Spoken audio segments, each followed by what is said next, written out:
All righty, fellas, what is happening? We are back for day 2 of the 2024 NFL draft. I always look more forward to day 2 than I do day 1 Oh, same. because, actually, this year is one of the exceptions because I usually say, oh, we knew who was going to go on day 1 yesterday. And it's like, not really. We didn't think Penix and all these guys were going to go on day 1. Last year was a little bit more chalky, like Bijan and Gibbs and all those guys we knew were going to go on day 1.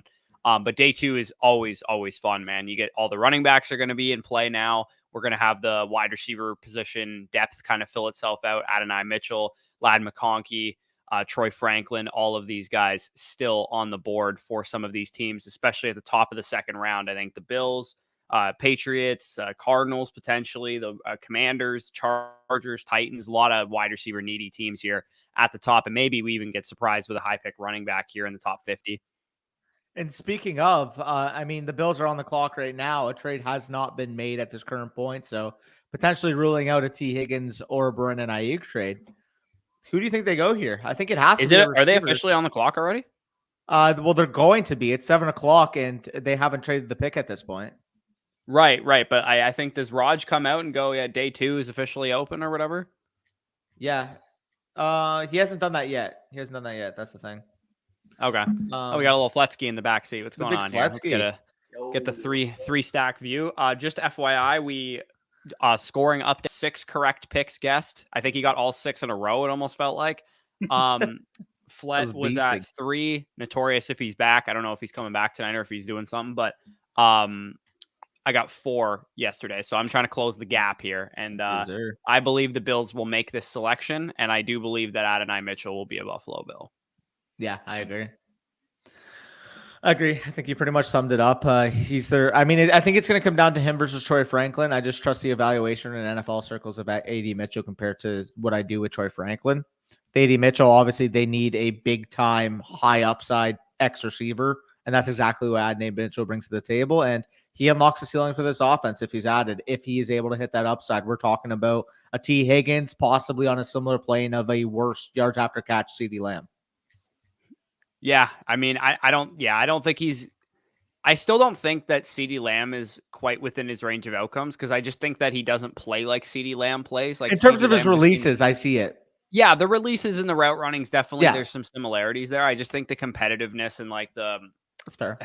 There's just a quality that Lamb has that I just don't think that Mitchell has personally. Well, it's a spectrum of like a Pickens to a Higgins to like a Lamb, and it's like are you closer to Lamb than you are to Pickens, or are you closer to Pickens than you are to Lamb? I believe more athletic Pickens is the upside case. I don't think that he has a Lamb. I think that he has a high ceiling because I think a more athletic Pickens would be a top 15 receiver in the league or whatever. But top 10, I don't think that he has a Lamb ceiling personally. I don't think he's as good of a player. I think to have a Lamb ceiling, he would need to be as good after the catch as Lamb is. Yeah, no, I agree. Okay, maybe then you think like a better Nico Collins then, but regardless. Yeah, for sure. Okay, let's get a roll call here. We got Poland in the chat. Let's get cooking. Here we go, Brownies. Here we go. You guys finally get to draft a player for the first time in 4 years. Gotta love ads when you click on the stream. Hey, gotta pay the bills somehow, Cody. Big B says these boys late. What else is new? Pionio, what's going on? What's up, fellas? After the alt pick, I want the Bolts to commit to the bit and draft JPJ or Frazier. That would be fun. That would be funny as shit. I think the bit, they're going to commit to a bit. It's just going to be that we're going to only draft offensive linemen and Michigan football players, and they're going to draft both Roman Wilson and Blake Corum today. And maybe Junior Colson. We'll see. Yeah. And Jim Harbaugh will be so committed to it that he'll get more picks in 2025 to set himself up to take Colston Loveland next year.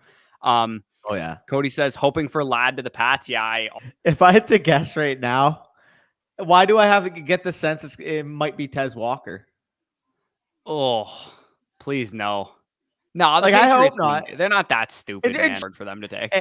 And surely when they ask Drake, hey, do you want to throw to this guy again? He'll probably say no based off what we saw on tape.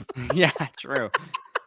I think if I was New England, I would want to get my possession, like target volume guy here Coleman at would be 34, fun. Which to me would be McConkey. And then with your 4th round pick, Douglas or your 5th round pick, maybe take a developmental like X style wide receiver. Well, I think sorry, go ahead, Flip. No, go ahead. I was just gonna say, I think Douglas can be your. Maybe you get a big body player like Keon Coleman to give you some more contested ability next to Drake May. That could also be a path that they go down. Yeah, Coleman would be nice. I think, and this will tie into my prediction a little bit. Either this pick or New England's pick is going to be Keon Coleman. So I'll say Keon for the Bills, and then if it's not him, then I'll say him for the Pats. Yeah, he's a fun I fit. think he makes more sense for New England, but Buffalo Bills Keon Coleman would be hella interesting. Just how the community would really react, because I'm sure everybody would be so mad. They'd be, why wouldn't you take Adonai Mitchell? Why wouldn't you take Ladd McConkey? Why wouldn't you take Troy Franklin? All these guys, and I would be curious to see where Coleman would actually slot in rookie drafts if that were to be the case. I have a feeling we're not going to get as blessed today as we got yesterday, but who knows? Maybe we're just going to get 6 running backs in the second round and a bunch of great landing spots for these wide receivers. Like, hopefully we continue to get blessed today. Fuck it. I'm going to say Keon Coleman. I think I feel like there's still the risk that AD Mitchell falls due to character concerns. Maybe I'll take him at 50, whatever pick we pick at. I'll take him at 56. Fuck. If we walk into this draft with Graham Barton and Adonai Mitchell, I would shit myself. Same thing with Guyton and Mitchell. I'd love it. Also, I think the Bucs should be working the phones to go up and get Cooper DeJean personally. The fact that he's available is insane. Yeah, there's some good players on the board, man. They outside of the fantasy relevant guys like Kool-Aid McKinstry on the board, Jackson Powers Johnson on the board. There's some really good players that definitely should have went in the first round, in my opinion. Yeah. By the way, I gotta say this now prior to it happening, but do you guys think there's a wide receiver trade? And if so, do you think it's Debo? Do you think it's Ayuk? Do you think it's T. Higgins? What do you guys think happens right now? To be honest, I actually think that the 49ers are going to go into this season with all 3 guys, and they're going to trade Debo next offseason. Yeah, I'm going to say no on both as well. I think one of them gets traded, but trying to pick which one is very challenging for me. And that's including Higgins in there. I think if I were to pick a most likely, it would probably be Debo Samuel given the cost, because I just don't see a team is Brandon Ayuk going to go for an early second? I don't think San Francisco would accept that. And really, would a team want to add on to an early second, possibly a 2 and a 3 or 2 and a 4? I don't really know what the price point is there, especially considering Stephon Diggs was moved to 2 earlier this offseason. And again, I would much rather have Brandon Ayuk, but maybe in the minds of teams, they kind of think, dynamic separator weapon went for this price. They might not be willing to add even much more. Yeah, I'm on the same page there. I think it's hilarious. There's a tweet of Xavier Legette holding up a 24 jersey, and people are like, ew, why is he wearing number 24? It's that's the year he was drafted. I don't know how people didn't get that. By the way, why is Colson? Speaking of Colson Loveland, Michigan's just here. Yeah, randomly. Also, Graham Barton is a mammoth human being. Holy cow!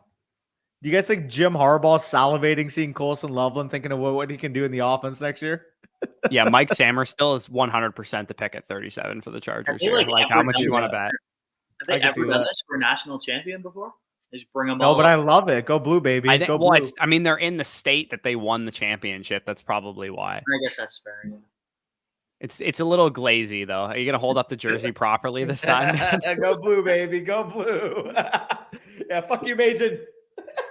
Yeah, Chargers grabbing Powers Johnson. Hell, if I was Tampa, bro, and Powers Johnson slides a little bit, let's just walk out of this draft with both of them, to be honest. Speaking of Major. Yeah. He says cheesy as fuck. Yeah. Okay. Winner of the draft so far, Bears exempt. So I'm assuming he means team, not player. The Vikings. Of the draft so far got to be probably Minnesota, I would imagine. Right? Easily. Walking out with a top 10 quarterback and a player that was mocked inside the top 10. More importantly, too. You keep your 2025 one. You only really give up a couple mid-rounders. Every single time you're making that deal. So. Did anyone see that guy's golf jersey? It said Goatee Goffington on it. What the fuck? That's hilarious. I love how you said Colson Loveland. He's just chilling there. I think the Lions and Eagles getting those 2 corners where they got them is also just completely mental. Honestly, to me, dude, Quinyon Mitchell, I legit think is going to be an all-pro his rookie season. He's that sick. And I think Terrion Arnold might legit be an all-pro his rookie season. I cannot believe that those guys fell that far. By the way, did you see Brandon Graham just chilling with all the Michigan football players because he went to Michigan back in the day? Yeah, in 2004 when he declared for the draft. He's 36 years old, just chilling with all the 20-year-olds celebrating the championship. I love it. Yeah. Let's get cooking. Do you think the Bills trade back again, or do they get Ayuk? pick. I think if they were to get Ayuk, they would have done it already earlier today, to be honest. I think this is Mr. Keon Coleman. They could trade back again for sure, but I do think they're not going to be getting Ayuk personally. What's up, brothers? What's going on, Bobcat? Anybody checked on Mason today? No, but Danny, you want to throw that link in the creator chat in case Mason wants to join again? Dude, bro is stressed out yesterday. He was stressed out. Mason is good, brother. He streamed last night. Yeah, he did stream last night. Love the stream last night and tonight. Appreciate you, Caleb. Keep up the grind, boys. FSC to the moon. Yes, sir. Bobcat loves it as well. Caleb catching a shout out here. Shout out to Caleb. Go check him out. Joshua says, wonder if the Browns will actually draft a good wide receiver or will they go with a running back? Let me ask you this. I mean, I think the Cowboys are the obvious running back hole tonight that we're all excited to see who they go with when they go with one. Who's the second best running back landing spot? Panthers or Raiders? I disagree. I think that the Cardinals are the second best spot. Cardinals are there too. Land. Yeah, no, Cardinals are definitely. But I think any one of those teams makes sense. I think the Giants are sneakily a really good landing spot for a running back. I think the Browns are a solid landing spot for a running back as well.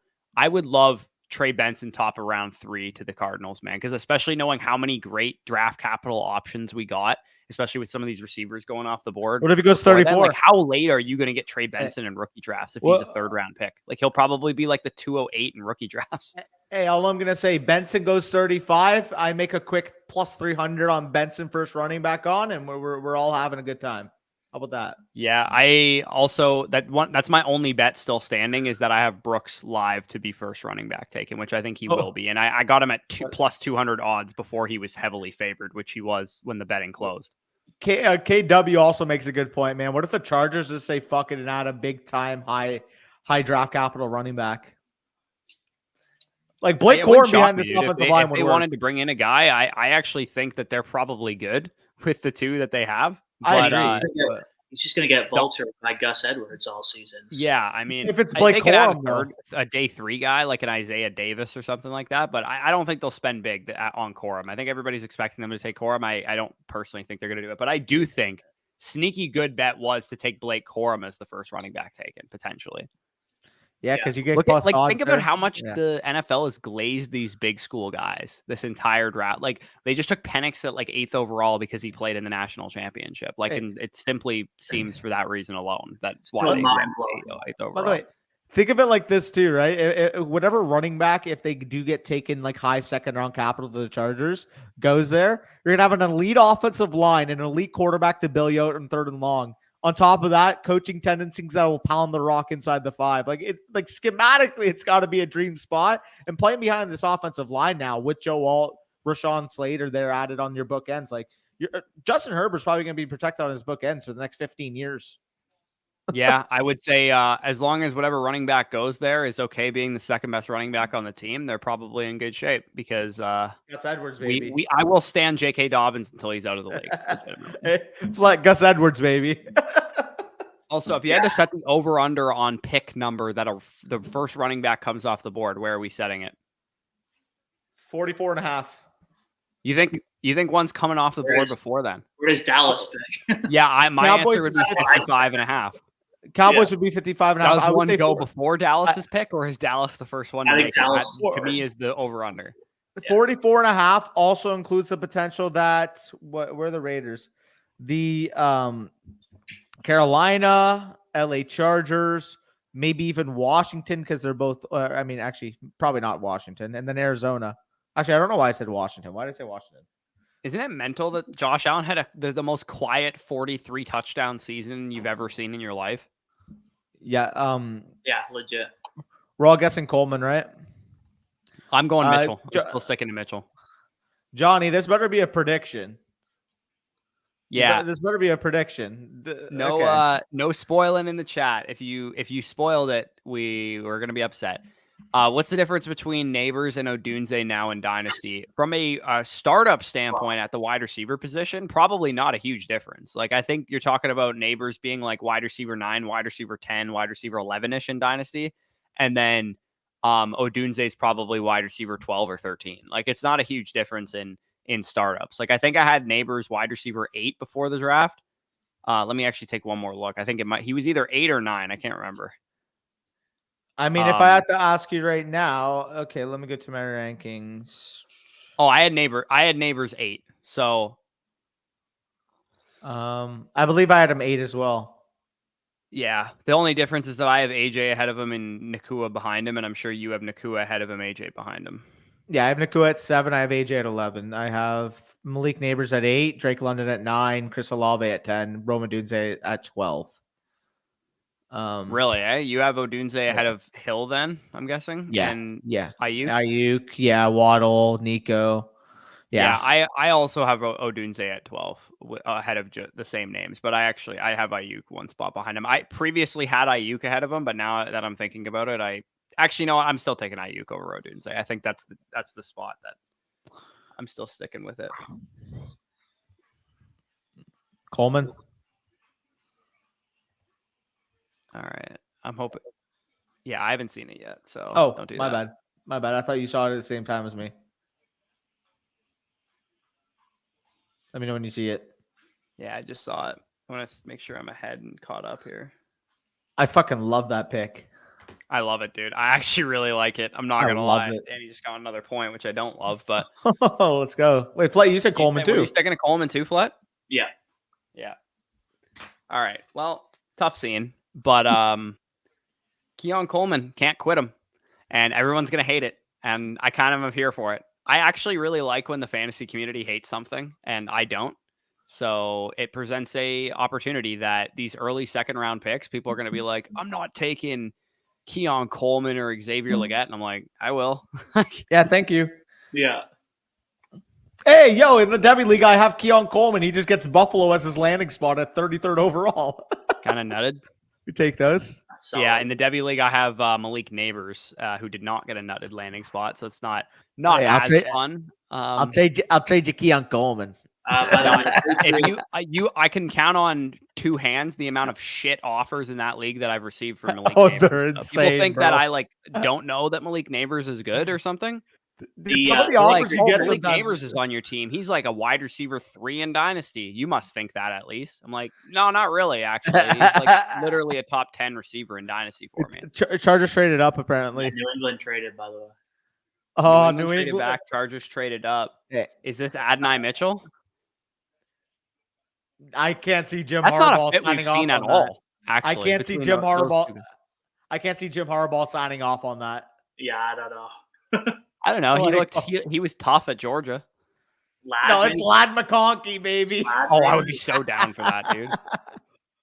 I will literally shit my pants laughing if this is Roman Wilson. I'm just saying. Real talk. Like if I'm putting the tea leaves together, New England traded down. Who are the Chargers jumping up between Washington and Arizona?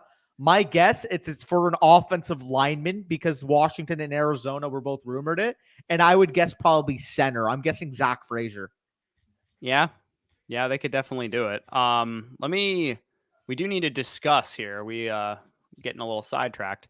We do need to discuss the actual Keon Coleman selection. Where is my Keon Coleman player card? Here it is. Where is it? No, it's not there. Keon, where are you? Where's the letter K in the alphabet? There it is. HIJK. There we go. All right. Keon Coleman, newest wide receiver of the Buffalo Bills. Anybody who doesn't know anything about this guy, very raw route runner. Just 20 years old, though, still. Very young receiver, one of the youngest in the draft. I think Malik Neighbors is the youngest. I believe he is the second youngest.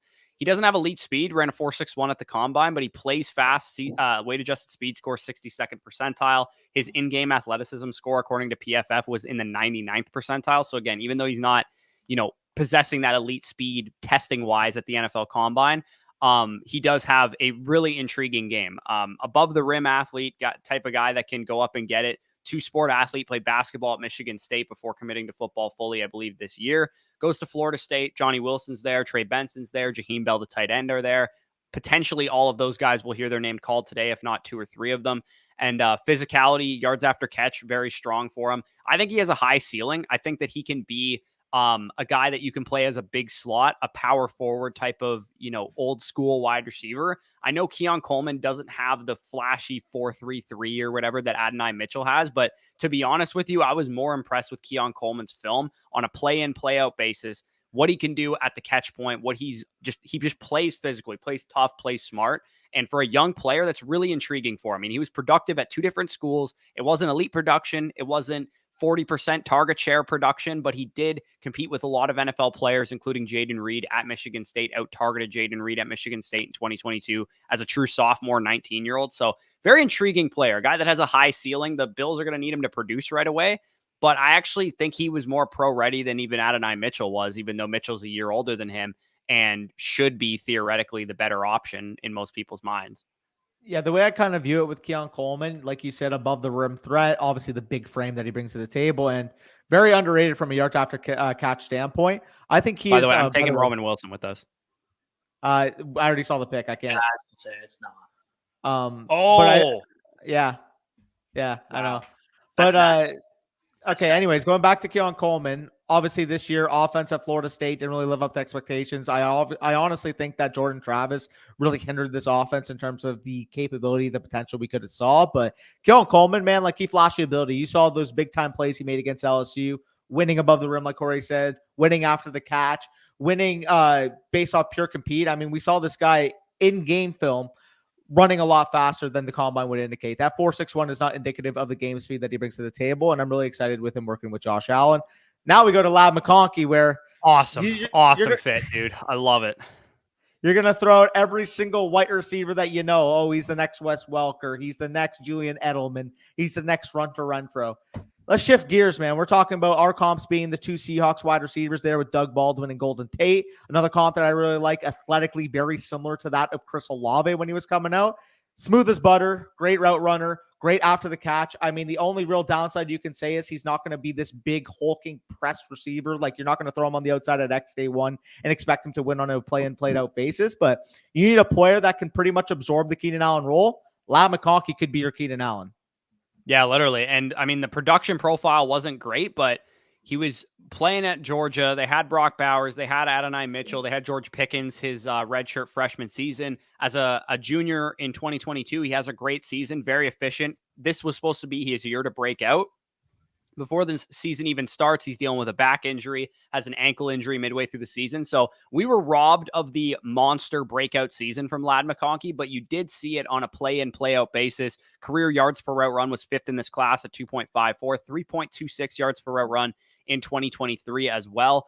Juke rate after the catch, when you're talking about making people miss in space, 30% of the time, we're talking a running back number, basically, with this guy in space. And he was top 3 in the class in yards per out run versus zone coverage. Very smart player, very tough player. Obviously, going to the University of Georgia, they don't breed wussies out there. They love him tough, and they love him to block, and they love him to do all the little things. And I'm sure that's exactly why Jim Harbaugh wanted to go with a guy like him instead of his former teammate Adonai Mitchell or Roman Wilson or some of these other guys. I love this fit, dude. Lad McConkey is the perfect guy to fill out that Keenan Allen role. He's not just a slot receiver. He's not just the type of guy that needs to be, peppered over the middle of the field. Like he has legit 4-3 burners. He can play on the outside, needs to win a little bit better against press coverage, but as a Z receiver, as a flanker, as a potential, 40-30% slot receiver, I think he can be a great option in this offense, man. I'm really, really excited for this. And let me ask you this question. We had 2 guys go at the end of the first round last night. I'm sure I know your answer to this, but just to outline it,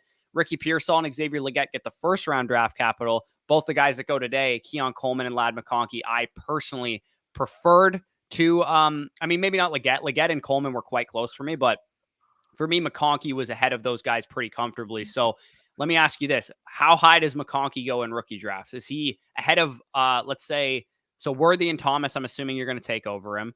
And Bo Nix, probably, I would assume you would take over him. But would you take McConkey? That would be 112 ahead of Michael Penix and all those other receivers? I would put McConkey at least on the same tier as Worthy for me personally, because the way I view it, 6 overall difference in terms of draft capital. I preferred Lad McConkey pre-draft, and although he's not Pat Mahomes, being the number 1 potential for Justin Herbert really does reign with me. I think that's where he finds himself.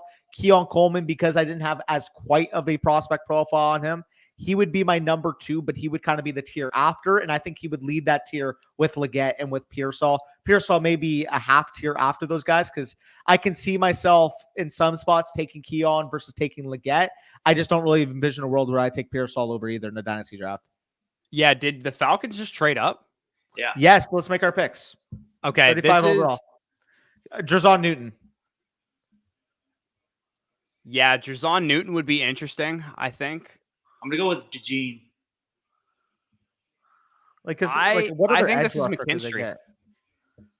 Could be a corner, yeah. I'm going to go Kool-Aid because I think they definitely probably were considering, sounding like Danny here, Quignon or Terry and Arnold. They probably did a lot of work on those guys with their 8th pick. So I think that they might be interested in a corner here. And Cooper DeJean could make sense too, but I'm gonna go with McKinstry. But D-line also makes a lot of sense as well.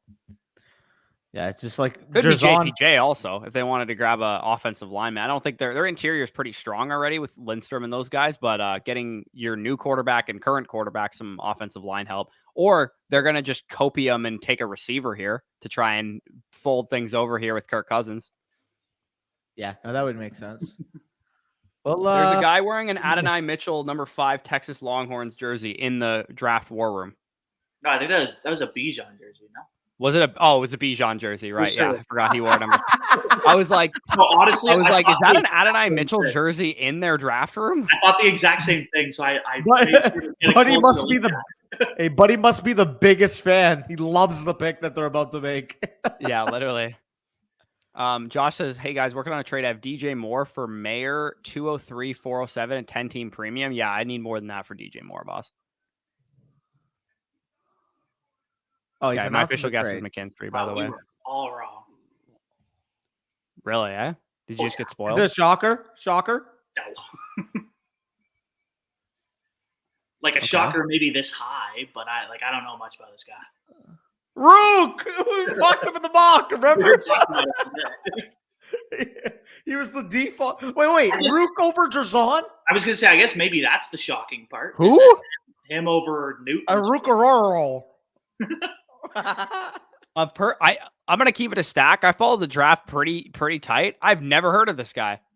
Yeah, Brock pretty much sums it up. Name. Do you guys see that? Ruke-a-roll. No. Look at his full name, not Ruke.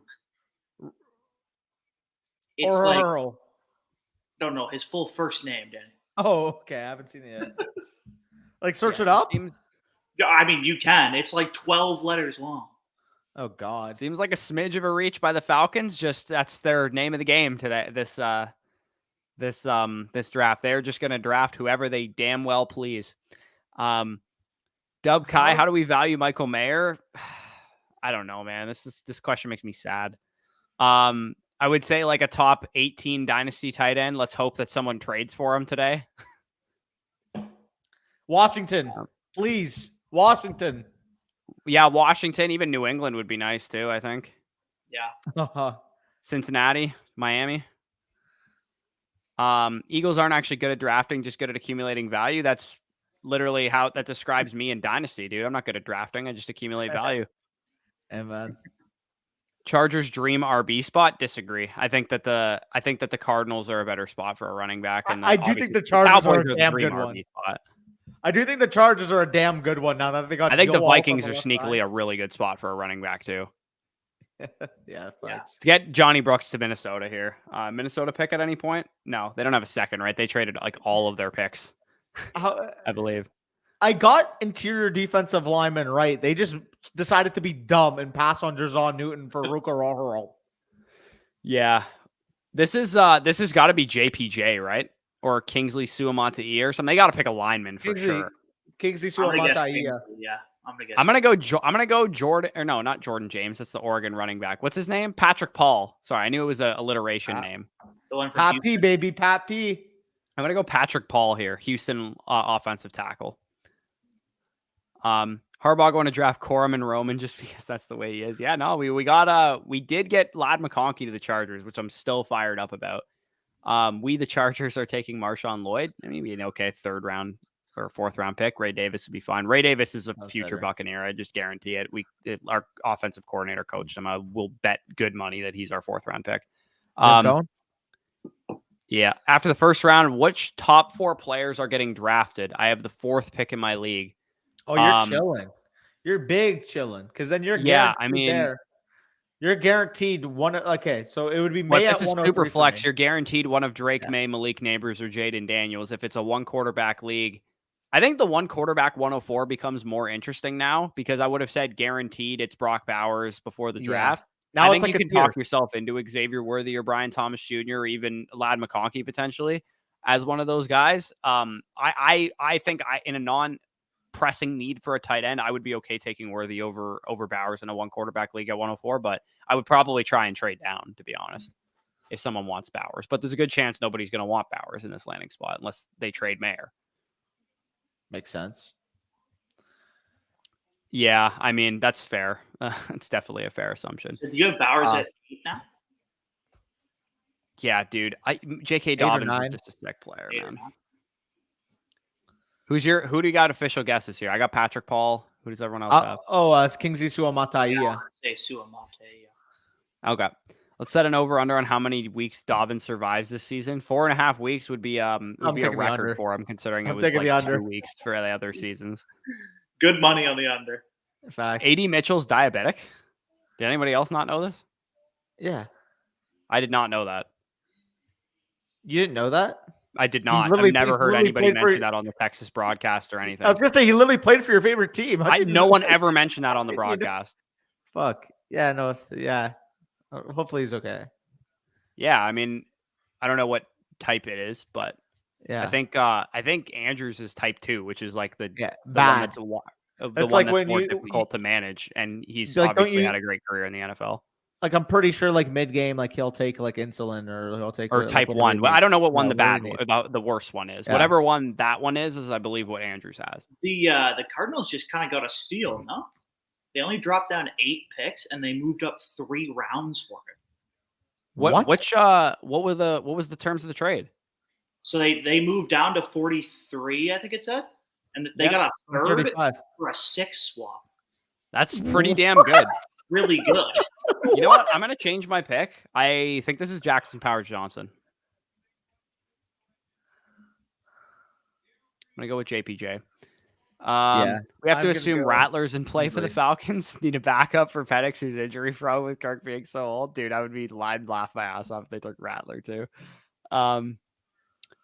We back, lads. What's good? I wanted to get Mitchell, but I like Coleman. Yeah, I'd be interested to see where Mitchell goes, man. Like, it wouldn't shock me if we're talking about him still at the end of the second round. Yeah. Cowboys he just goes right here to the Commanders, which would be funny as hell. Cowboys 56, baby. Yeah, lad equals wide receiver 3. Not in this class. I maybe a wide receiver 3 in fantasy, not wide receiver 3. Yeah. Then you go alt and lad. That's much better than taking Neighbors in a day 2 tackle. Yeah, maybe. Lad is Tyler Lockett 2.0. He's faster and more athletic than Tyler Lockett, and he's not just limited to slot work, to be honest. He's also significantly better than Tyler Lockett after the catch. Oh, he's a beast, bro. It's Darryl Green. I was going to say, what's up with all the Darryl Green jerseys in the crowd? Yeah, it just might be Darryl Green announcing it. Yeah. Also, am I ahead of you or behind you? Darryl Green is putting on Darryl Green's jersey. I think Bush is behind, which he wasn't. Yeah. I am behind a little bit, about 5 seconds behind you guys. So don't. How are you behind now?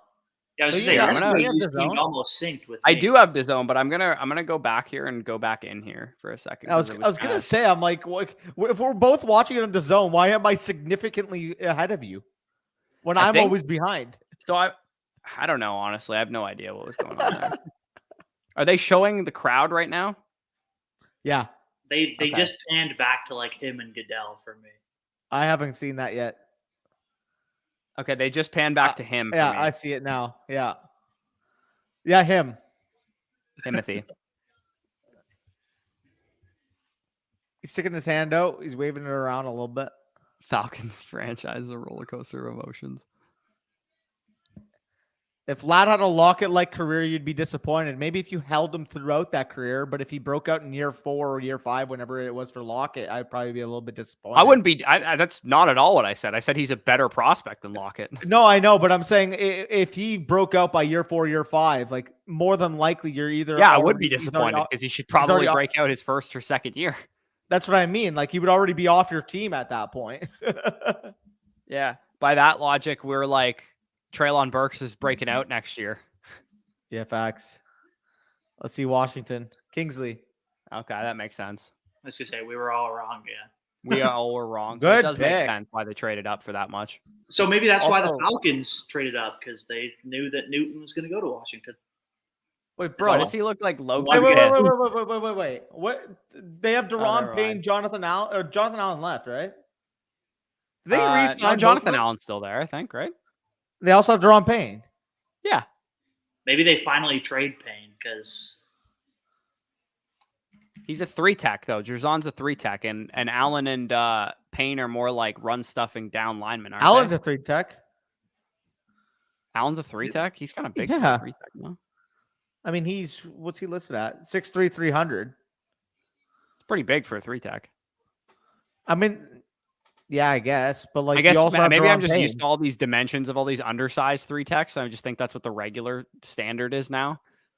By the way, fucking Dan Quinn just saying a big F you to Dallas because it's like for the longest time prior to these last 2 years, Dallas never invested in D tackle. They invested in Mozzie the year before he leaves, and then they make sure to let them know by taking one in the second round the year after.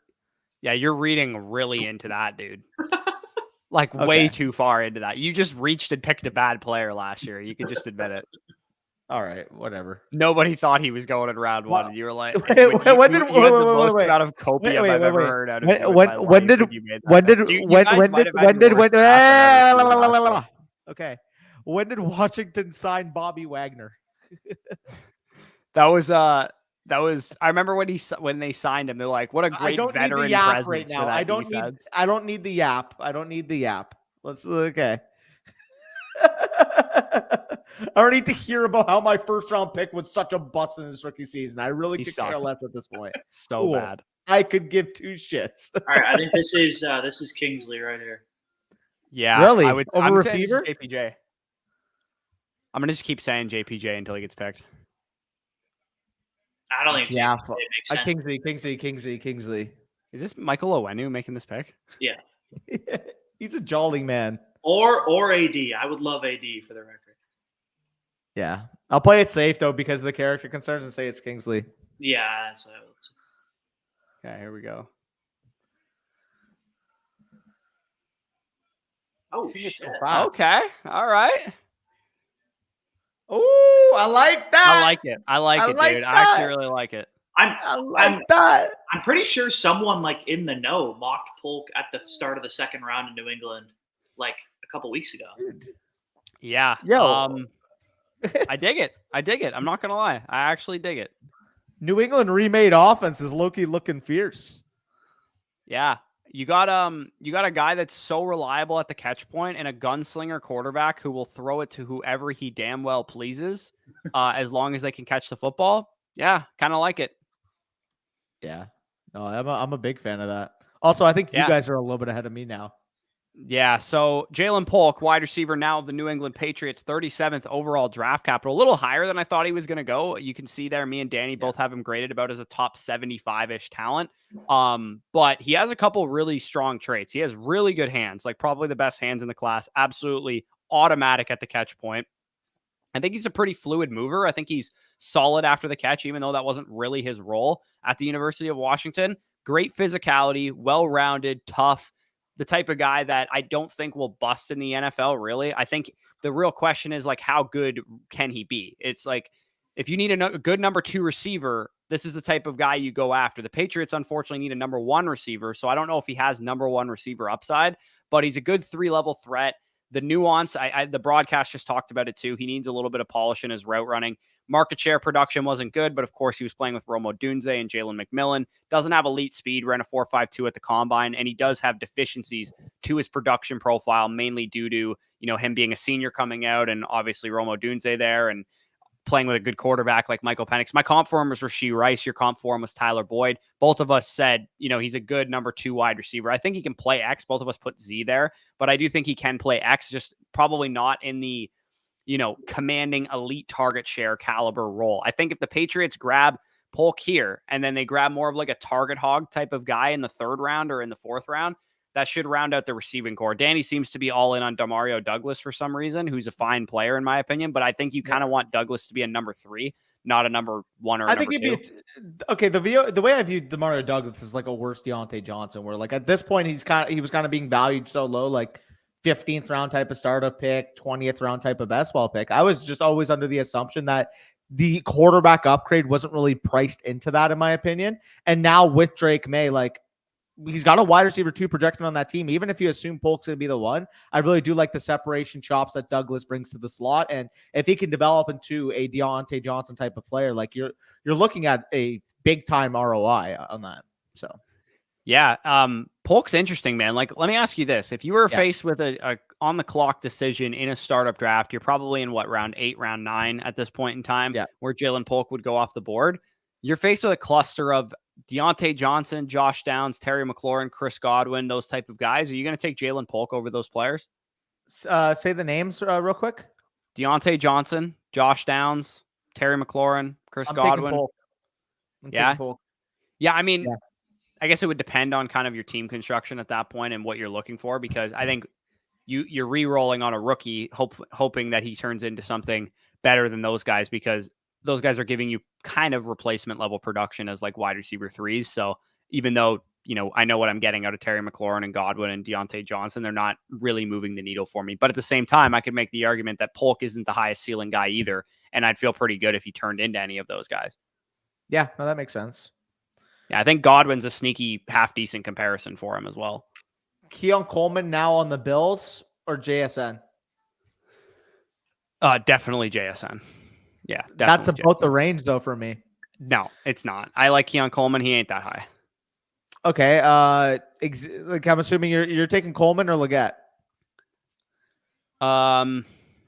Probably Coleman. Okay. So then at that point, it's like, are you taking Deebo Samuel, Coleman, Leggett? Are you taking, how are you moving Devontae Adams in that core? Because I think that's the tier, man. We're talking. I would about take Adams over Coleman and Leggett. I have Adams at 31, but and then Deebo at 32.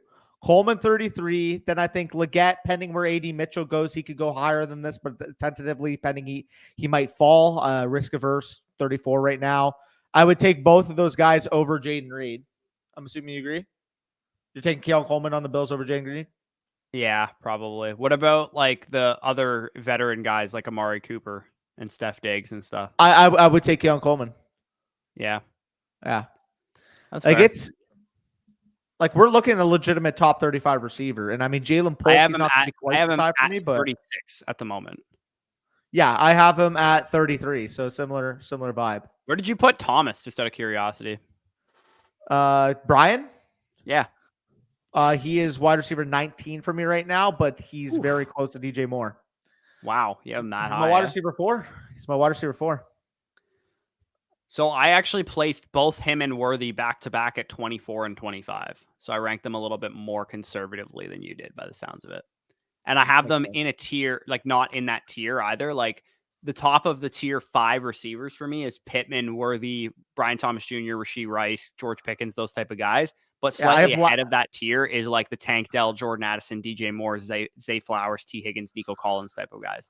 I currently have Ladd 25, Worthy 26. But again, like we're going to touch it more off camera too. We're going to know that came out completely wrong. I can't believe I just said I mean, Deebo Samuel, Devontae Adams. It's so hard to compare these guys, right? Like, because I'm saying like, oh, would I take Ladd McConkey over Deebo and Devontae Adams in a startup? It's like, depending on my team, like yes and no.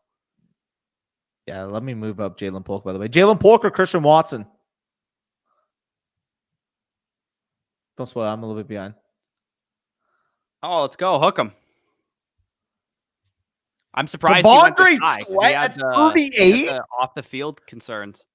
That's awful. Yeah. When your biggest trait is clogging the rushing lanes because you're just a huge, massive person. I mean, it's still free up Jeffrey Simmons, I suppose. This seems like a little bit. Being in the way is like not really the greatest trait to have. A guy listed at 366 that at one point this offseason weighed in at 390 scares the living fucking shit out of me that he can fluctuate weight like that. Yeah. Like if he's 390, guess what? He ain't fucking wearing shoulder pads. He might not even be able to get down to the line. Yeah, that's tough. Fuck, man. Yeah, McConkey is a hard one to place for me, man. Honestly, I really like him. Obviously, he was one of the top receivers for me. Yeah. Let's see what else we got in the chat here. I'm just scanning through. Jaylen Polk or Christian Watson?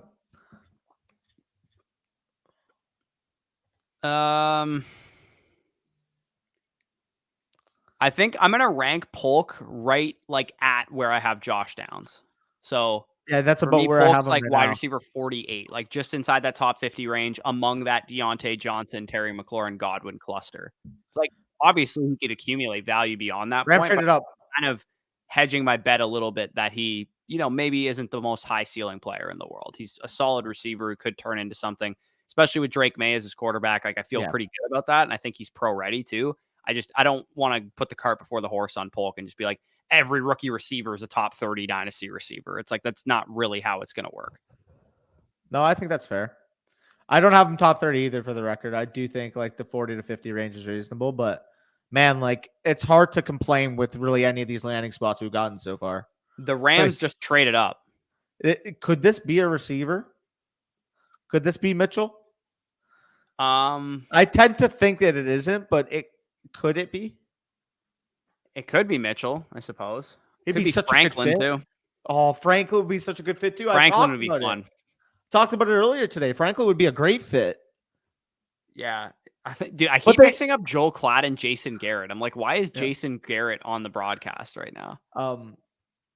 The one thing I think DeJean is also a good shout. Yeah, DeJean makes sense here. I think they're going to spend a pick on offense, though. The thing that pauses me with Franklin is when they picked Puka last year, like specifically they said they love his compete. So maybe they don't take Franklin because of the compete at the catch point. The off the radar pick here would be like Malachi Corley. That's a decent one. I'm going to say I'm going to say Corley. I'm going to say this is Kingsley Suamataia. They go offensive tackle here. That's a good pick too. The Panthers trade down again. Well, not again, but that was a pretty far drop that they took too. What was the trade? Well, they went down to like 50 or something. No spoilers, Jared. So they just paired Jared Verse and Brandon Fisk together?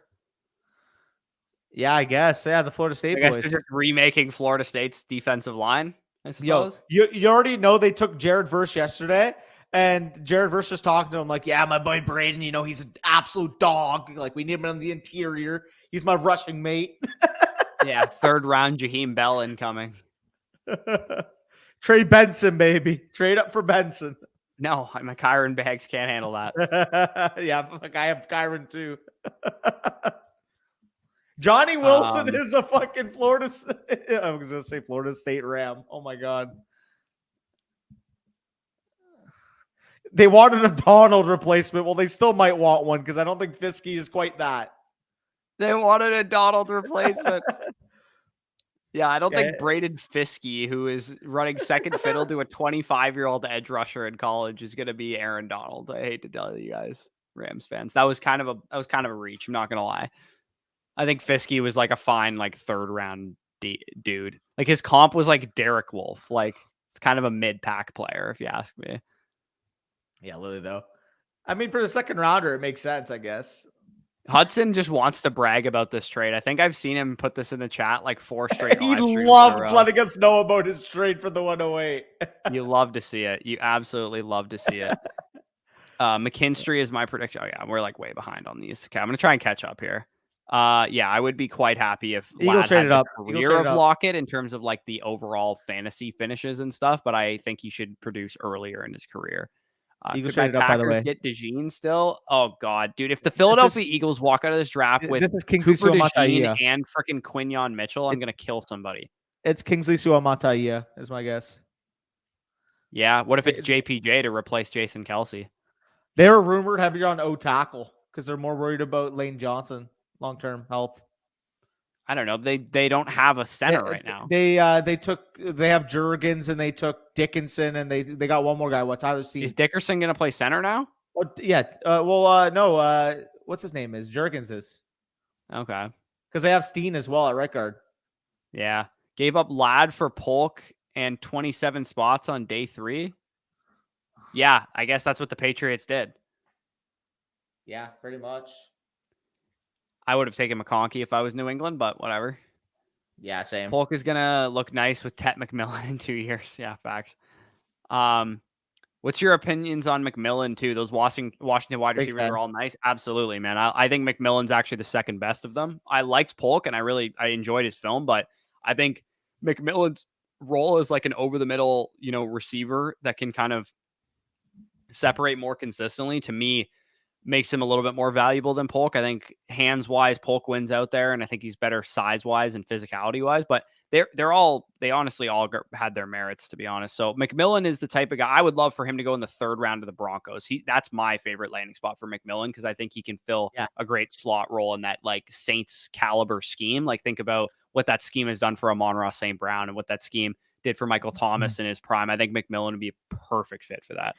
Well, I mean, I'm not going to say, Amon-Ra, but get your Amon-Ra-esque type of player in that offense that Sean Payton wants to run, aka your Michael Thomas possession receiver, gives you a little bit of juice after the catch. It's not going to be offense that's really going to try to stress you vertically, but at the same time, you got that timing, that efficiency, getting a smart player to run that slot next to Bo Nix would be a really good fit. Yeah. Where do you think Polk is in this rookie draft? I mean, there's so much left to say. Like, it's so impossible to answer that. Like, as of right now, based on the players that have been drafted, yeah, he's probably about like the 206 or whatever. But like, what happens when these running backs go off the board? And, when we get Mitchell and Franklin's landing spots and stuff, like, I think Polk is more likely going to end up an early third rounder, late second rounder. It's nothing against Polk. I think he's a good prospect, probably should go in the mid second round of most rookie drafts. This class is just insane. Yeah, I agree. By the way, the Saints have just traded up for the following pick. After the pick that we have here, they have pick number 41 overall. Is there a chance they might draft another offensive lineman? They very well could. It could also be the Adonai Mitchell landing spot. That's an interesting one. It would be interesting. Yeah. Polk's 206 in my Superflex rankings now, up from 209.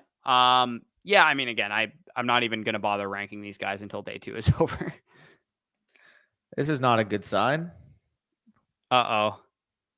What did they do? No, Jared said no. That means it's Cooper DeJean. The fucking Eagles literally just got Cooper DeJean and Quinyon Mitchell. Then Probably. Oh, God, dude. Oh, my goodness. Please don't tell me Cooper DeJean's off the board. Why is Jason Light not trading up for him, please? Like, come on. 40th By the way,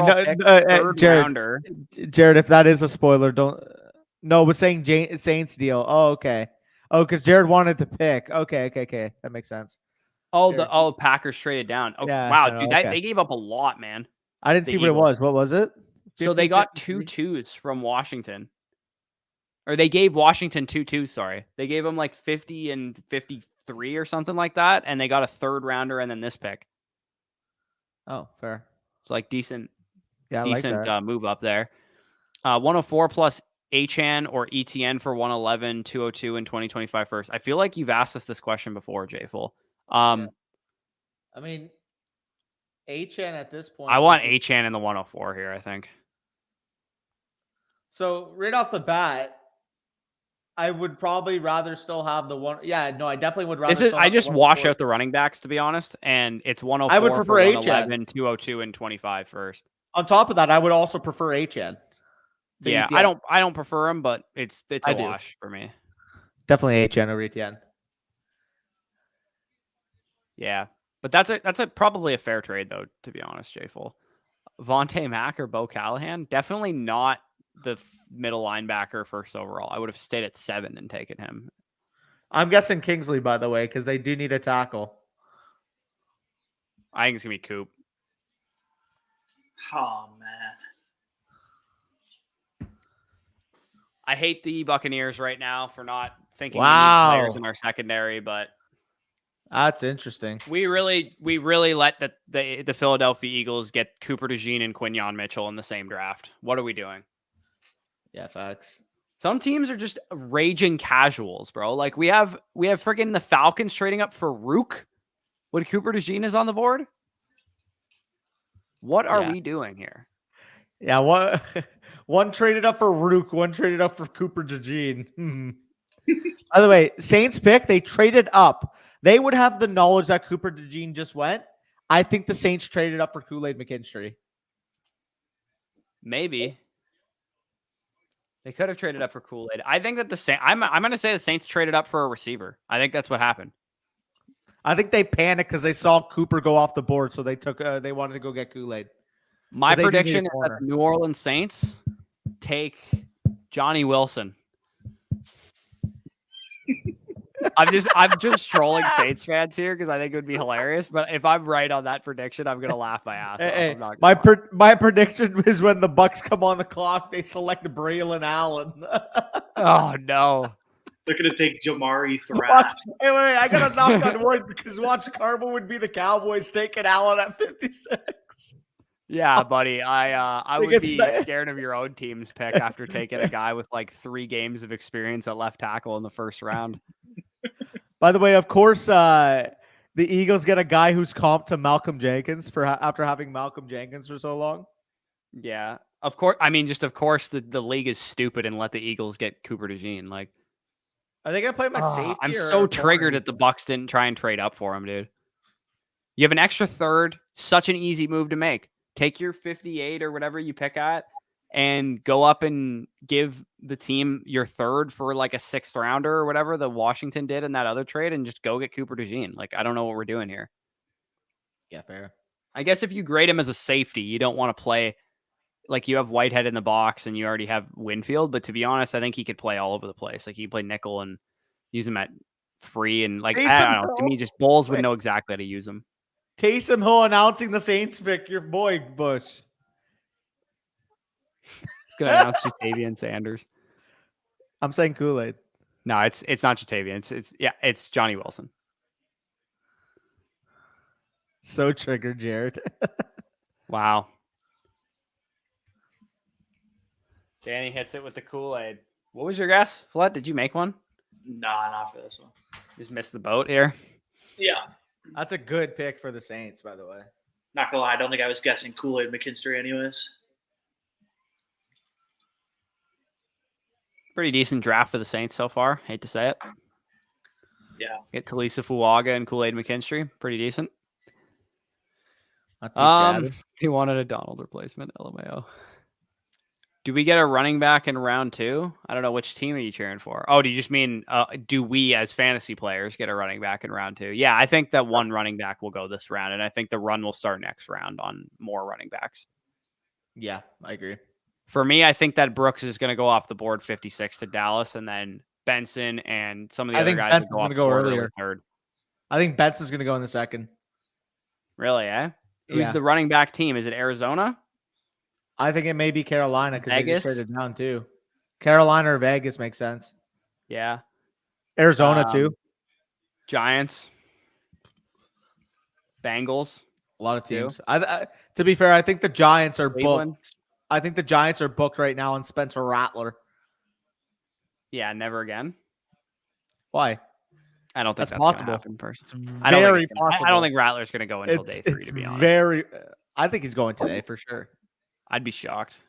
Dude, who do the Texans pick is the real question here. Wait, so you think though after there's 6 quarterbacks selected in the first, there won't be a single other one quarterback 7 off the board till round 4? There's one dumb team that's going to take their loads on the QBs.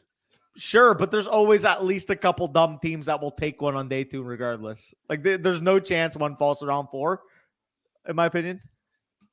Like without a single pick. Yeah, I want to see. I'm trying to guess who the Texans would be even interested in. Like, what are their needs? I mean, linebacker here makes sense. I'm gonna go Edgerrin Cooper. Yeah, linebacker does make sense. I'm gonna go. I'm gonna say this is where JPJ goes. I'll say Cooper as well. Cooper who? Edgerrin Cooper. Oh, I was like, Cooper DeJean already went. Amadi. Sweat is definitely a CME certified meat eater. Ooh, interesting. Oh, Xavier Legette's child.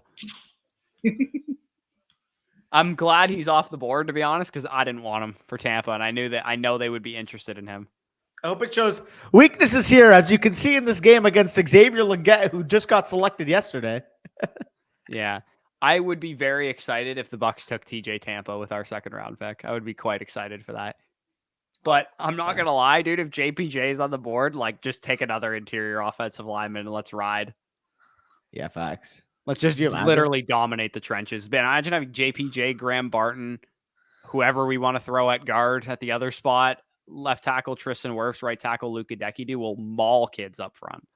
Cody Mock has to be the Cody Mock is probably our starting right guard, most likely, but he's not the greatest. So Mock, Barton, and Frazier and JPJ would really.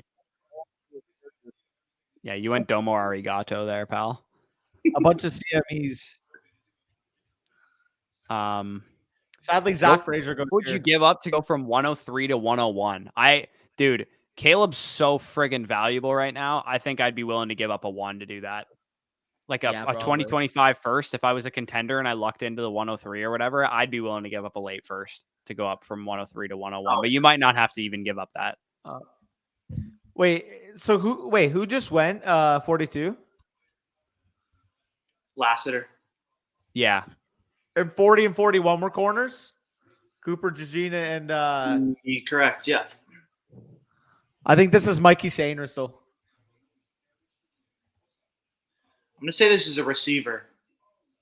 I think they're going to panic and take a corner. I don't know what receiver, though. I'm going to say Troy Franklin. Yeah, Franklin would be cool.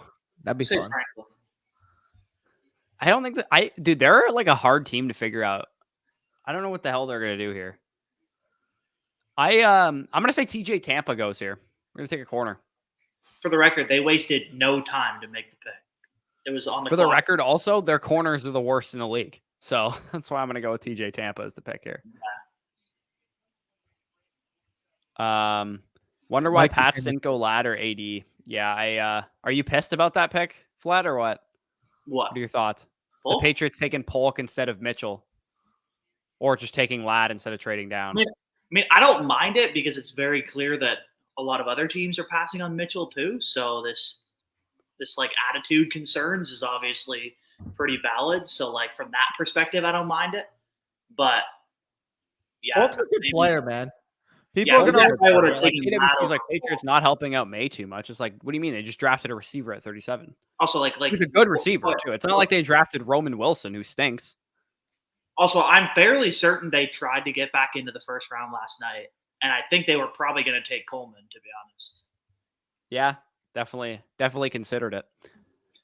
Just a rumor, hearing Pats offered third for Ayuk in next year's too.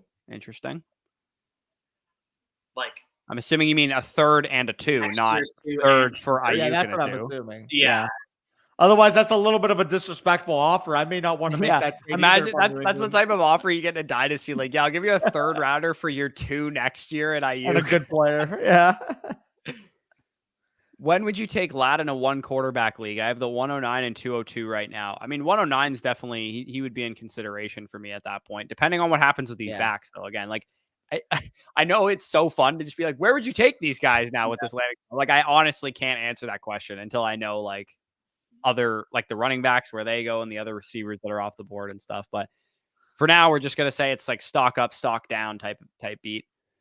How do Eagles keep dominating every draft? I don't know. Saints draft Rattler. Oh God, that'd be so funny. Cue the he can't keep getting away with it meme for Howie fleecing again. Yep. Hey fellas, Danny, it isn't sexy, but Dallas trading back 5 spots to pick up an extra third equals more of the same smart draft moves by Dallas over the last 5 years. You know, we're going to forget about Mozzie Smith and Luke Schoonmaker last year, but yeah, I mean, they've been good when it comes to this type of stuff. And like I said, getting an early 3rd round pick to move down 5 picks from 24 to 29, like I don't care who you really wanted at 24, like getting a free 3rd round pick when you're already without a 4th rounder after trading it for Trey Lance last year. I think it's an A+ move. Like, yeah, like you could have your reservations about Guyton. He isn't quite the polished player at this point in his career. And maybe it's a little bit sketch taking him in the 1st round, but It's a 6'8", 330-pound tackle. Dallas always seems to hit when they draft offensive linemen in round 1, always seems to develop him. And I mean, I'm done doubting, to be honest. I said the same thing about Tyler Smith 2 years ago. He became an all-pro guard by his second year. Now, I'm not putting those expectations on Guyton, but if he can give you starting tackle type of production for the next 10 years, you're going to take that every single time. Like, your left side, hypothetically, is set for the next 10 years with Tyler and Tyler. I'm gonna take Zach Frazier here as the pick for the Cardinals. Actually, I'm gonna pivot off of my initial. I'm taking Sainrisel. I think they go corner because all the corners have been flying. Dude, I low-key thought this was Emmitt Smith. He just gained a bunch of weight. He kind of like half looks like a big Leonard Emmitt Davis? Smith, Is right? that Leonard Davis? It is, but doesn't he kind of look like a big Emmitt Smith? I was like, dude, what happened to Emmitt Smith? I'm like, and also he played for the Cardinals for one very forgettable year. Like, it would be so funny if he was announcing a pick for them. It's like when Zion got drafted and everybody just said like Booger McFarland looked like his dad. Emmitt plus Smith.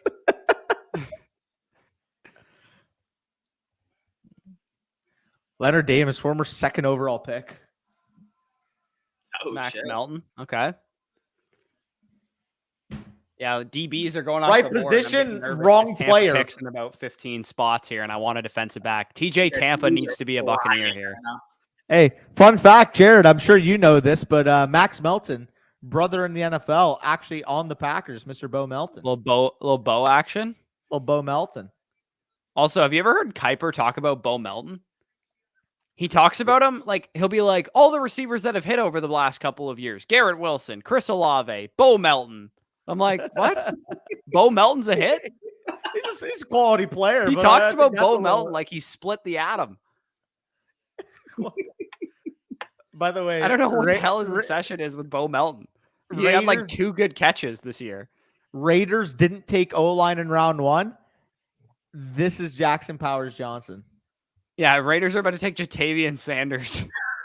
I think they go with the trenches. Give me JPJ, baby. No, the Raiders are going to do it. They're going to take Johnny Wilson. Get another tight end on the roster. They're going to take Spencer Rattler. Oh my God, that'd be a mess. I'm going to go with Jackson Powers Johnson. No, I'm going. This is an off-the-board pick, bro. The Raiders are doing something stupid here. This is the highest Alabama player on the board. No, I'll take Ennis Rakestraw, cornerback from Missouri. Not a bad player, but I think it's seems like a Raider O-line, pick. man. Their odds at O-line last round were so high. I think they take them this round. I think JPJ is the Holy guy. shit, Jim Plunkett aged. You're going with Zach Frazier, Flat? Yeah. I dig that. No. Oh, that caught me up. He announced it as guard. It caught me confused. He announced him as a beast, guard. man. Yeah, you said He's left a guard, tone right? setter. Yeah, guard. Yeah. Oh, Marco loves it. He just said JPJ loved that, and I just said tone setter. Actually, kind of 2 tone-setting picks so far. They've got good news for whatever running back they draft in the 3rd round. I was gonna say good news for Josh Jacobs, but that's not correct. Yeah, facts. Good news for Zamir White, I Zamir guess. White. I got him in like the 15th round of our startup because nobody else wanted him, and I was like, I guess I'll take him. Yeah. Yeah, maybe. I think it was like actually round 18, if I'm being 100% honest. But Dude, JPJ's a beast. Look at these Senior Bowl clips. he's a monster, dude. He's a monster. I actually think objectively he's a better player than Graham Barton, but Graham Barton doesn't have like a bunch of injury issues, so Yeah. No, I think and that Graham makes sense. Barton's also more athletic, so Yeah, I mean, it's so funny that Barton played like guard tackle and he got announced as a center. Jackson Powers Johnson playing as a center gets announced as a guard. yeah, Barton played center in his freshman year. No, I know. That's fair. But I'm just mean like he played tackle last year, right? Yeah. By the way, Green Bay, Another they trade. don't Green Bay? No, another trade. Where? This pick is in for me for Green Bay. Maybe Carolina traded to Indy then. Oh. I was gonna say they lost Carolina on the board? Next, I just saw Carolina made a trade. Yeah, so but Okay, it so does they say probably Green Bay just traded started with the them. season, So yeah, they must have traded it Indy. The Packers are on the clock then because the pick is in. Yeah, And the trade's the pick after. Okay. I This think. is TJ Tampa. I think it's linebacker because they lost Devondre Campbell and they don't have many weaknesses on their roster. I think they take a linebacker. I think it's Colson or Cooper. Which one do I want to guess? I would take Peyton Wilson. Flet, did we give them Cooper or Wilson in the mock we did earlier? You gave Cooper to the Texans, so no, you gave Colson to the Chargers. I don't think it was either one. I think this Bulaga play for Detroit also. Yeah, he did. Why are they booing him? Because he's known as a Packer. I don't know. Yeah, he was also kind of bad with Detroit, I think, too. Wait, was it him or TJ Lang that played for Detroit? Cooper. Yeah. No, Bulaga played for the Chargers. Lang played for the Lions. Flet's right. Right. Yeah, that's true. Yeah, Okay. that's true. So did you? Oh, say I got that right. I said Edgerrin Cooper. That got that. You said Peyton No, Wilson. I get Peyton Wilson. Yeah. Comp. Bush preying on the Patrick Saints' Queen. downfall is always so funny. Dude, the Saints can suck my ass, man. I hate that franchise. Edgerrin Cooper's highlight tape is unreal. He just lays people out. Oh, he's a beast. I think the Cowboys might take a linebacker at 56. Brock, you say this in the chat one more time. I'm literally putting you in timeout. Even though I said it. What do you say? He said rare Saints W, even though I said it, because I was like, they're actually having kind of a W of a draft so far. And he's like, rare Saints W. And I'm like, don't say that in the chat. Can't have that on. You can't have a paper trail of rare Saints W stuff in the chat. Common Saints W, you mean? No. They've actually been like probably the worst drafting team in the NFL after the 2017 draft when they nailed every single pick pretty much. They've literally been like the worst drafting team in the NFL since. The Raiders have been pretty garbage. I mean, the Raiders have been the worst drafting team since like 1989. Thoughts on Polk? Think he's a good player. I think I hope the Patriots don't think they're done at wide receiver because they probably need another one still. No, they'll add one later, I think. But I think Polk will probably play X for them most likely. You'll have Demario Douglas in the slot. KJ Osborne will probably play like flanker for you. Again, not good enough yet. You need more pieces there. And I personally would have swung for a higher upside guy first. But if Mitchell's attitude concerns are a problem, I would have probably gone with like Franklin. And then in round 3 or 4, if you wanted a safe, projectable guy, you go with like a Malik Washington or something at that point in time. The Carolina traded up in front of New York Giants. This is Trey Benson. You think? I'm going to say Marshawn Giants. I'm going to say this is Jonathan Brooks. Then I'll say I think you could be onto something with the running back position, but I'm going to say Jonathan Brooks. I'm going to go Brooks then. I'm going to go Brooks just to fucking. Why? No. No, I profited. You go Brooks. Whatever you go, I'm going the opposite. Let's just put it that way. I'm going Brooks. So I'm going Brooks then. Okay, I have a bet on Benson. I don't want to fucking get cocked. Okay, well, I'll take Benson then. Also, isn't Moose Muhammad's kid in the class? Yeah, Moose Jr.? Yeah. The junior. Or did he go back to school? He might have gone back to school. I think he did. Also, ironically, a Texas A&M player just got drafted. I'm pretty sure that's where Moose 2 plays. I'm pretty sure he does, yeah. They traded up ahead of the Giants. It has to be Benson or Brooks. It's got to be a running back, right? It has to be. Oh, I think Big Witty just spoiled it, I fear. I'm not looking.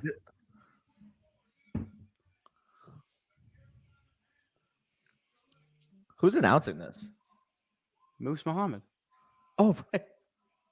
Dude, you're on Mars. Oh, yeah, baby. You swapped off of him last second. Yeah, I'm giving myself credit for that. Go for it. Fuck, my bet didn't hit. It's a Mickey Mouse check mark, but I'm doing it. Yeah, I'll give it to you. Fuck it. Okay, so Jonathan Brooks, new Carolina Panthers running back. You love to see that. I love it. Chuba Hubbard bags are in shambles for a lot of people. I actually have a lot of Chuba Hubbard, to be honest, so that kind of sucks a little bit. But if you weren't trying to sell Chuba Hubbard prior to this, I don't really know what to tell you.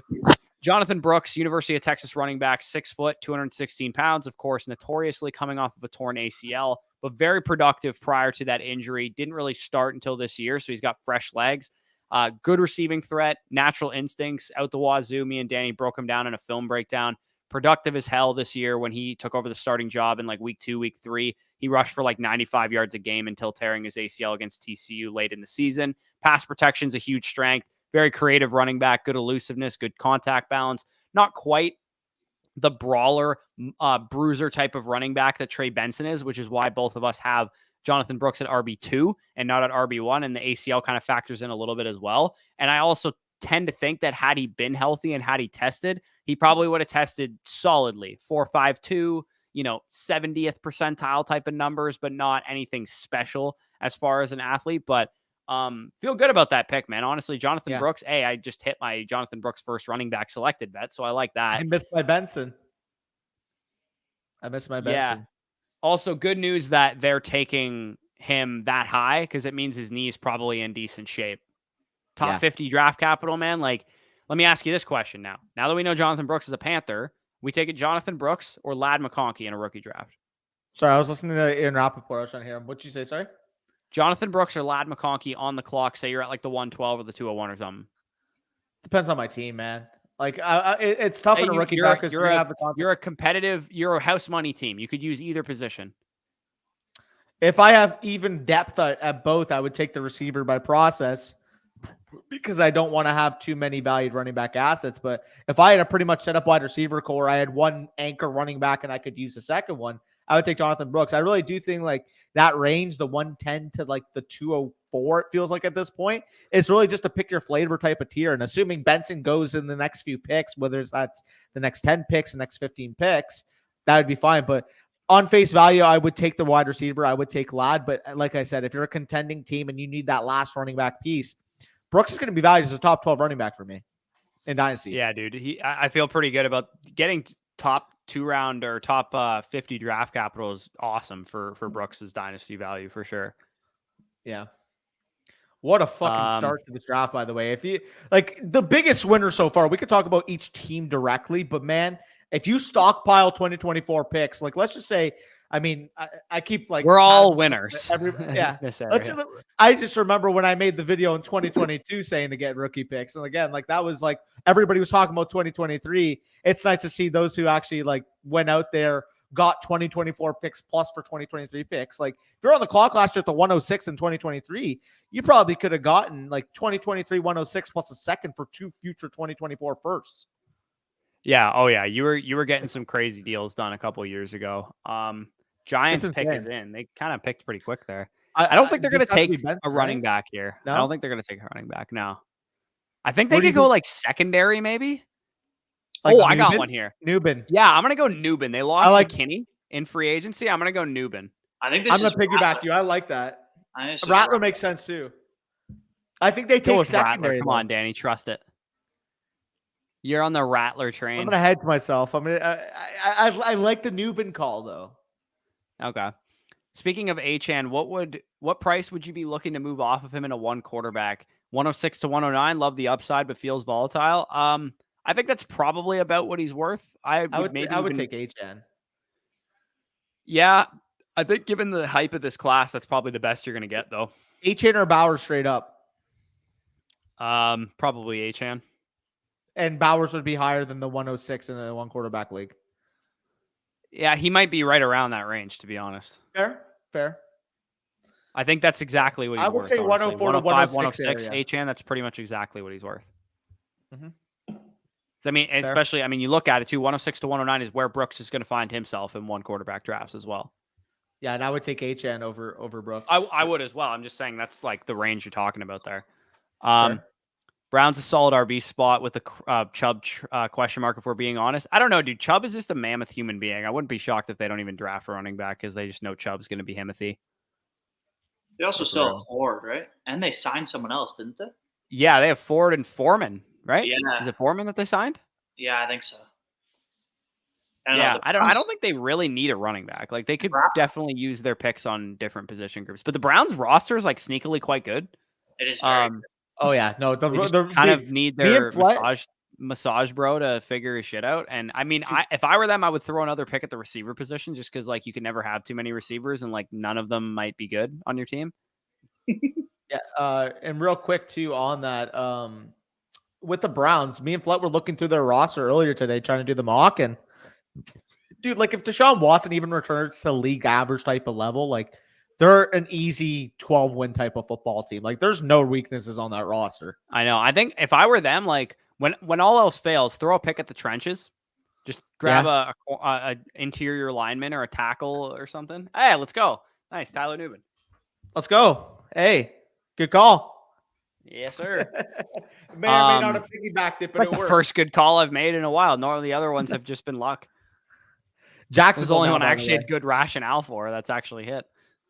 Who's still available, by the way? I gotta check the PFF draft board to kind of see here. I'm wondering if Green Bay taking another O lineman. Yeah, the Bucks are coming up soon, man. I'm getting excited about this. So are the Cowboys. Some good players on the board right now. Yeah, the Bucks and the Cowboys are like really close up. No. So Jason Light, I'm wondering if he just ripped AD Mitchell right off of his board. Because I know, like I've heard Light talk about how they give like personality grades and like attitude grades and stuff. And he said literally every time they've given someone a bad attitude grade, they haven't missed one, apparently. Like the second they get in trouble with the law or whatever, it's like, I just want to look back and see, do we have an attitude or a off the field concerns grade on him? He's like, sure enough, they did. And he literally basically alluded to Rashee Rice being one of those players. Wow. Because this interview was right after the Rashee Rice incident. Yeah, that's pretty crazy. So, might not be a first-time offense for Rashee Rice. By the way, the Jaguars are on the clock here. Could this be Kingsley? No, they have their tackle set. Yeah, they drafted Anton Harrison last year. I wouldn't be shocked if this was interior lineman though. I'm trying to see who's available. Frazier is available. Frazier, yeah. I can see Zach Frazier. Who else is available? Or Mason. What's his name? McCormick. Yeah, Mason McCormick, the Yale, not Yale guy, UConn guy, Christian Haynes. Christian Haynes, he's pretty good. I'm gonna go with Frazier. Yeah, he'll go line. When was James Stewart drafted again? With who? James Stewart, the guy announcing the pick. Wasn't he a first rounder in the Rodgers class or something? I think so.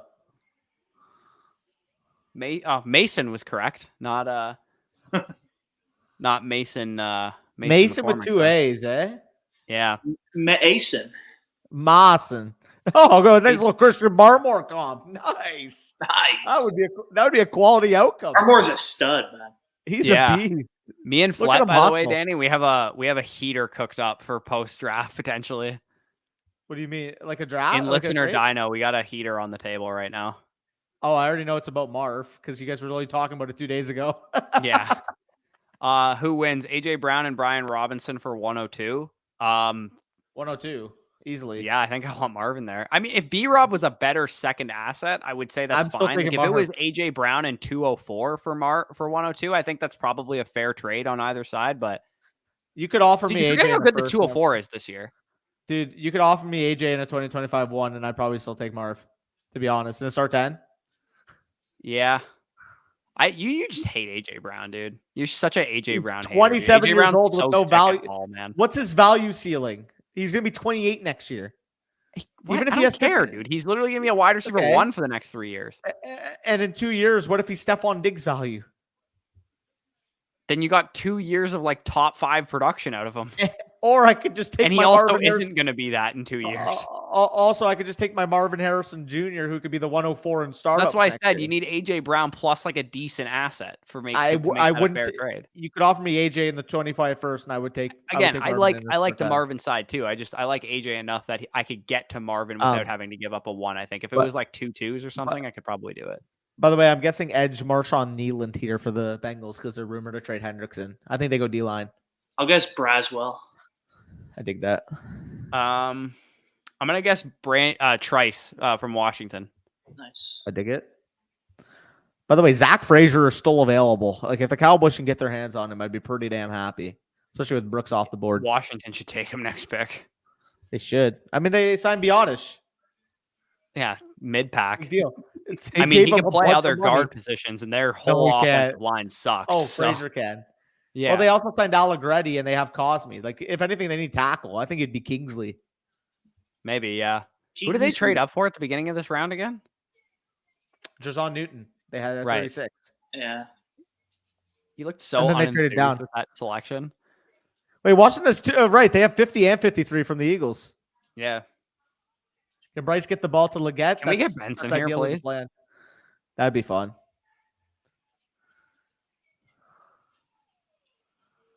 Go blue. Go blue, baby. We were right with the position. We all were right Yeah. with the position. We just didn't pick the right guy. Yeah. Woo! Chris Jenkins. Yeah. Whose jersey even is that? I have no clue. 32? Like, who the hell is even that? I don't know. I got it when I was like 11 years old. It doesn't even fit. I just use it as a prop. Interesting. Can Bryce Young get the ball to Leggett? Yes, sir. Yes, he can. Hopefully. Texans should have taken Sammer still before Lassiter. Yeah, I mean, Ooh. TJ Tampa should not be on the Sorry. board. I gotta point that out. Imagine you get Pickens with baby Pickens. Dude, That would be a disaster. Pickens and A.D. Mitchell will literally be in fisticuffs by halftime of week 4. Yo, I wouldn't be surprised if literally by week 4 it's a rumor that Pickens and A.D. Mitchell got into a physical fight in practice. Also, Russell Wilson and Justin Fields in the same locker room as George Pickens and A.D. Mitchell and Najee Harris, too. That might be the most toxic Mike Tomlin locker room in the history of his tenure in Pittsburgh. Dude, everybody just hates each other's guts. I'm kind of sensing a Steelers meltdown this year potentially. They'll just follow the AB wave. Yeah, I'm seeing it right now. They're gonna have 80 on one side and Pickens on the other. They're gonna both run go routes. They're gonna both give up halfway through their route and just stop running it. They're both just and gonna Pat assume that Freiermuth is gonna have 146 targets next year. Who did the fucking? I think this is Kingsley Suamataia. This is a wide receiver. I'm calling this. This is Troy Franklin is what I'm calling. Have you all seen the blasphemy former NFL scout Daniel Kelly has been posting? I literally could care less about that goober. There's your boy. Go blue again, Danny. Yeah! Woo! Yeah, go blue! Yeah! Oh, I just saw Antoine Winfield as the comp, but they're using senior, not junior. Facts. 5'9", $182, all compete. Also, are we just gonna let Daniel Jeremiah get away with the fact that he compared Ricky Pearsall to Michael Gallup? Like, are we just gonna let that slide? That was so random. It's terrible comp. Ashlyn Bailey traded 101 and 201 for 103 and 107. Thoughts? Burrow and AR at quarterback, thinking of taking Neighbors. So hypothetically, you end up with Neighbors and Odunze. Oh, maybe he has Burrow and AR, right? I mean, you could take McCarthy, I suppose, or Odunze. Hey, if you can get Odunze out of this trade, I think I would be okay with it. But if you're going Neighbors and McCarthy, like, I think I would rather, if I'm going value packages here, I think I would rather have Caleb Williams and Lad McConkey. I'm not gonna lie too. If we put this in terms of startup value, bro, would you rather have Neighbors and Odunze, or would you rather have Caleb Williams and Lad McConkey? Yeah, I mean, you're talking about a top 10 startup pick and I'm a taking Caleb round startup pick probably, and a top 25 startup pick. Top 25 startup pick. It's like a 1 and a 6 for a 2 startup return and a 4. I want Caleb's side here. I just don't think that's enough. Yeah, to be honest, Ashlyn, what I would have done, or what I would do, I guess you already made the trade. What I would have done is I would have traded Anthony Richardson and then just taken Caleb Williams. Yeah, I'm not going to lie. I'm not a big fan. You could have sold Richardson potentially for Chase. Yeah, I'm not going to lie. I'm not a big fan of this one, to be honest. Yeah, I think holding Richardson, thinking you're set at quarterback. Again, if Richardson hits, you will be. But Richardson's a very volatile option for me. So if you can walk out of this rookie draft with Malik Neighbors, JJ McCarthy, Malik Neighbors, Romo Dunze, somebody like those guys are the targets that I would go for. Yeah, I think I feel pretty good about it. I'm just concerned, and if maybe by some miracle if Harrison fell to you, that would be great. Wasn't George Pickens the 51st overall pick in 2021 or 2022? Sorry, I think he was 51. 56, I think, right? No, he's 52. He's 52. Imagine the fucking Steelers at 51. If they take a receiver here, I hope it's Franklin. Actually, that would be fun too. Yeah, Benson should Cleveland makes sense. Yeah, it definitely makes sense. What if they took Benson, the Steelers? That'd be fucking hilarious. Packers probably. Dude! I'm actually dumb. They went with Fatanu and they announced him at tackle last night. They still don't have a center. Zach Frazier is available. They will be taking Zach Frazier. Nah, I don't think they're going to go 2 picks on the offensive line.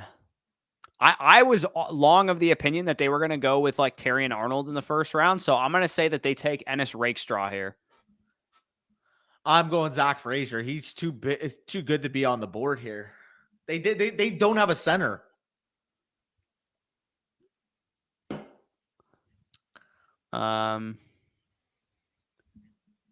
Spicy says, get me in for the Raiders pick. Spicy, I'm almost certain I sent you the link, brother. By the way, after the Cowboys pick, I'm going to go get some food quick. And then I'll... Oh, I did not send you the link. I'm literally selling. Go Bucks. After the Bucks pick, actually. Yeah, I'll go quickly get some food because I have some food in the other room. Oh, yeah, you're good. I got some wings. Ate some before the stream. I wasn't going to eat them all, so I saved some for after. Let's go. We definitely missed. Yeah, I mean, like, I like Richardson. I just don't understand why he goes above Kyler, Dak, and Love. I'm assuming you mean in best ball, right? And I would agree there. I think he means in Dynasty. I understand why he goes ahead of Dak in Dynasty, but Kyler Dynasty, and Love, I don't understand why he goes ahead of those guys. I mean, I think that's in the range of outcomes. I think he means in redraft, which specifically Love. I think Love should go ahead of him in Dynasty, but Kyler versus Richardson is a toss-up. I would take Love, but I mean, I think that's a tier, to be honest. So long me about selling Chase too low and Devi. Haha, jabs. You wow me, boss. Yeah, I mean, Jayful, you should have sold Chase to me. I still can't believe that. I was fucking feeling sick. Boy, I got the 101 and the 105. Superflex 12 teams. Current quarterback is just T-Law on the clock at the 105. First 4 picks for Caleb, Marvin Harrison Jr., Neighbors, or Dunze. Do I double up on quarterback and get Daniels? No, you double up on quarterback and you take Drake May. Oh, shit. Wait, no, you had 101, so you took Caleb. If you already took Caleb, then you don't. But then you kind of have to because all the receivers went. Yeah, you just take the quarterback or you try to trade down. Yeah, well, you take May, not Daniels. But yeah you could trade down if you wanted to. If you want to see what, like, if you can go down from 105 to like 109 and pick up a 25 first or something, and you don't need the quarterback, like that's something that you could potentially do, or maybe see what the 105 could get you in a trade for a veteran wide receiver. Maybe you can get like Garrett Wilson or St. Brown or somebody like that. Yeah, or better yet, like you said, you can either trade down or you could just take Drake, because we would take Drake over Daniels, and then you can see, hey, market the market, scout the market to see if Caleb gets offers, or what was your official guess, Danny, or if Zach Frazier, or if Drake May gets offers. It was Zach Frazier. Oh, they just took Zach Frazier. Oh shit, I wasn't even looking. Boys, trying to get a hold of y'all when y'all are not trying to check Twitter is crazy. Yeah, sorry. No, you're good. I actually, so when you got a hold of us at first, I saw the message, went to Twitter quickly to send you the link, and I had it like in the comment. I just didn't hit send. Yeah. Brutal. Crazy though, the Raiders have Andre James, and we just paid him. So I don't know if that guy's your center. I don't know if that guy is able to play other positions or who. JPJ? You announced him as a guard. You announced him as a guard. Okay. He's gonna play guard. Yeah. Oh, okay. The concern with him was not ability. He was a stud. He's just the concern with him is the fact that he had like injury concerns. Zach Frazier's fucking wrestling highlights, baby. Let's go. This is what I want to see for my center when I draft one. Just big old wrestling highlights. Yeah. I love it. I mean, Tristan Wirfs are the best, but yeah, didn't they do that last year or with Tristan Wirfs? Who was the guy last year? Oh, it was Linderbaum that pinned Wirfs, yeah. Right? Yeah. Wirfs is still better. Yeah, he's a dog. So.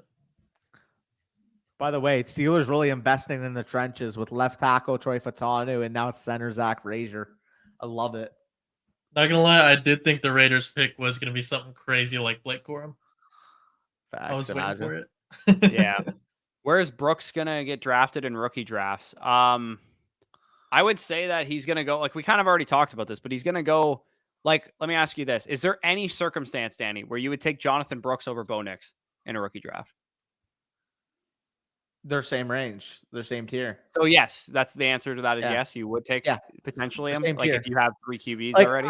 I genuinely think 109 to, like, 205, 206 may end up being, like, a pretty flat tier for me. Yeah. Maybe 110, 111, because, like, Worthy and BTJ I would also put there with Bowers. I think I would comfortably take Worthy and BTJ and Nix ahead of Brooks. But then after that, I think Brooks would lead the next tier of like Brooks, McConkey, if Leggett. Knicks is the 110, 111, then Brooks would be like 111, 112 and start the next year for you.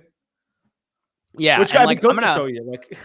Yeah, like I'm gonna pull up my rankings right now too, because like I want to talk this through while we're going through it and like rank these guys. Did you guys make your picks here? Wait for the Colts. The Colts, yeah. Roman. Wait, no, they need a big-bodied guy. Johnny Wilson. I think this has got to be AD Mitchell then, right? Like no, who else? I'm gonna go. People thought they were gonna take secondary in the first round. I'm gonna say this is Troy Franklin. This could be Troy Franklin. This could be Troy Franklin if they're worried about AD's like character. I'm gonna keep calling the AD slide. I think Troy Franklin is too good to be on the board. Let me ask you this question, Danny. It's a receiver. Bo Nix or Lad McConkey in a rookie draft? Bo. Yeah? Yeah, like I said, I think that's a flat tier, though. Bo Nix, Jonathan Brooks, Lad McConkey, Keon Coleman. Like, dude, like we're talking about 205 this year being the equivalent of like a normal year's 109, 110. It's insane. So you don't think that – do you think – so the way I have the tier set up right now is that Worthy, Bowers, Brian Thomas Jr., and Bo Nix were in that tier. Do you think McConkey would be in that tier with those guys, or do you think like Bo Nix isn't in that tier, for example? I think Bo would start the next tier. Yeah, okay. Bush loves some Bo Nix. I do love me some Bo Nix. I do as well. I think Bo Nix would start that next tier, and then McConkey and Brooks would be right there as well. I think. Adney, no, I changed on him. Adney. Oh, so I'm just never drafting him in a rookie draft now. Dude, rip Josh Downs, dude. Fuck. Homie, Josh Downs, dude, fucking turn targets circles around this dude, man. Bro, rip Adney, bro. I'm not spending a single pick on this guy if he's a 204 or higher. I picked AD Mitchell, and then I went to Troy Franklin in case he fell due to character concerns. Wow, I fucking suck. Yeah, this is. I really hope that people don't make me draft him because everybody's out on him on this landing spot. Like, I really hope everybody's just like, oh, yay, AD Mitchell, elite athlete. Let's take him 202. And I'm like, never again.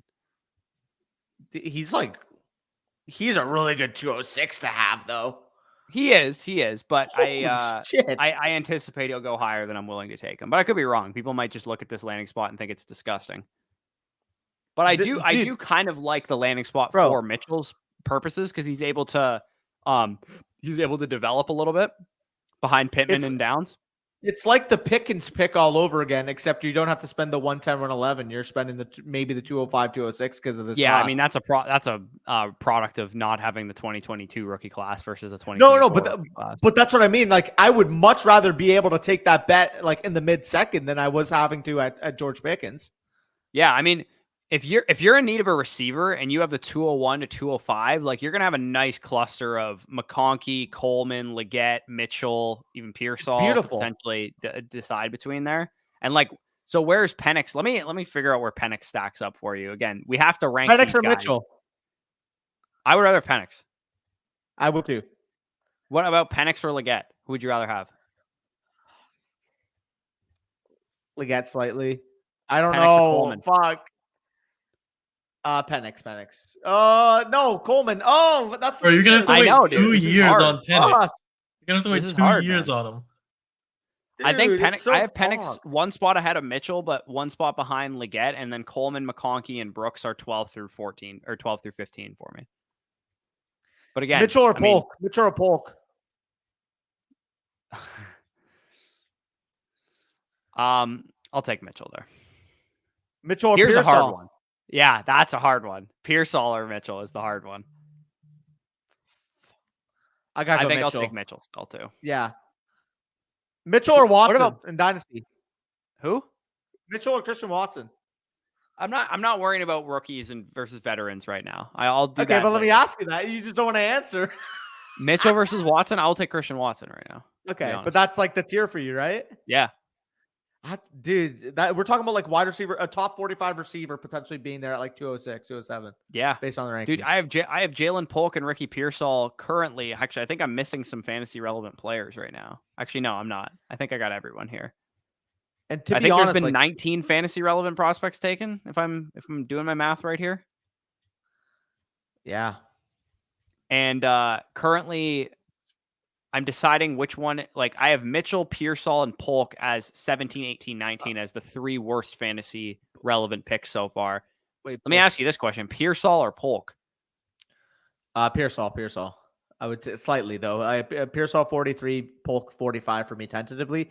The thing I was going to ask you though is Jaden Reed or those guys. Jaden Reed. I have Jaden Reed at 35. I have those guys in the early 40s. I wanted to pick your brain. I would take Jaden Reed over those guys. That's like the slight tier above youngsters, because then I have the vets in between as well. Yeah. But it's pretty crazy that, like, some people would say, oh, what do you sell Jaden Reed for? What is he worth? Some people are like, I'd pay a late first for Jaden Reed. It's like, hell the fuck no, I wouldn't, dude. These guys, we're talking Jaden Reed versus Adonai Mitchell as a conversation point, and he's going to go at like the 207 in rookie drafts.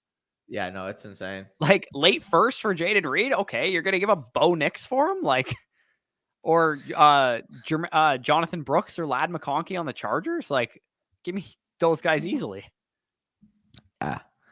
Man, it's fascinating. It's fascinating. This draft has been a good been year fun. to have twos, man. I'm glad that one of the things that I talked about, I think way back in January or February, I was talking about like rebuilding trade targets, and I'm like, go buy twos, man. Go buy twos was what I said. We still could get like Trey Benson to the Cowboys at 56 too. We haven't even talked about that. Who? Benson. We could still get like Benson to Cowboys at the 56 spot. If Benson goes to the Cowboys, I think I would legit take him 110 ahead of Brian Thomas Jr. I wouldn't, but he would be in the 1-2 turn area, and him and Bowers would legit be a conversation. I think. Holy Christ! Washington's pick. Wow, get ready for Washington's pick. Did you just see it? Yeah, it's funny. You just said get ready. It's funny. It's funny. Funny to me. It's funny. Is it Johnny Wilson? It's Jatavian Sanders. Is it? No, I'm guessing it's Jatavian Sanders. Didn't you just say get ready for Washington's pick? Like, don't you know it? That's what Spicy said. Someone texted him that. Oh yeah, no. Joshua Guthrie said that. I just read it out. Oh, maybe he's just telling us get ready, as in like guess it. Oh, Jatavian Sanders. Yeah, I'm gonna say Washington's pick. I'll take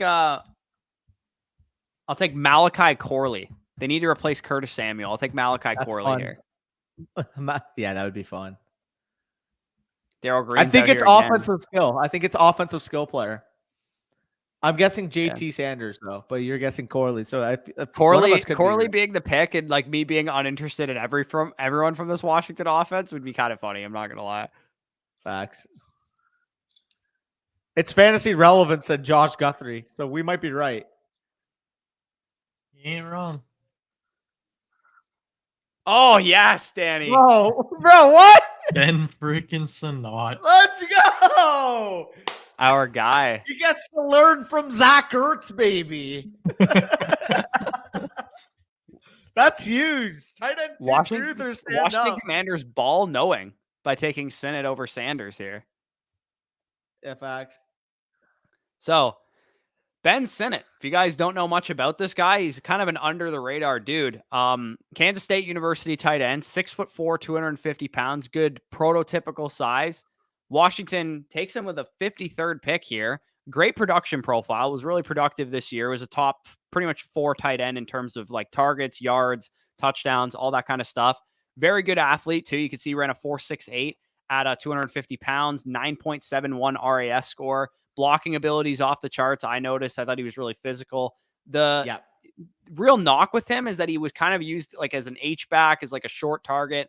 And he also like has not a whole lot of downfield usage. Like he wasn't really asked to run a full downfield route tree as a tight end and kind of like split the seam, but the athleticism and stuff makes me think that he could do it. I do think he's like a fluid mover in space, good toughness. My comp for him here is Trey McBride. Might be a little bit of a rich comp, but to be honest, I think the athletic profile's there. The size is there. The film is there. The burst score, 98th percentile. Agility score, 95th percentile. Like I was really impressed with what I saw from him on film. So that's the thing that I like with Ben Sinnott, is that this is a Washington offense that's in need of more reliable guys, because, you know, Terry can do Terry things, and Dotson was kind of disappointing. So adding a pass catcher was definitely the right move for them.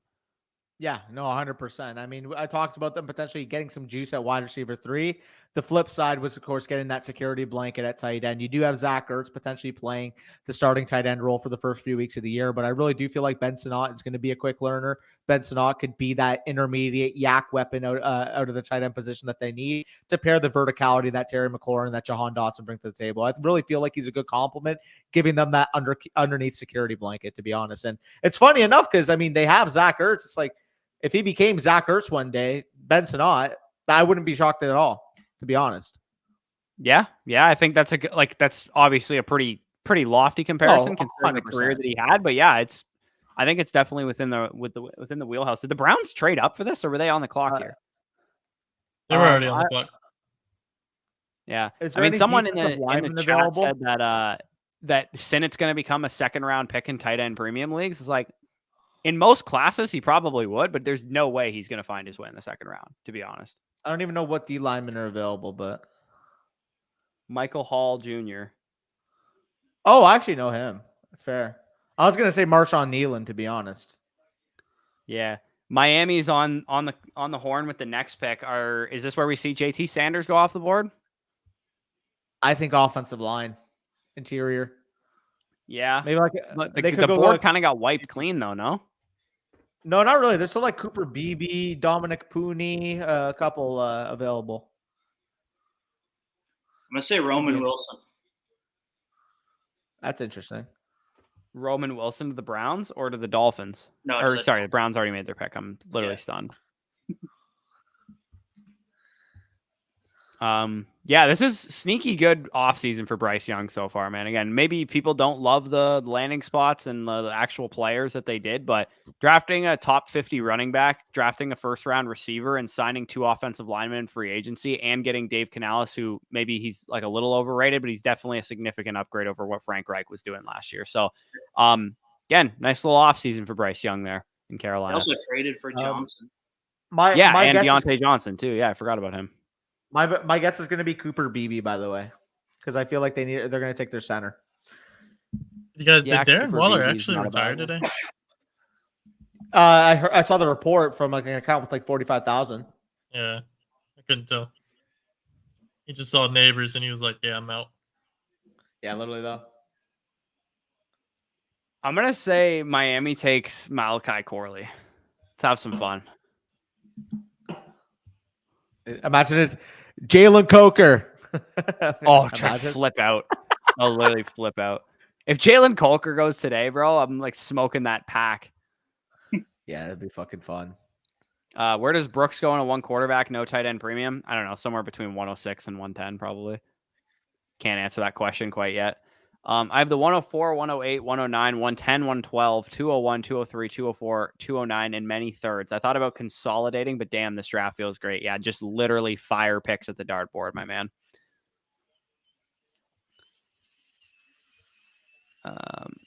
I don't think those receivers are going to get traded, to be honest, because I think the 49ers wouldn't want to move Ayuk unless he's getting a first. Maybe they would move Debo for a day 2 pick. But I think both the Bengals and 49ers wanted a first rounder if they were going to move Higgins or Ayuk. So if they didn't get traded yesterday, I don't think they'll get traded today. Yeah, we're already moving in this draft. Yeah, they're kind of shredding, dude. It's like not even 9 o'clock yet, and we're almost at the end of the second round. Yeah, literally though. And I don't think they trade I don't Debo want for to any literally pick be now. on here till fucking 3 a.m. waiting for the 104th pick of the Dallas Cowboys to be a bad Michigan player.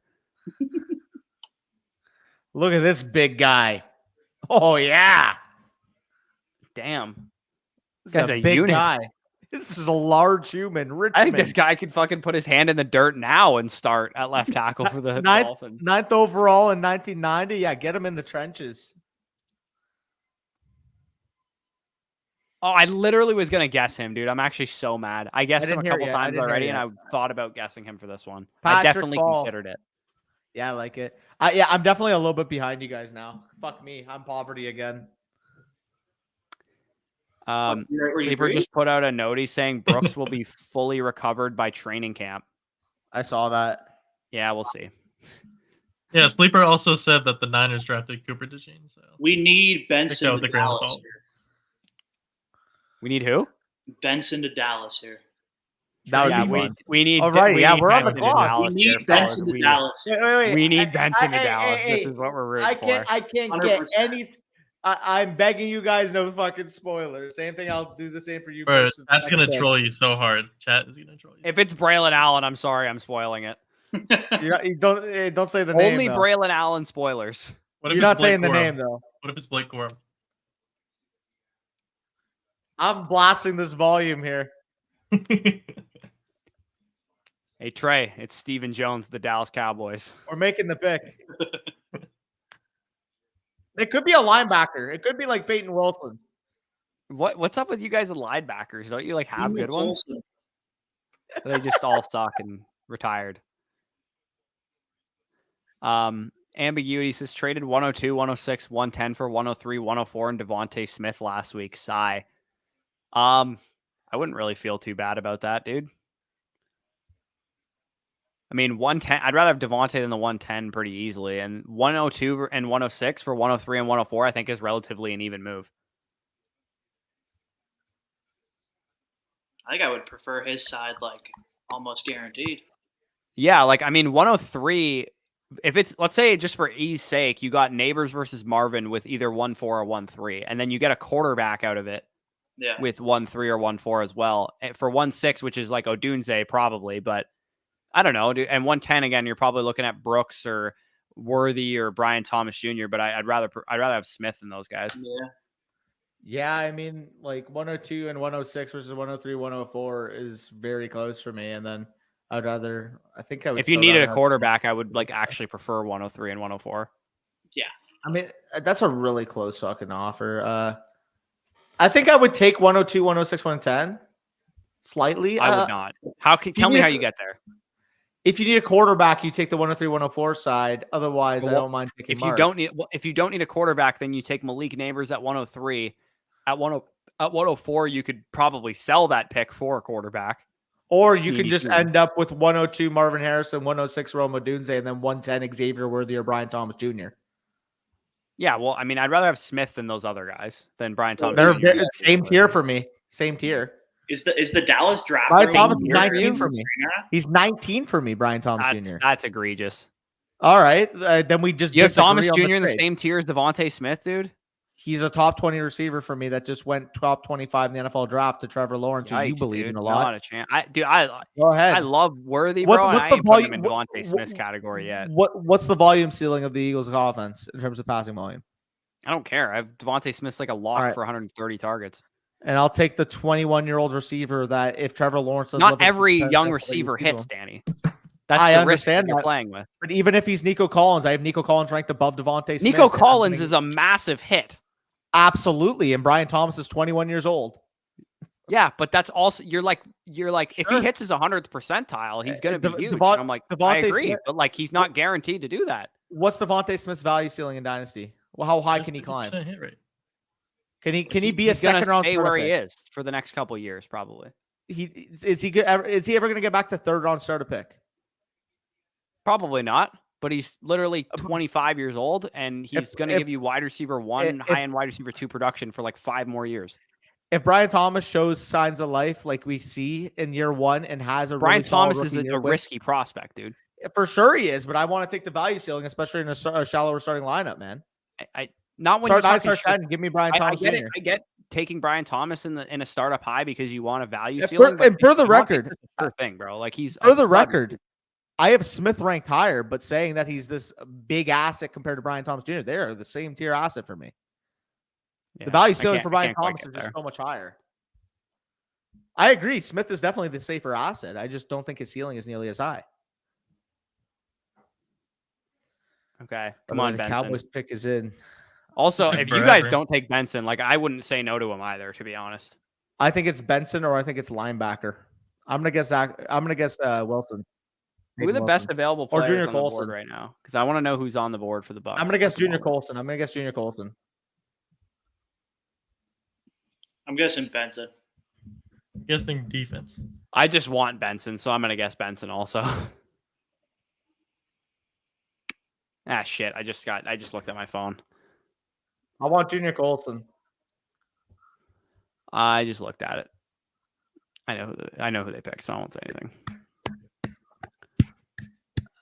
Steelers get 80.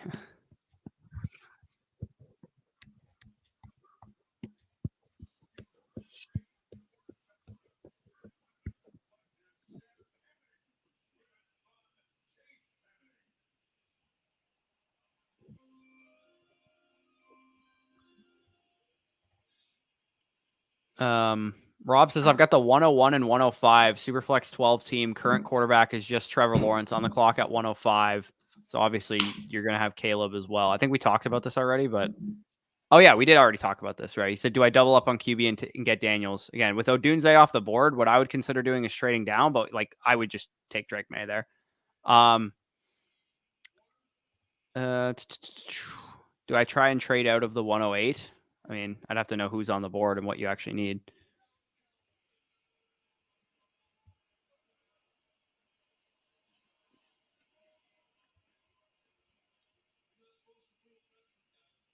We're getting some straight diabetes analysis from Poland. I really appreciate this here. He's giving a lot of analysis on AD Mitchell's attitude concerns and stuff like that, which is I've never heard this stuff here. Why is Danny about to break down for a second round pick right now? Yeah, why are they taking forever? Also, it's like not an exciting player at all. Like who they drafted because I saw who it was. Downs is stock up, to be honest. Agreed. Gonna be drafting him everywhere.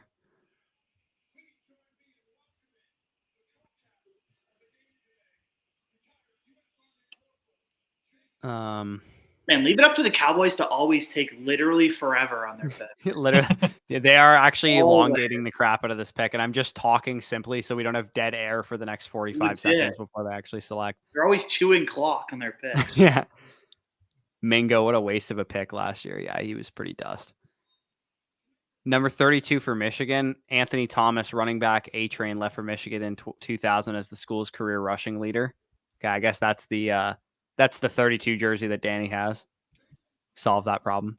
The one that he doesn't know how to hold up correctly? Yeah. I think he muted us. No, he did. He did, 100%. Oh, okay. That explosive play threat is for Steichen's offense. I mean, you still don't have him. I can't wait for Danny to just be really. I told you it was like such an uninspiring pick. Huh? Oh, when you had us muted, I was like, yeah, he's just like, I don't know why he's all nervous about a second round. Like, Flet's like, why is he literally tilting about a second round player? And I'm like, he's not even like that. Oh, I didn't want to get it spoiled. Yeah. That's a good pick, honestly. At this point, I mean, I've been predicting him in the mock for like the last 15 picks. It feels like. Yeah, I like Pearsall KWC. He's just there's a lot of better players in this class than Pearsall. Nothing against him.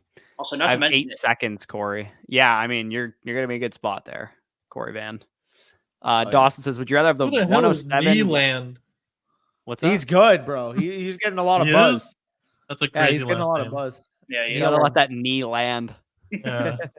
It's like, hopefully, yeah. It sounds like something Joe the Dana White would say Bucks about picked Anderson Silva during a UFC fight. Gotta let that knee land. The Bucks picked so quick compared to the Cowboys. They auto smashed the pick, eh? This is TJ Tampa. It's Tampa to Tampa, baby. Tampa to Tampa. Okay, well, who's the best available players right now? Who else do we got on the board? Rakestraw, probably. He's pretty solid. Yeah, Rakestraw would be decent. They're very much like a second round corner type of team. Yeah. I could see them going with a D lineman, but like who's available at edge? Is there any edges available right now? Aswell from Alabama. Yeah. Also, Braylon Price is available, I think, still. Yeah, we fucking live at the University of Washington, so that wouldn't shock me. Yeah, you do, actually. We actually live at that school. Yeah. I call me crazy here. I think Trey Benson's the best player on the board. Could absolutely nuke my Rachaad White bags, but I wouldn't mind it at all. Benson to Tampa would be fun. Yeah. You guys made the pick immediately. Like the other sneaky one would be TJ Tampa, right? It's good for the brand. Come on. Tampa to Tampa. Tampa to Tampa. He's going to have a jersey on the back that says Tampa. Like, that's so elite. The the edge from Penn State still available too, right? Oh yeah, he is. Yeah, Adika Isaac or whatever. Yeah, no, that'd be a good pick too. Would you rather have 107 and 112 or 109 and 110 plus a little something? I would rather have 107 and 112 personally. He says wants to get rookie 107 RB1. You might get 107 rookie 112. RB1 at 112. Like Brooks might be going in that range, and I would much rather have the 107 Oop. startup value difference between 109 and 107 because you're going to get like McCarthy or Odunze there. 107 is quarterback equity pick, so I want that side. Yeah, I mean technically 109 and 110 are also. Yeah, but I mean I would just view JJ McCarthy a tier above that.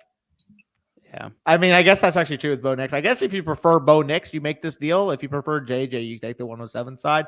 I'm taking 107 regardless, so that's a good point, though. I would so in my personal rankings, I actually don't even view a tier break between Bo Nix and JJ McCarthy, even though McCarthy got the better landing spot, but the market absolutely will. So that's why I'm going to say that there's a tier break between the two guys.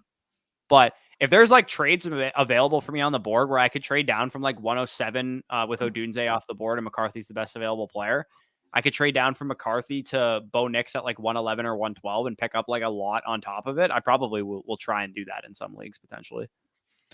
Yeah. I'm thinking meat and potatoes picks. I remember a tweet from Danny saying Sinnott is a better player than JT. Yeah, he is a better player than JT.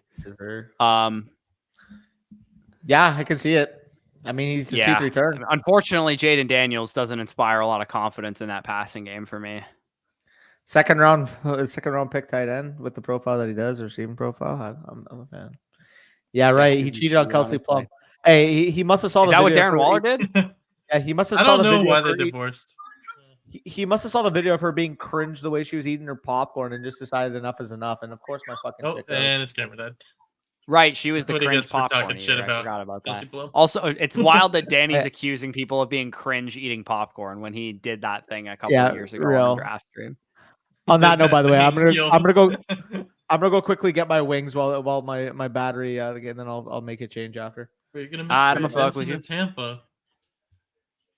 I just saw on Twitter that Steve Smith Sr. has TJ Hushmanzada as the comp for Jaylen Polk.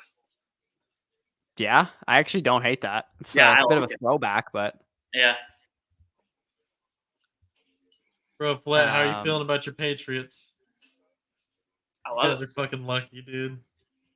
I was begging that the Raiders would tank for May, and then we could forfeit rounds 2 to 7. I'd still be happy. Yeah, lucky. I don't know who he's gonna throw to, but Cowboys select Stephen Jones' hairline. Also, Jared, you're gonna have to give me some context, my man. You keep saying, "Do I trade out of 108?" I'm like, "What is the scoring format? Why are you wanting to trade out?" Like, I mean, if you're talking regular super, the 108 get less valuable. Who is your pick here, by the way? Yeah, is this William Golston making the pick? Let's go. I think Tampa. He might be announcing a replacement of his. Just saying, if this is a defensive lineman, this could be his replacement. Who'd you guess? My guess is TJ Tampa. Okay, Sam. Bro, the next 3 picks are in. Oh, bro, I literally would have had it if I just would have stuck with it. Oh, you should have stuck with it. So William Golston literally just announced. Okay, actually no, he's a 250 pounder, so he's going to be an outside linebacker for us. Yeah.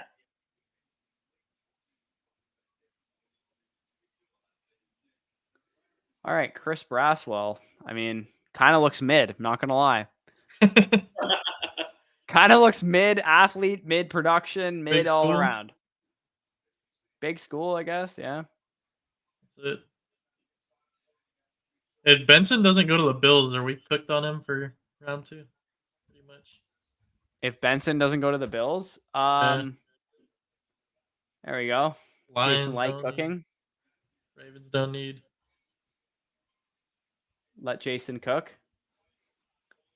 Pick is in. What if we get Benson to the Texans here? It'd be like that'd be crazy. That'd be like the Michael Penix of running back picks because they just paid Mixon for no reason. Yeah. I'm gonna guess Rakestraw here for Green Bay. Yeah, Jared's like begging for a fucking corner in the chat right now, like literally begging.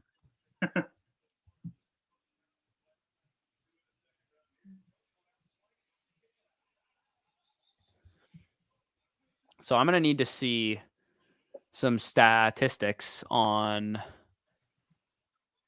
Braswell here. I'm looking up some stuff because I really don't know much about this guy. I knew who he was because he played for Alabama, but I don't really know much about him. So I'm going to take a look at what kind of guy we're dealing with here. Admittedly, I wanted Chop Robinson. Ooh, that's a good pick, actually. Oh, that's Kuiper's fucking guy right there. Yeah, he's good.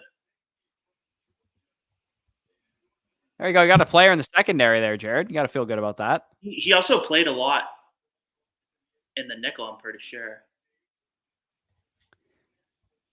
Okay. Chris Braswell, where are you? Reporter on NFL. Pass rush grade. Got to sort by that. Apparently, Zeke to Dallas is highly likely. I heard that shit too. Okay, so Braswell had 13 sacks this year, I think. Is that SK? No. Is that sack? No, it said 8. 8. 13 sacks. Really? 3-year player. 8. Is he early declare? Let's take a look here. Chris Braswell. October 25th, 2001. So he played at Alabama. He redshirted his freshman year. So he's a 4-year player. 13 sacks, 10 hits, 33 hurries, 56 total pressures on 309 pass rush snaps. Okay, not bad. See how many pressures he had total in the country. He was 11th in the country in pressures. That's pretty solid. TFLs 22. Not bad. Is this Georgia guy like the fucking Georgia version of Brian Branch or something? What's up, sorry? Yeah, Georgia guy?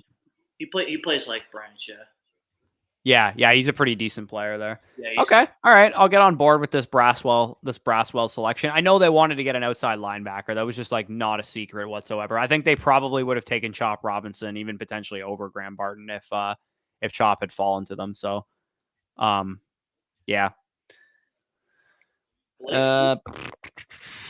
Cowboys with the most meat and potatoes pick. Yeah, you can't convince me Marshawn Nealand wasn't the most like sexless Danny's gonna talk himself into it by tomorrow. I'm a fan. Oh yeah, Danny's gonna come back. He's gonna be. It's all. Oh, he was already a fan. Yeah, that's right.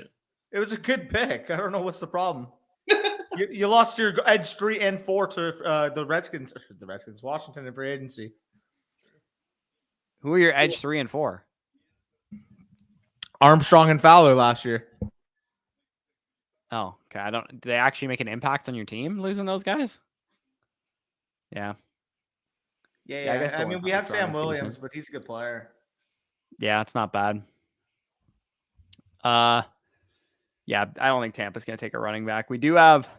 Okay, do we have second round running back potential here still? Not really. I guess if Baltimore took one. I think, Benson's best spot's probably going to be early third here, I think. Unless someone trades up into the second. I have 106, 107, and 204 in a 1 quarterback, and I have Stroud and Kyler. Should I take Williams if he's there or go 2 wide receiver and running back at 204? If Caleb is there at 204, you should take him, but I wouldn't take him at 106 or 107. You're going to get a better player there. I think it's too early to go there. If you have Stroud and Kyler, I honestly wouldn't take a quarterback at all, to be honest, unless Caleb falls to 204, like I said. 2 wide receiver, 2 running back. I mean, 106, 107, you could grab Brooks with one of those picks, I would imagine. I don't think that'll be a reach at all. And then you could just grab best available player at 204. But if you wanted to go like, say, Worthy and McConkey at 106, 107, or McConkey and Coleman or whatever, and then at 204, you grab, Leggett or Pearsall or maybe one of these other hopefully we get a run on running backs in round 3. I think that's when it's going to happen. That could make sense there at that point. Braswell, Hunt, and Isaac left. Yeah, so Braswell is the pick for us there. I don't know, 6'3", 250 pounds is a good, that's our prototype. That's what we want in outside linebackers. I know Bowles always looks for that size profile. Let's see what was Braswell's RAS score here. I'm going to take a look here.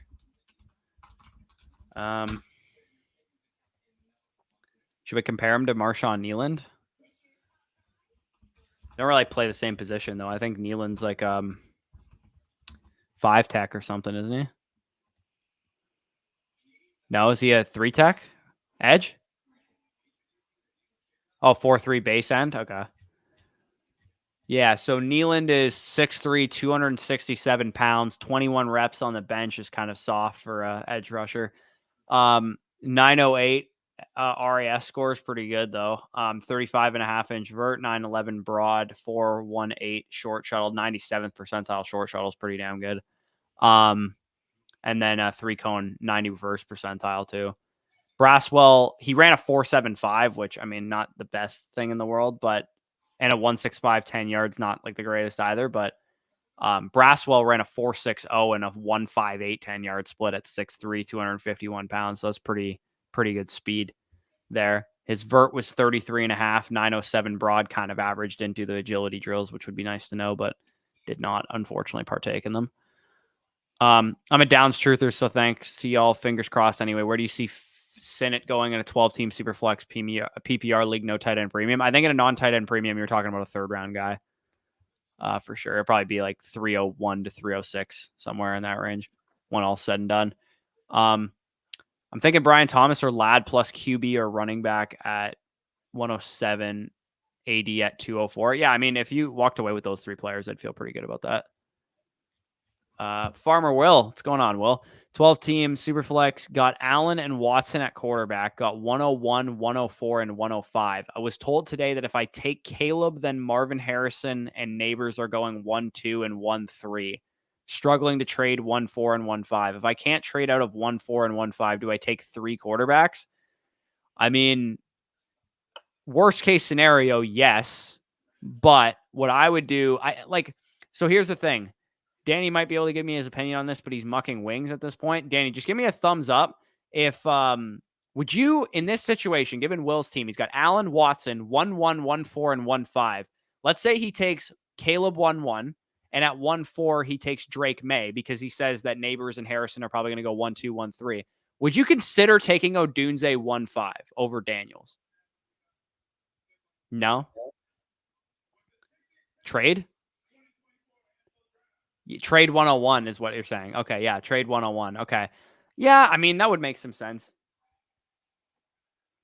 Cole Bishop, never heard of that guy. So, I don't know, dude. I think the way I look at this is a tough situation, Will. I'm not going to lie. I think if you can't trade 104, you can't trade down or trade whatever. Can you trade 104, 105 straight for like a player? Can you like sell the 105 for Garrett Wilson or something? If you're looking for a wide receiver at that point, that's something I would consider doing. But yeah, you're probably going to have to exhaust all your avenues there. And like Danny said, maybe worst case scenario, you do actually have to trade the 101 in Caleb Williams and see if you can go after one of those stud receivers maybe, or whatever the case is. But you could always trade down from 101 potentially and try and trade down to 102 and get Marvin there or something. But yeah, worst case scenario, I would just take the quarterbacks and figure the rest out later.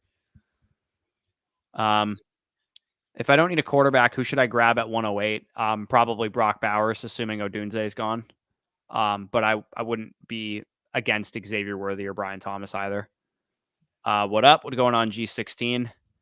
Let's go, Chris Flexen under 2Ks. I don't know what that is. Is this under 2 strikeouts he's talking about? I don't know who Chris Flexen is. That's a pitcher, yeah. Yeah.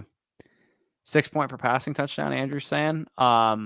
Yeah, I still wouldn't go with Caleb, given that you have Stroud and Kyler. Best ball league for my 108. Yeah, I would probably be looking for Bowers there, Corey.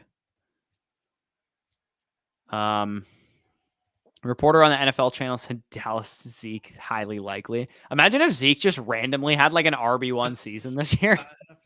I actually would put it past the Cowboys to just pepper him with like 340 touches.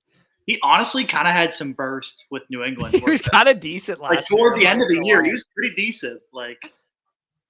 Yo, the Lions have the chance to do the funniest thing ever and draft a running back. Draft a running back? Yeah, just absolutely screw everyone over. Yeah, how about we don't do that? Also, how about we don't have Barry Sanders announce that pick too? Roman Wilson. Oh God, please no. Reporter on. Oh yeah, okay, I already read that. Benson to Buffalo would look great to me. Yeah, I don't think that's gonna happen. Danny Jones just traded his next pick in round 3 for Nathan Peterman. What are we talking about here? Isn't Nathan Peterman retired? Like, Wait, did the Cowboys trade a pick No, for there's Nathan no way. Peterman? No, a third round pick? There's no way. this is not real. There's no way. So the Lions just really hated their corners, huh? Yeah. They trade for Carlton, draft Terry and Arnold and Rakestraw. They're like, our secondary was ass. Yeah. It really was. Cam Sutton is terrible. Like, Rakestraw looks cheesed. Who was the corner that didn't make that play on the Ayuk ball? Melifonwu? Was it? I think he's a safety though. Yeah, I don't he's think that more of a was corner. safety. Yeah. Yeah, it was Melifonwu, I think. Okay. Dude, I'm actually still so salty about that because I Yeah. literally advanced that team to the gauntlet final, and I would have had 8 players live if the Lions just win that game. Bro, I would have had such a good team if Buffalo didn't fumble. So annoying. I was so happy about that too because I bro, was like, Bush dude, and knocked all us the out Buffalo, too with our all the best Buffalo team. stacks were down. KC, Detroit, Super Bowl would have been so good for me. Yeah. You knocked us out too on our other team that would have had like 7 live I know. in that same pod. Oh man, that was terrible. Braswell is an elite bull rusher, has good power. He's a diet Jared Verse. I think Jared Verse is a diet Jared Verse, to be honest. He's kind of a bum in my opinion. I like that pick. Okay. All right. I don't know a lot about Braswell, but I'll take it. Pionio says I have 104 and a 10-team best ball superflex, have Lamar, A-Rich, and Bryce. Would you take Rome over QB2, assuming it goes Marvin, Caleb, and Malik? No, I would not. I would just sell off Richardson or Bryce, to be honest, if I were you. What I would do is I'd sell Richardson, and I would see if you can get a receiver straight for him and then draft Drake May or whatever at yeah, like when it comes to, because this is going to be a popular decision point that a lot of people have. Hey, my quarterback core is already good, and I have all these first round picks. Do I just draft all these quarterbacks? It's like, I mean, yeah, you do. If you have nothing else to do with the picks, it's like, why sacrifice the value if the quarterbacks are going to hold them? And worst case scenario, like you have Lamar, you have Richardson, you have Bryce, like sell off one of those guys. Is this Haloti Nada? Yeah, good call out there. Oh, I'm gonna make a pick here. They're gonna go tackle. Has Suamataia gone yet? No. I'm like praying he kind of falls to New England. I'm not gonna lie. I'm gonna go no. Okay, Danny's saying it's Suamataia. I'm gonna go Rosengarten. Yeah. Yeah, Washington tackle. Or that guy from Kansas. Cooper Beebe. He's an interior guy. Is it? No, there's. Hey, there we go. Nice. Yo, Bush, did you see the Catching all up the the stuff lad. about Malik Neighbors today? What stuff? Well, like there was a video of him like meeting the Giants staff, and he just looked so pissed He off. just looked so down. And then there was also someone asked him about Daniel Jones, and he called him Janiel Dones. I've never laughed harder in my entire life. Dude, you gotta go watch the video because like he says it so casually. It's so. Is Malik Neighbors gonna be a knucklehead, man? Like I'm worried. He said Janiel Dones. Yeah, I'm gonna just keep the faith that Malik Neighbors is just one of these guys that is a total diva, but he's a sick player. Yeah. Non-Superflex 105. Non-Superflex 105. Kansas City just jumped up one spot. Oh, they're gonna take Suamataia now. Probably. God damn it. If I had to rank my top 5 players They in traded with San non-Superflex, Fran? yeah. Non-Superflex 105 to me would be Marvin 101, Malik 102, Odunze 103, Bowers, Worthy, Brian Thomas Jr., all in a tier 104 to 106. And then maybe you could slide Jonathan Brooks into that tier as well. Maybe.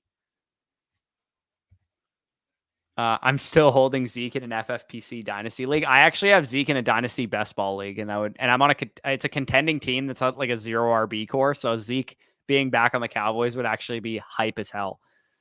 Yeah, dude, Zeke being a league winner, it was so funny last year. I'm not gonna lie. That's terrible. Only way baseball is interesting. Yeah, I definitely concede that it's not interesting unless you bet on it, which it's also still not interesting for what it's worth. So just bet on a different sport that's more fun. The Jays booed the shit out of Ohtani today, and they just hit a dinger in his first at bat. Not ideal. What's crazy is like people talk so much shit about golf being like a boring sport and stuff, but like I think baseball's significantly more boring. I mean, like, and also when you bet on one or the other, like golf becomes way more interesting when you bet on it, whereas baseball is like marginally more interesting. Golf is boring for the most part, in my opinion, but it gets lit like 3 times a year. Like the Masters is awesome. Yeah. Oh yeah, that's Players fair. Championship, awesome. That's true. I guess that's why, because I don't follow either sport a lot. So it's like I'm not going to watch the World Series unless the Jays are in the playoffs or anything like that. So if the Jays aren't in the playoffs, I'm literally not watching it. Guess you're not watching baseball for a while. Yeah, we all thought that was coming. Was that Nick Bolton that announced that? Who was that? It honestly kind of was Rice, but it wasn't. I know that. Oh, it was Jamal Charles. I don't know how I didn't recognize him. It was bad. I wanted Suamatai at New England's 3rd round, but that's annoying. What if you draft the next Zach Wilson over Chase like people did in 2021? Henry, you're referring to saying that you draft a quarterback over Odunze? Is that what this conversation is? You drafted Zach Wilson over Chase. A lot of people. I mean, some people did. A lot of crazy. Some people did. Yeah, it is crazy for sure. But I mean, quarterbacks miss at a high rate. Like that's not unique to this class for sure. Yeah. I think yeah, I mean, if you believe in Neighbors and Odunze is the guy that I'm really struggling with right now, honestly, because I think people are going to take him over, say, Drake May or Jaden Daniels or whatever. Like, I think people are going to do it, but I'm wondering, like, would I do it? Is the thing I keep coming back to. Like, I think would I take Odunze over any of these the 2 quarterbacks? Like, I'm not a big Jaden Daniels guy. Like, I don't know. I'll sell the quarterback equity, sell the quarterback asset, but there might be a situation in which I draft Odunze. If I have a really good QB room and I can't trade, I'm probably just taking Odunze, to be honest. I know. That's where I'm like at. An Danny, is there a really? situation in which you'd ever take Odunze over Daniels? Huh? This guy's out on Mars. Sorry, there's a situation in which you'd ever take Odunze over Daniels? No.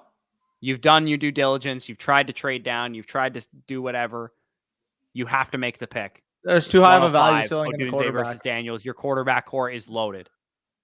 Okay, I would rather take the value ceiling of the quarterback. Like, unless you're forcing a lot of confines that I don't think will actually be there in a decision. I don't think a lot of people in our audience are going to have. I think it's going to be a very common decision to have a loaded quarterback core with high picks because that's how we build teams around here. So it wouldn't shock me if this is. I feel like you'll have an option to sell the quarterback regardless whether that's at the draft or post draft. You will or your other quarterbacks. Exactly. Yeah, I just don't. I'm not going to sacrifice. You probably got to go Daniels over Odunze. Danny had this decision last year with Stroud. Very little to trade down one spot. If you remember, and then we ended up making a deal anyways. I told you to your face. I'm like, I will take CJ Stroud if you don't trade up. You're like, I know how much I know how much you like the flex players. Go ahead. I took CJ Stroud. This motherfucker a minute later. So CJ Stroud available for trade? You ended up getting JSN, so fuck you. Yeah, I mean, the guy's cheeks. He's borderline urine, yet to be seen. No, that was funny. I was like, I'm calling Danny's bluff here. We catch so many strays for the bed and breakfast stuff, man. Yo, the fact that it was also a feeling of disrespect. Like, oh, you don't think I'll do this? I insta-picked him. The pick came to 104, and you're like, I wonder if he's actually going to do it. It wasn't even a thought. I insta-clicked. Hey, man, I was just filling it out. Hey, man. I mean, to be fair. So I opened my phone, and Ian Rappaport pulled a Danny. He goes, KC takes a player who was definitely in consideration for them in round 1, Kingsley Suamataia. They literally definitely considered him in round 1. But by the way, total Niners pick, I'm guessing it's going to be a corner, and the best one I see available is Renardo Green. Yeah, they definitely just saw that on Twitter because I just saw it too. This guy fucking fully. Is that actually the pick? Is that actually the pick? Yeah, it is. You're actually an asshole because I didn't, but okay. There's no way you guessed that. Jay's the biggest cheater in dude, the world. I'm sorry. There's no shot you just dude, guessed that. I have the PFF draft simulator literally open right beside me, so I'm just looking at who's available. He's like literally one of the highest rated corners. Wait, is it That's tough, TJ dude. Tampa still available? Huh? Isn't TJ Tampa still available? He is. Yeah, no, he is, but DJ Tampa is a Buccaneer in the third. I fear. I fear. Tampa. I fear he's a Buccaneer.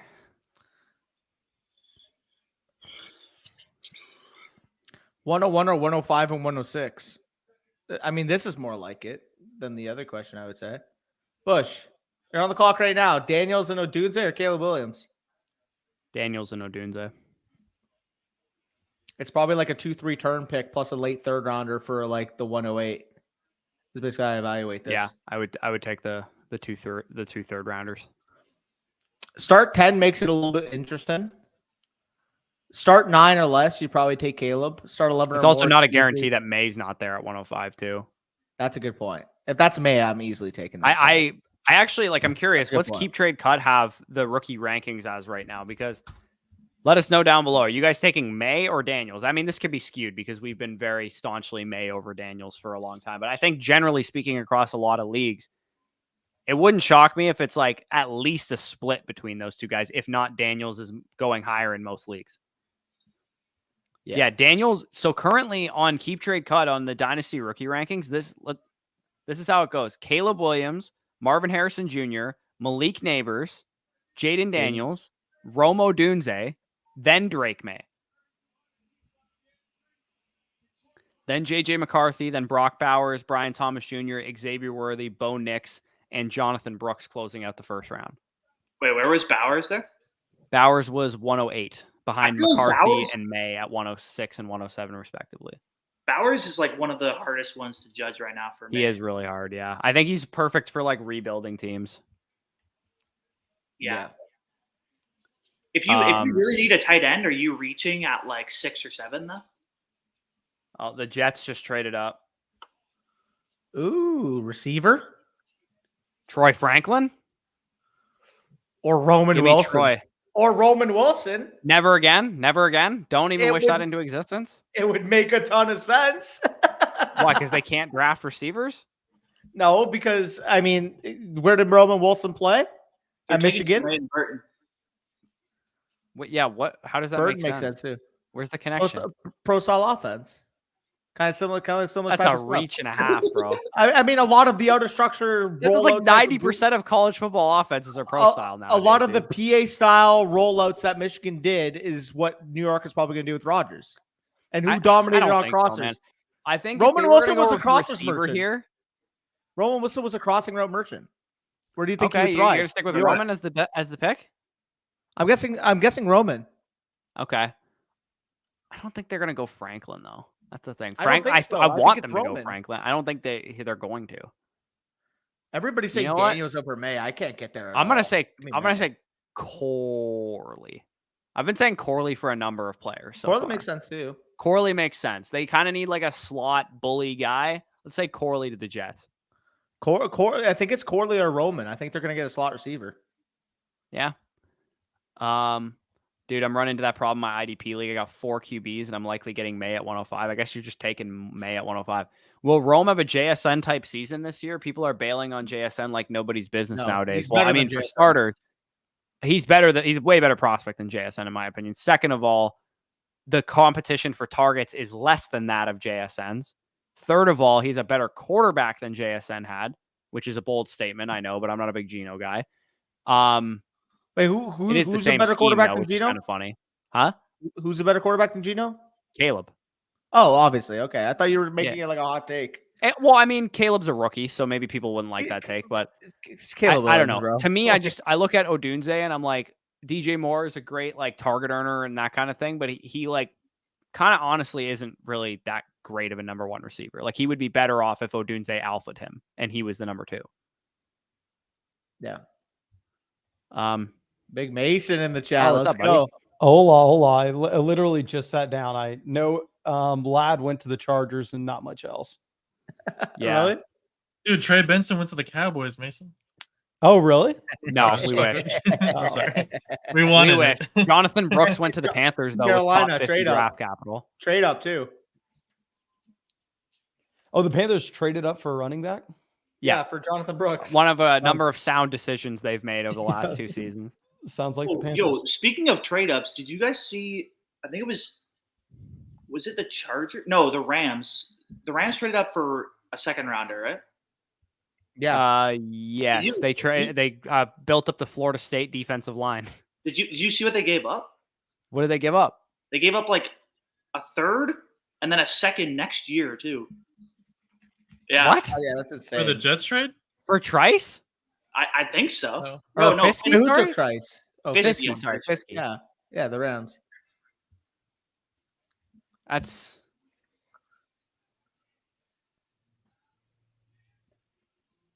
This has to be a receiver, though, regardless. Like I said, Roman, you said Corley. It's going to be a receiver, right? one thing I like to point out about you guys as Americans is you find really odd moments to get patriotic.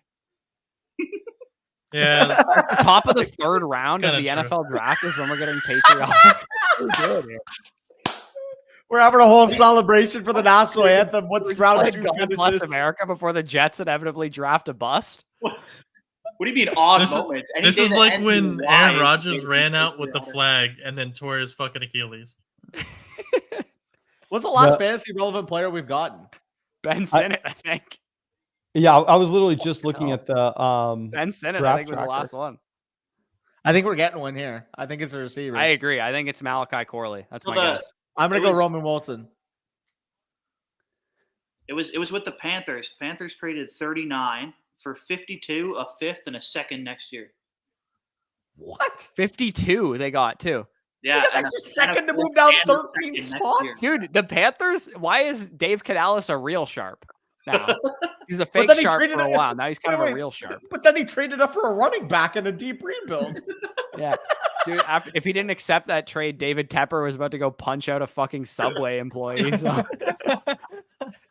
I saw Hey, that the shit. boy. Hey. Braylon Edwards, there we go. Look you go, baby. The boy.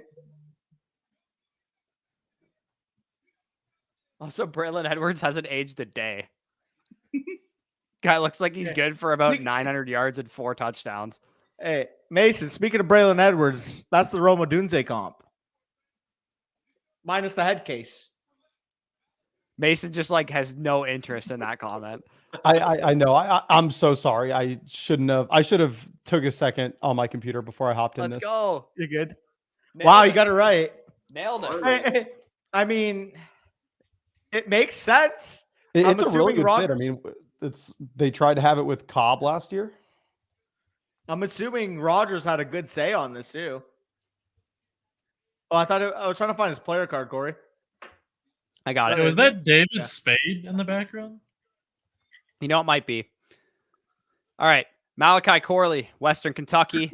Obviously, everybody knows. If you know Malachi Corley, you've probably heard Deebo Samuel thrown out as a comparison for him. The reason for that is because he's really good in space. He's a great athlete, even though he didn't really do any testing at the combine. Probably would have ran in like the 4.4s, and he's 5'11", 215. He's tough. He's physical. Really productive at Western Kentucky, but mainly a like low ADOT, feed your best player the ball kind of production. So it's a little bit Mickey Mouse when you look at his, target share, 32.5% targets per route run, actually led this class. But again, low ADOT guy, not the type of guy that you really want from a fantasy perspective because these guys don't really translate. My comparison for him was Laviska Shenault. Ironically, Danny's comparison for him was Randall Cobb, who played for a long time with Aaron Rodgers. Yeah. The route running chops, kind of non-existent at this point in time. He can run short routes. He can run slants. He can run those kind of things. You give him design touches. But again, not really any experience versus press coverage. Not the type of guy that you want running a huge downfield route tree. So he could fit. I mean, Garrett Wilson's obviously your number one there anyways. So using him in more of a gadget short route running role could work. But PPR best ball kind of best case scenario, I think we're talking about like a flex play as a year one player. Long term, maybe he can develop more of a full route tree. I would agree, and I do feel like the Randall Cobb fit in this offense is obviously the perfect one for Malachi Corley here. They Rodgers needed that underneath yak weapon to complement the number one nature that Garrett Wilson brings to this offense. And I mean, Malachi Corley, despite me not thinking he's a complete number two receiver, can definitely play that role in this offense. So yeah, I'm happy. Can I say Also, two we got things? Mega Emmett Smith announcing another pick here. Oh, Leonard nice. Davis. Oh yeah, dude, right in my veins. That's huge. Right in my fucking veins. Love that. I didn't guess it. I should have guessed it. I literally knew he was going here. I didn't get to too. guess. I didn't get to guess it. That's Oh, huge. I love it. Dude, that offense is going to be fun. Oh my God, I love it, dude. Okay. Trey Benson, my RB1, Danny's RB1. The reason for that, we broke it down on the film breakdown, is because this guy is angry as hell, dude. This guy runs tough. He runs physical. He's elusive. Again, let me contextualize this. Mason, I know, is a big anti-ACL tear guy, so I'm sure you'll appreciate this statistic. Trey Benson broke the PFF elusive rating record 1 year removed from a torn ACL, LCL, meniscus, MCL, and hamstring. Less than 12 months later, he broke the elusiveness record in 2022 at Florida State. So I feel like a lot of people look at Trey Benson and they go, well, his profile's got some holes to it. It's not the best profile in the world. Of course, at Oregon, he didn't play his freshman year in 2020. In 2021, he tore his ACL week 2. 2022, he transfers to Florida State. Obviously has a very good season on an efficiency basis, but doesn't have a whole lot of volume. And then 2023 has a pretty solid year, 14 touchdowns, pretty productive, but we kind of expected a little bit more out of him. But again, 4.39 speed, 98th percentile speed score. My comparison for him is like Breece Hall with a worse analytical profile, because to me, the film is almost very similar between these two guys. It's just that with Breece Hall, he was such a crystal clear projection on paper because he was an early declare. He had all those great years of production, but on film, they look very similar to me. Yeah, and not to mention, I mean, we expect this to be explosive offense there with Kyler Murray, Marvin Harrison Jr., obviously giving you some passing juice. Benson being that every down type of back potential. I get it that they have James Conner here, but James Conner, older back, hasn't been the most durable in recent years. Trey Benson has RB1 type of upside in this offense in the long-term future. Now, year one, I expect James Conner to be involved, but come year two, when he has his backfield to himself, like he's going to be a top 15 level dynasty running back in my rankings, to be honest. Yeah, not to mention with Trey Benson, some of the knocks that people have had against him are like being a little bit undisciplined, maybe not having the best vision, rushing instincts in the world. I'm like, that's James Conner's made his career out of stuff like that. So for me, I think he's actually quite a good veteran to work with because you can get a sense for what he's going to be looking at. The question now becomes, who is RB1 in this class? Is it Brooks with second round draft capital, the Carolina Panthers, or is it Benson with 65th overall draft capital or 66th overall draft capital, third round pick to the Cardinals? I got to go slightly Brooks. They Yeah, were I'm already going Brooks. same tier for me. The draft capital would be the tier break, and I do feel like they're both very advantageous landing spots in the long term. Both obviously short-term hurdles there. James Conner, Chuba Hubbard potentially taking early work, but I think they're both going to be 3-down running backs. I think they're both going to be top 15 guys, but I'll default towards the capital because that gave me the sign off on the ACL. That's all I needed. It's tough, man. They're close. I think I still prefer Benson, to be honest. I think this is one of the best landing spots he could have gone to. Hit rate wise, data wise, I don't think we're talking about a massive difference in terms of draft capital. I get technically the round was higher. But I actually think the ACL tear is still a major concern of mine, just in terms of the way that like the dynasty market would perceive Jonathan Brooks if he doesn't quite look the same, and also potentially if he misses time early on in his career. I think that Benson has a meteoric rise at the running back position in his range of outcomes, where he could turn into the starting Cardinals running back by week 3, week 4 of his rookie season, never look back and be a top 5 dynasty running back. Whereas with Brooks, I'm like, I don't see that in year one possible, because I think Hubbard's a better running back and a young, fresh legs running back. They also have Miles Sanders there, which even though he's not really good, they did pay him a lot of money. So maybe he's going to factor in to that backfield to some degree. I don't know. For me, I think Benson is still the slightly better projection, but I think generally speaking, most people will prefer Brooks. So I'll probably just, trade down where I need to if I'm looking for that. But if I had to face the decision at like the 201, 202, if I had a running back needy team, I think I'm hitting the button on Benson over Brooks, to be honest. I'll combat it a little bit because I agree. Immediate value, obviously, the healthy running back has the opportunity to pay off. Okay, but right immediate away. value is actually all that matters at running back, in my opinion. Sure, but immediate value as in year 1 versus year 2, sure. I think Jonathan Brooks by week 8 is still going to have a ton of value. And if Jonathan Brooks in that Carolina offense, we believe in Bryce Young taking a step up. Obviously, Kyler Murray is going to do his own thing there too. But we're also discounting the fact that you're mentioning Miles Sanders, you're mentioning Chuba Hubbard. I would say James Conner right now is a better running back than both those guys. And I don't think it's particularly close. I don't know, dude. James I think Conner's at gonna this get point in hurt his by week career, 4. Chuba Hubbard is an ascending I think player, Connor's had a still good better than him. season last year, and Connor was Connor good last dealt year. with injuries all year last year.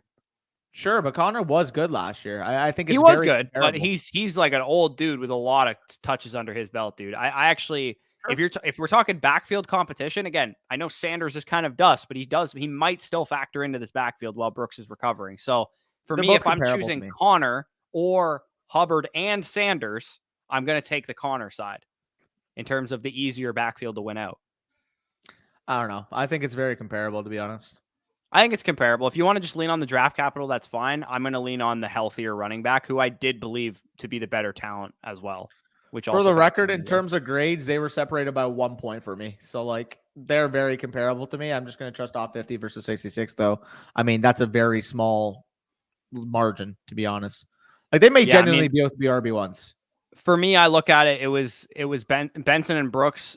The elite traits is kind of what separates a little bit to me. They were separated by 1 point for me as well. But I think Yeah. part of what makes Benson more interesting, even like, again, let's assume Brooks is healthy and like they both win out their backfields by like the 10th week of the season. I think Benson's ceiling is much higher because Benson is a supremely gifted athlete. That's fair. But it's tough. Both of these guys are going to be top 12 dynasty running backs, probably. Like, that's just the nature of the position. There's nobody that we really trust. Well, I mean, you're taking them over, like, Rachaad White, right? We'll see what Tampa Bay does in their backfield for the rest Fair. of the night. Let me ask this question. This could be a general question for everybody here. If you're in a draft and you have to decide on the clock in a startup between Brooks/Benson, whatever your RB1 would be in this situation, or a veteran running back like Saquon Barkley or Josh Jacobs, which direction are we going?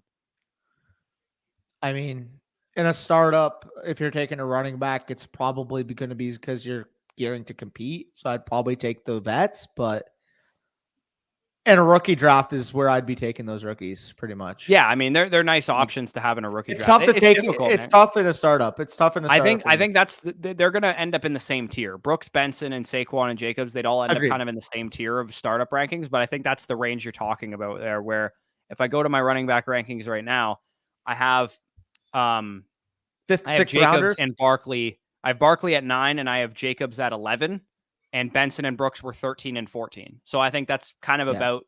They're probably going to stay in that range. Kenneth Walker, Rachaad White, those kind of guys could maybe slide. Like, I don't know. Who would you rather have, Kenneth Walker or I'm those guessing guys? Cooney here, by the way. I'm What do you say, guessing Walker or them? Yeah, Walker or those two guys. I think I'm taking the Rooks. I think I'm taking the I would Rooks. take Walker still. That's Patriots are close. making what? Yeah. I'm guessing no name Travis Hunter. I'm gonna take I'll take TJ Tampa here, just as a random off the board. I would guess. love Troy I'm guessing Franklin. Dominic Pooney. Yeah, Troy Franklin would be a sweet pick for you guys. I'm not gonna. But it is going to be off-brand Travis. I'm gonna go back to Troy Franklin. Who's I your like guys' second round pick? Jaylen Polk. that. Jaylen Polk. Oh, okay. Good pick. It's going to be off-brand Travis Hunter. Bro, by the way, the amount of hate I saw for the Pats pick of Jaylen Polk, it's like, yeah, was it a smidge early? Sure, but he's a very crucial piece for that offense if you want to develop Drake May. Like, Also, Yeah. everything I've read so far is New England just loves his character. So, Doesn't Dude, shock me. yeah, you know, he seemed like a professional. He's a good, just watching him. he's one of the highest floor prospects in the entire draft, to be honest. Like, his floor is like Tyler Boyd. And, like, if you got that in the top 40, yeah, it feels a little bit rich, but, like, you're going to be happy you got it for your developing quarterback. Yeah. This time last year, the Patriots we were arguing about the Patriots wide receiver core being absolute urine. So Did they draft one here? Who?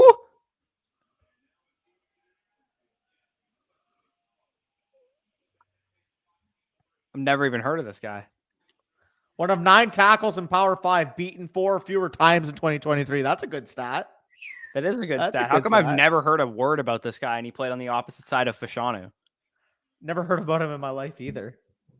Where was he ranked? Caden Wallace. He's ranked 142 on the big board for the for PFF. So a classic Patriots pick. Yeah. Cole Strange type beat. Cole Strange 2.0. Hey, yo, It's in the 3rd round instead of the 1st round. it's all good because he was all Big Ten honorable mention. There you go. There we Hey, go. can I ask y'all to fix these rankings for me What's up? What's that? real quick? Just with the receivers that were taken today. Sure.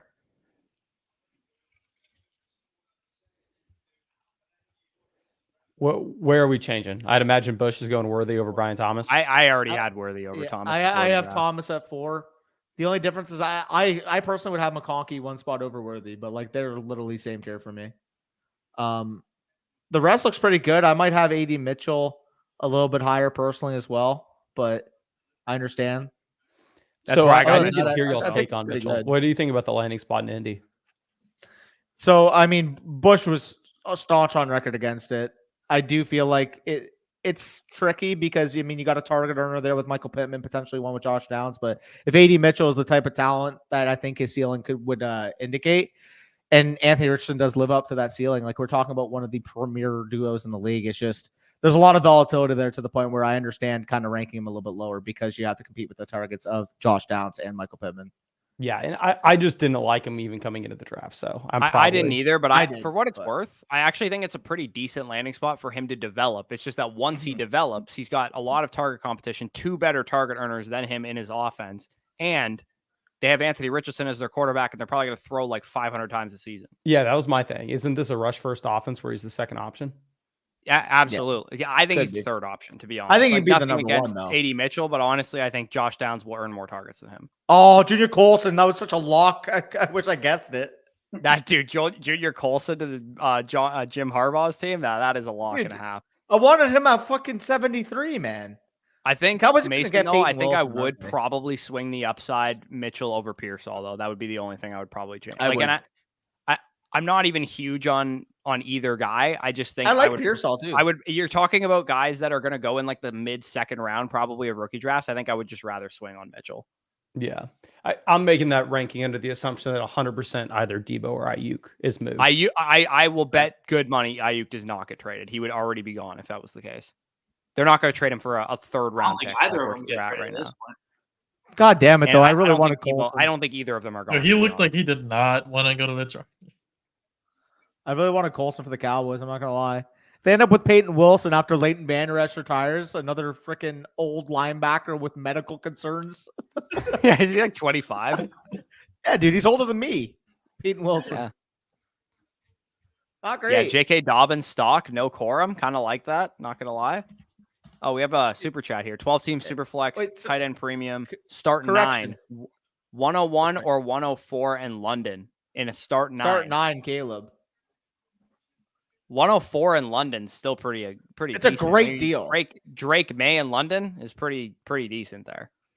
That's assuming Drake. If Drake May is there at the 104, then He will now be, we're dude. He's talking. literally ranked 106 on Keep Trade Cut right now.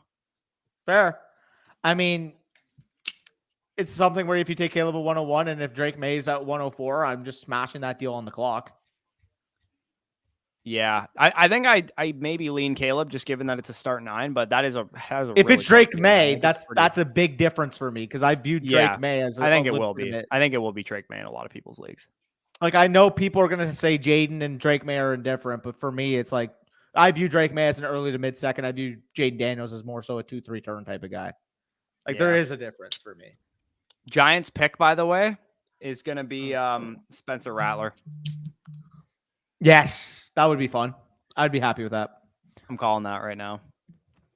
Yeah, Dude, I'll go with Tiki you there. Barber's still allowed to represent the Giants organization in any capacity. Yeah, that's wild.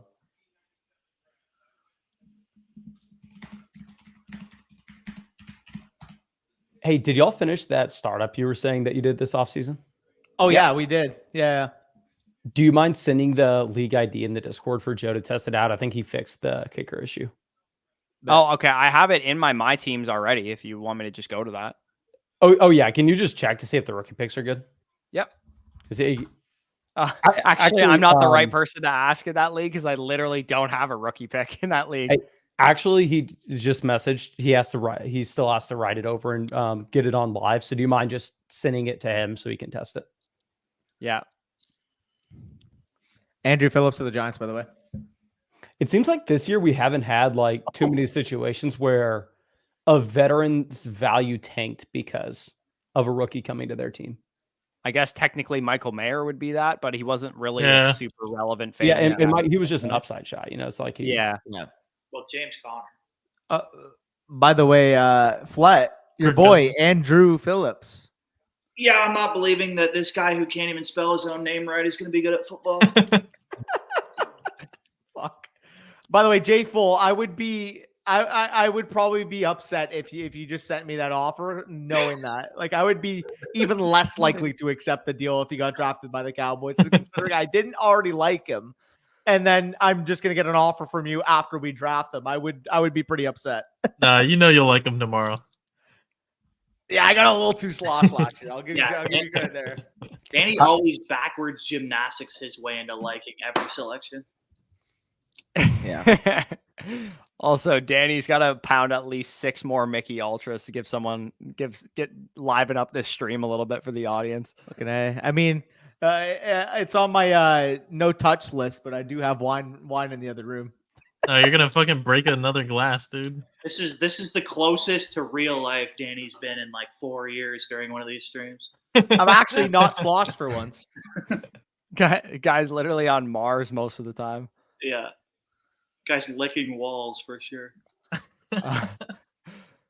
Start 10, 104, 108 plus 26 first or Jefferson.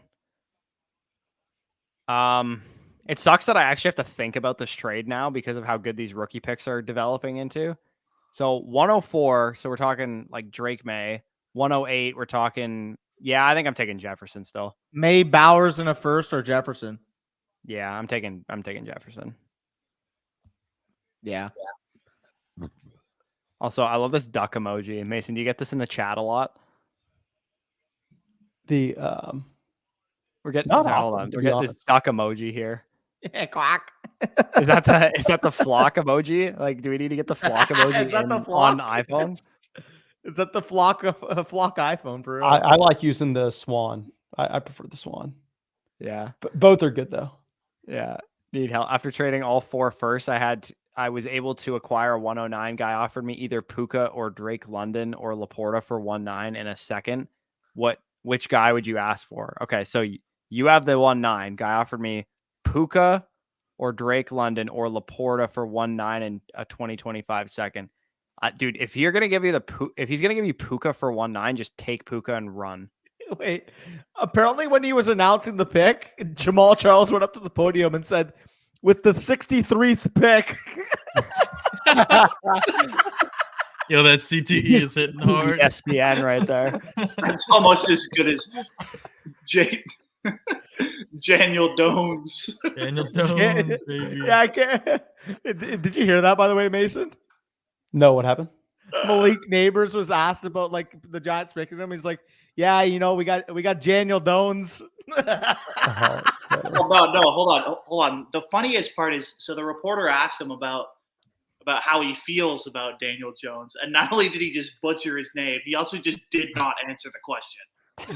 He just completely avoided it altogether. Like, yeah, we got him. He's in the building. Yeah. He's Daniel trolling Jones. us. He's actually just calling him Daniel Jones just to disrespect him. That's a good idea. Also, the Rangers are up 3-0 on Washington now. Dude, the fucking Capitals stink. The Capitals do stink, but they are literally dusting them.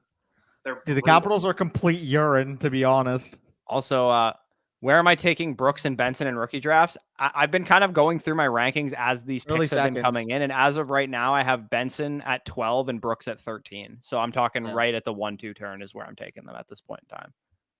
Yeah, I was going to say early second makes sense. And then Jared also said too, he's like, this is his team. Plus loaded on the bench. Yeah, dude, if you have the 109 and someone's offering you Puka Nacua for that, like literally steal his Puka Nacua. Yeah, give me some Pook. Franklin to Dallas. I wouldn't hear me if Troy Franklin went 73 to the Cowboys. I also wouldn't be opposed to that, but I think they would be more likely to take Baker than they would Franklin. Yeah, Danny, do you want to answer this question? Because I already answered it. Andrew said he wants more takes on it. So he basically asked, he has 106, 107, 204, and a 1 quarterback, and he has Stroud and Kyler. He said, should I take Williams if he's there? I mean, I said maybe at 204, but not at 106 or 107, given his quarterback core. It is a 6 point per passing touchdown, but to me, it's still too early. And I was like, he's like, should I just take like Brian Thomas, McConkey at 106, 107? I'm like, yeah, that's probably fine. And then at 204, just take, best player available. It's one thing to take extra quarterbacks in a super flex when you're stockpiling value instead of forcing a pick of a need if you can't make a trade on the clock. But in a 1 quarterback league, it's just the quarterbacks just don't have that type of luster to the point where I would force Williams at the 106 or 107 spot. Yeah. I would take him there if I needed a quarterback. I think that's even still a bit rich if you didn't have good quarterback. Like, I think 106, 107 would be fair if you needed a quarterback. But I mean, realistically, if you don't need a quarterback, there's no need to make that pick. Yeah. Get the vibes going, Danny. Butt chug it. Yeah, cool. I'll wait a week for Danny to warm up to the idea. I have a feeling JJ McCarthy goes ahead of May in a lot of drafts because he was drafted by the Patriots. If that happens, I can see that in home leagues. That's some. My home league would do that. My home league would do that.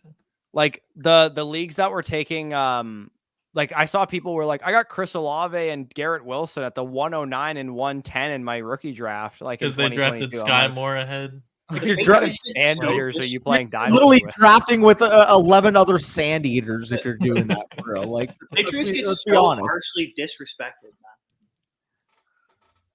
man. Bro, y'all were garbage like for a couple of years now. Okay, whatever. Traven Wallace. Did I not call this, by the way? I said Troy Franklin was going to fall to the 3rd round. Yeah, facts. Yeah, wait. Okay, but to counter your point, Spicy, like you say that, but then like what has Carolina been? And there was no hesitation on Bryce Young still going 101, 102. Yeah, Carolina is a little bit dusty. I mean, that class was definitely not as good as this one either, though. Ian says, I traded my 108 and 208 for the 107 and 212 pre-draft. Thought the value leap between 108 and 107 was bigger than 208 and 212. I mean, you might have gotten lucky. You might have gotten lucky on that trade that Bowers went to a horrible landing spot. So that 107 does kind of have more value because you're getting either Odunze or McCarthy there, probably. But yeah, I don't think that was a bad trade. 208 and 212 is like, there's actually probably no difference between those two picks. Yeah, I agree. Jamal Charles is on the spectrum, actually. Goodness. I got the 101 and the 104. I got Burrow and Herbert and Bryce. My league doesn't trade much. I want to take Harrison because my wide receiver won. Waddle, Addison, JSN. I'm trying to trade Herbert for the 102 plus, but no dice. This is a conundrum that some people are going to find themselves in. If this is your team, Burrow, Herbert, Bryce, do you just bite the bullet and eat the value on Marvin going 1-1? If it's a 10-team league, yes. There you go, Danny. I know you're not going to be able to sell the quarterbacks for what you'd want. 12-teamer, it's hard.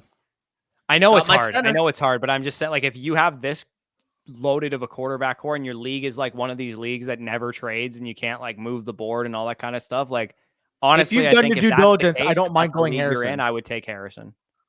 If you've done your due diligence, I'm more than comfortable doing it because it's not like you're sacking a ton of draft capital there, right? Because realistically, in a startup draft, you're looking at Caleb being the 107 to the 109 around there. Marvin Harrison Jr. is going to be going on the 1-2 turn. So yeah, ideally you would want to trade off for one of the top 3 receivers, trade down for a package plus. But if you've gone through all of your due diligence and you can't make a deal, I don't think Marvin Harrison has 104 out of his range of outcomes next year. I can see him being the 4th overall player in startups and the clear number 1 overall wide receiver. So because you're having this value floor with him going at the 1-2 turn already and having a value ceiling to be a mid first or higher pick like Caleb Williams could potentially be, like, yeah, I would prefer Caleb to trade up, and I prefer if you can trade off of Caleb to get Marvin plus, but if you have to do it, you have to do it. Like, I don't mind Marvin specifically. Yeah, especially considering the rest of your team. Like you might be stuck with a quarterback at 104 also. Yeah. 100%. You know what I mean? Like if you take Marvin at 101 and like May falls to at 104 and then you take the falling value there, sure. But like, yeah, what sucks is if I knew Neighbors was going to be there at 104, I actually would just take Caleb, to be honest. But it's difficult knowing that. But you could walk away with Marvin and Neighbors, and that wouldn't be the worst thing given your receiver core. So Franklin to Dallas, nah, he ain't going this high, honestly. Cooper Beebe's a good pick. That Cooper Beebe guy looks like he could set a record in a Rubik's Cube done. Who? He's a center. Cooper Beebe, the Cowboys drafted him. really? Falcons just got Braylon Trice, by the way. Kneeland. I'm cool with that. That's a good draft. Dominate the trenches. Yeah, I feel like you got to go Brooks over Benson, though. Arizona is still, since Connor is in Arizona for a year. Yeah, I mean Hubbard is in Carolina for a year, and Hubbard was better than Connor last year. That's not debatable in my opinion. You say Hubbard was better than Connor? Hubbard was better than Connor last year. Hubbard played for a horrible team and was like very efficient. What would you call the Cardinals without Kyler Murray? They were like a more competitive team than Carolina. They were still a bad team. We're comparing a C- to an F. They're still They did off. beat Dallas after all. Yeah, they did beat Dallas. All right. They had like 2 wins in their first 8 games. Dude, Chuba Hubbard can play, man. Like I'm not saying he's going to. Chuba Hubbard solid because clearly they don't think he's like a future for them at running back. James Conner was a legit good running back last year. They're going to let Brooks come along slowly, and Chuba Hubbard's going to probably be pretty solid. Dude, James Conner averaged 5 yards per carry last year. I didn't even know that. I knew he was efficient, but fuck. I didn't realize he was. Wait, was he actually? Yeah, he actually was really good last year. I'm looking at the stuff right now. I might have to walk back that statement. Maybe Connor was. Yeah. James Conner quietly 208 carries for over 1,000 rushing yards last year. Also an 88.4 rushing grade too, which is kind of mental. By the way, Corey, I would be shocked if BB wasn't walking in as your starting center. Like, even if they announce him as a guard, man, you got Tyler Smith and you got Zach Martin. He ain't playing guard. Oh, by the way, Dean just paid into TSC, Danny. Let's go. I think we're everybody's paid in except for. Is everybody paid who cares about baseball? Shout out. Okay, I gotta change my battery and I gotta also make a little snack and get some water too. So that's a good call, Danny. And I'm happy. Cooper Beebe is actually a good pick. I'm assuming we're gonna get our running back in the next third rounder we have. Also amazing. We ended up talking about the Cowboys yesterday. Traded down from 24 to 9 or to 29 and picked up the 9th pick in the third round from the Lions. Traded down 5 picks and picked. No, I'm chilling.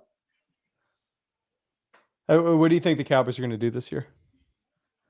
I mean, they're probably going to be a 10 to 12 win team and maybe a playoff game or two. But like, I'm not going to sit there and say they're going to beat the Niners if that's what you're asking, because I don't think anybody can.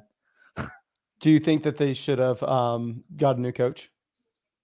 I mean, I was on Ben Johnson, but if Ben Johnson wanted to stay with the Lions, like, I can't accept what happened last year in the playoffs. And like, I would have fired Mike, admittedly. I already said that after, but you made your decision to keep him. And I do feel like Dan Quinn and what happened with that defense, 6 touchdowns in the first 7 drives, was the issue. And man, I don't know. I feel like you needed a new face in that defensive locker room. You get Mike Zimmer. And I mean, if this is the last straw for Mike McCarthy, if nothing happens this year, then you end up going with an offensive coach for your next hire. Because it seems like they're setting it up, if they don't want to pay Dak, to just completely wipe this slate if it doesn't work out this year.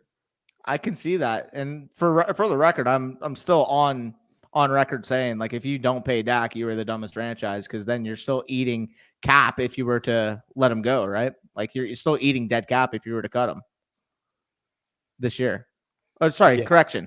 His contract's done after the year. Basically, if you were if you were to trade him, but you're not going to trade him. But regardless, I think he's going to end up getting re-signed. I think they're playing cat and mouse. They want to see what the other top quarterbacks are going to go for before they spend the dollars. And it's so counterintuitive because you see the sharpest franchises getting ahead of that curve because you don't want to set the market after it's already been set. You kind of want to be early onto that. So, for example, we see Philadelphia going out there with A.J. Brown, the Lions there with Amon-Ra St. Brown. Like, you have to get ahead of the market, and the Cowboys just always fall victim to falling behind the market and then getting screwed, having to overpay. Right? Yeah. Because, like, if they paid Dak right away, they would have been able to get him for 25, 30 million when Wentz signed his extension. They waited the first time, paid 40, and they're waiting even more this time. They could probably get him for 55 today, but if they wait until next year and he has all the leverage, man, like, if he wanted to, he can sign for 62.5 annually, and a team out there in free agency would give that to him. Isn't it weird that it seems like every year people talk about like the quarterback market resetting and it coming back down, but it's like if you just prove to be an above average quarterback, it doesn't matter how much above average you are, you're just going to be paid all the money. We just saw Kirk Cousins get 4 years, 180 million coming off a torn Achilles as a 36-year-old quarterback. Like, the market is screwed. The market's screwed. And that's why I don't think they drafted Penix. And that's why I don't get what the Cowboys think they're doing. You're not going to gain leverage on the situation. If Dak goes out there, and even if he's not as good as he was this year, if he had 90% comparable year, was a top 5 quarterback in MVP voting by the end of the season, he's going to sign for over $60 million when you could have had him for probably even cheaper than that this offseason. It's just how it works. Like, you would need to have for him to have an all-time bad season for you to even get a discount on what you were going to pay him this year. Yeah. Not all-time bad, but like all-time bad based on expectation. It's just crazy that it seems like it's either you give them all the money or they're not even a starter. You know? Yeah. Like, you would think that there would be a couple of quarterbacks that'd be like, okay, I'll take a reasonable contract and a prove-it deal and give me a starting job. But it's either all the money and you're the starter, or you're just like, I don't want to say Justin Fields, but yeah, you're not going to. Hey, Gardner Minshew did that. What do you mean? Yeah. Yeah. It's fascinating. Yeah. I love Trey Lance, and I'm sure Mason still does, but at this point, man, fucking, hey, if you got your future franchise quarterback and he actually ended up being good for a 4th-round pick, I wouldn't complain. But I would complain if we let Dak walk, because I do believe. Imagine if Trey Lance works out.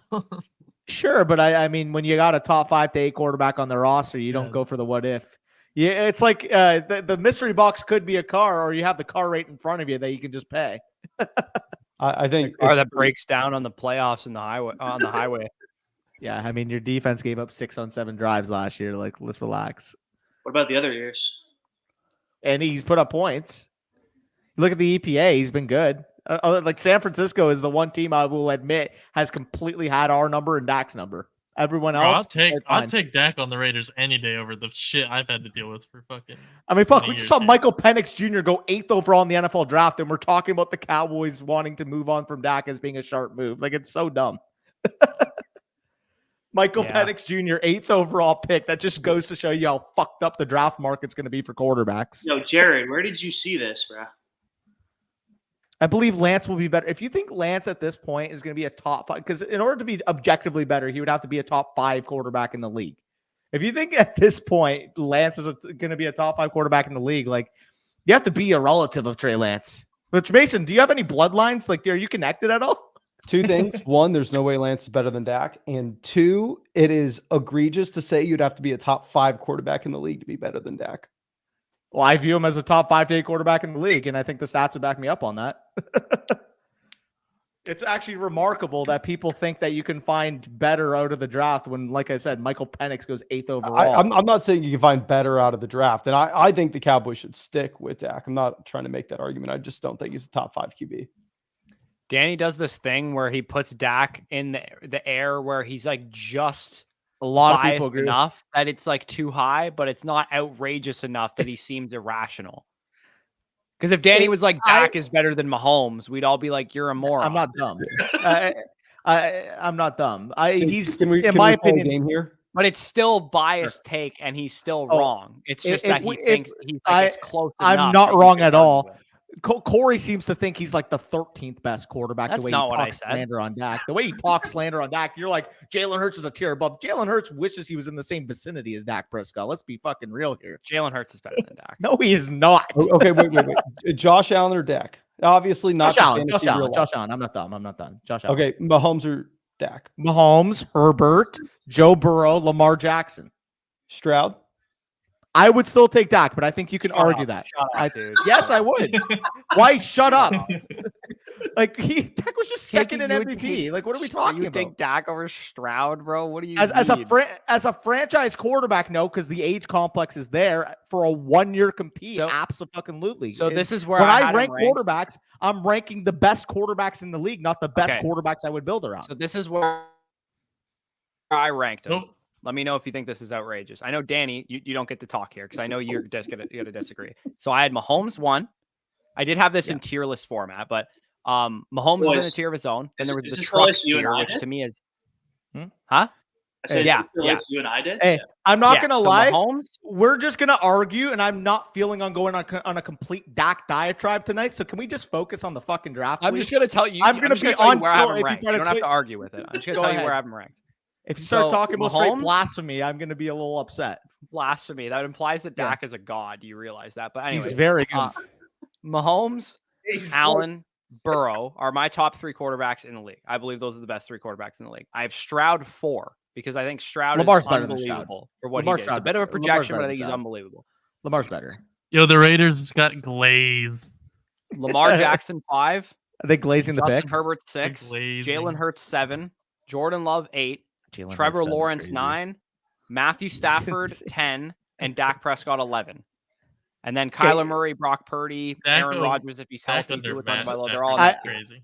I would just have him at 6, like pretty much. I to be fair to your credit, I do view like 5 as being above, and then 6 to like 11, like Stafford, Stroud, Dak. If you're believing in T-Law, I think he's right on that cusp. I'm a big Love fan too, and I would absolutely put him in there. Yeah, you're right. Yeah. Some people may be hesitant on Love. I saw a lot from Love. I think he's really good. The Jalen Hurts hate's gone a little far, to be honest. I still think he's a top 6 to 8 quarterback in the league. He's not, like, no. I will say CJ Stroud this year, he had a higher adjusted yards per pass attempt than Dak has ever had as a rookie. Yeah, sure. To me, I think not having Stroud ahead of him. There's a lot of other metrics that can pull up that favor Dak. I mean, at the end of the day, that's why. Yeah, but like Dak is like legit 30 years old with like 8 years of starting experience, and Stroud was 21 years old on a team that had the second pick in the draft. He just led the league in touchdown passes and finished second in MVP voting. What are we talking about? 30 years old. His wide receiver 2 was the corpse of Brandon Cooks. What are we talking about? I don't give a shit when it comes to age. When I'm ranking quarterbacks, I'm ranking them for 1 year. I'm not ranking them for who I would start a franchise with, because otherwise, Anthony Richardson, you could make a case. Given the age, given the complex there, you could probably take higher. Right, but you're right. If you're ranking them for 1 season, age doesn't matter. But if the quarterback only has a 1 year sample size of playing in the NFL, has he showed it yet? The presumption is that he gets better. Has he showed it yet? Otherwise, I'd put Caleb Williams into those talks as well. Caleb Williams could be the quarterback 5 in the league.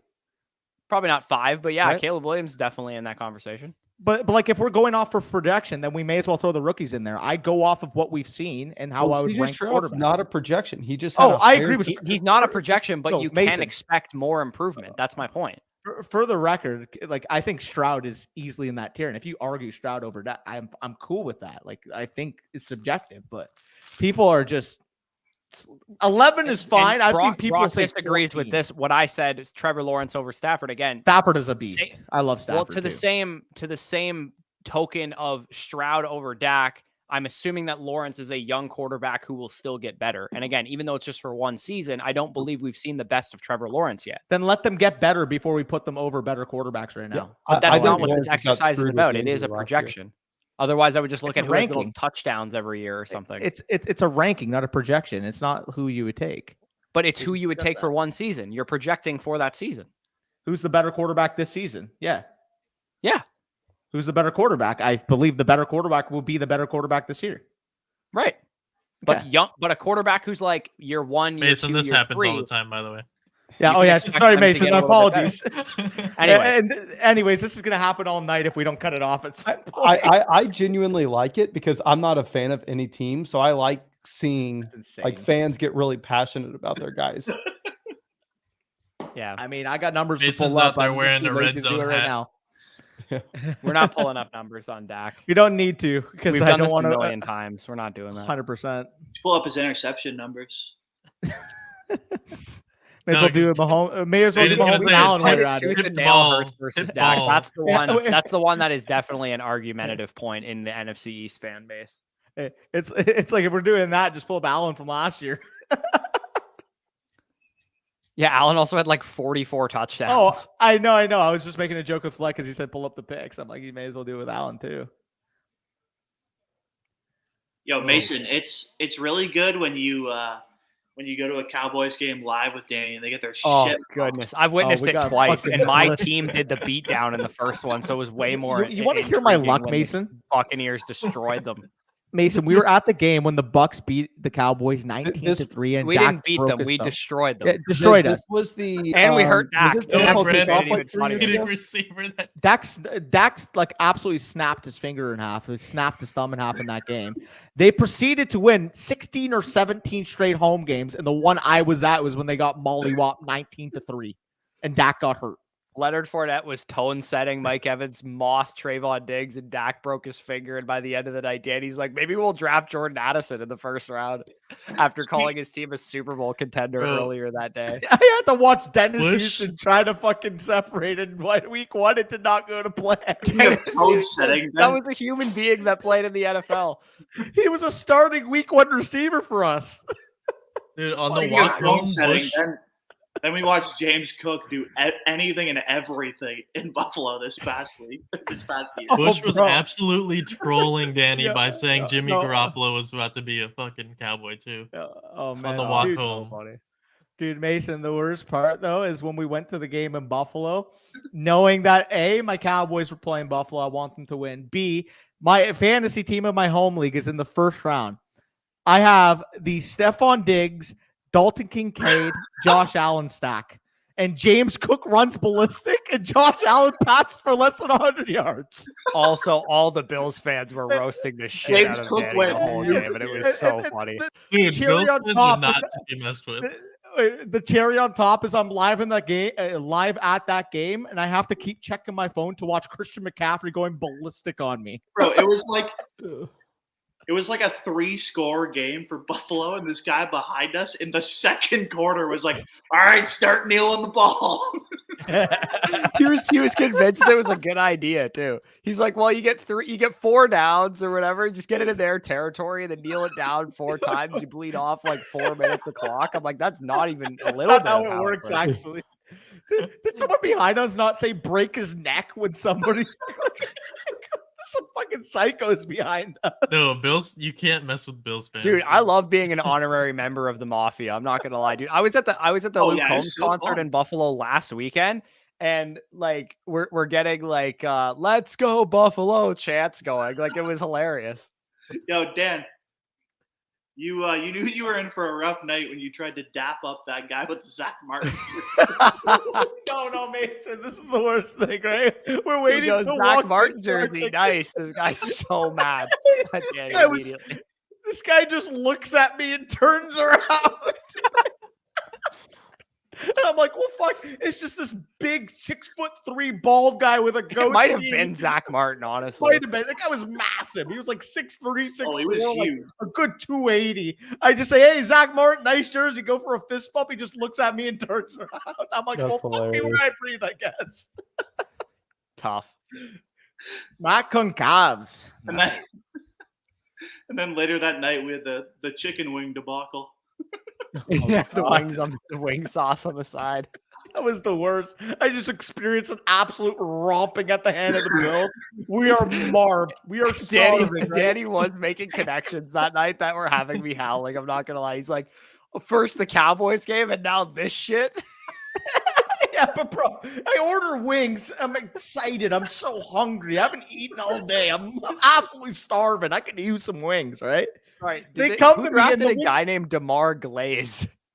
That was The us, sauce- bro. The sauce wasn't even on the wings. It was the dry rub, and the sauce was on the side. I was fucking livid. It was just not what the end of his day that he needed. Fuck, man. Is this TJ Oh, Hushman's I just saw the pick and everyone's gonna Did freak see it. out about it. It's Jalen Wright. Dude, the Raiders love to glaze. It's Jalen Wright because the Cowboys picking a few picks, and when I wanted him for him. No, it's not Jalen Wright. No, it's JT Sanders, right? No, it's a fun It's one. fantasy relevant. Otherwise, you wouldn't. It's fantasy relevant. It's a fun one. Yeah, it is fun. It's like Jermaine Burton. Yep. I like that. That's fun. All right, let's talk about him. Jermaine Burton, University of Alabama wide receiver. Off-field issues, character concerns aside, what you see from him on the field is good speed. I mean, ran 4.45. Actually, honestly, played a little faster than that, I noticed.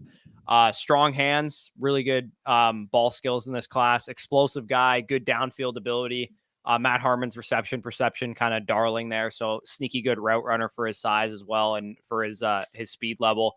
I didn't notice a whole lot of physicality. That was something that concerned me a little bit. And his production profile is like piss poor. Like it's horrible, to be honest. So for me, I go back and forth with Burton. When I see a guy with a shit production profile, a guy that has like okay film and perspective off the field issues that could see him fall in the draft, to me, I'm like, you know what? I know there's going to be field or film truthers of Burton that are going to just love him for that reason and that reason alone. And I have prospects in this class like that as well. Like I like Xavier Legette basically only for film reasons, but for me, Burton, it just when a player doesn't really have like the toughness and any real production that I can get behind, I don't like hitching my wagon to that. He's my wide receiver 20 in the class. He does some nice things, but to me, it was very reminiscent of like Jalen Hyatt with better hands kind of prospect. Like I think he's a bit better of a prospect than Hyatt was, but not by a whole lot, to be honest. Yeah, and as you guys see, if you looked at the comp list for me, I had a guy like Kenny Stills who, in his prime with the Saints, you're getting 900, 1,000 yards, 7-9 touchdowns. I can see him being that deep play type of threat for this Bengals offense. The difference, of course, we don't know the certainty of T. Higgins long term, assuming with this pick potentially could be expendable after the season. If he is the wide receiver 2, big play threat next to the alpha and Jamar Chase, tethered to Joe Burrow. I mean, if there was going to be a spot where Jermaine Burton got up to that ceiling potential, again, a volatile prospect in his own right, it would be with the Cincinnati Bengals. It would be with Joe Burrow learning with those guys, a bunch of professionals. Yeah, again, he's interesting. Like from a film perspective, I think he's a fine tertiary receiver, especially if they do keep T. Higgins. I think he helps this offense a little bit and he can be a deep threat for Burrow. I think this is kind of just like a stock up on Burrow, but I don't really give two shits about Jermaine Burton kind of situation. Brock hit the nail on the head. He's either going to have a 1K season or end up in prison.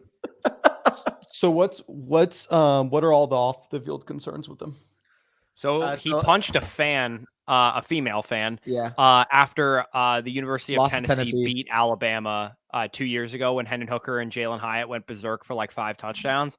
And he also had like Dane Brugler and a couple other people had said that he had like attitude and work ethic concerns as well. Potentially there was reports too that he might have been like a locker room cancer at Georgia and that's why he transferred. So to me, there's too much smoke for me to think this is like not real rumors about him. So I agree. And to me, it makes sense when you look at his production profile and some of his film that like the flashes are there, that these are the types of production profiles we get from like head cases off the field where it's like they have a good game here and there to keep us intrigued, but their production profile looks like shit because they never sustained great production, great work ethic the whole year. So is Keyshawn Booty?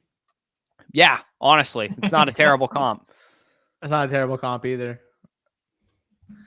Yeah, Troy Franklin is still available, by the way. Yeah, Troy Franklin must have just like bombed interviews or something, man. I loved him before the combine. I will say Tampa Bay picks in about 10 picks here, and our wide receiver coach recruited him to the University of Oregon. So I would be quite ecstatic if we could draft him at 90 overall or wherever we're picking there.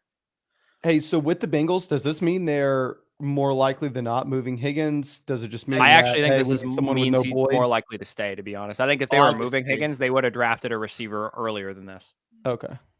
I think opinion on it. Maybe you guys disagree. I think they move him after the year or they let him go for a comp pick, but if you mean like trading away, sure.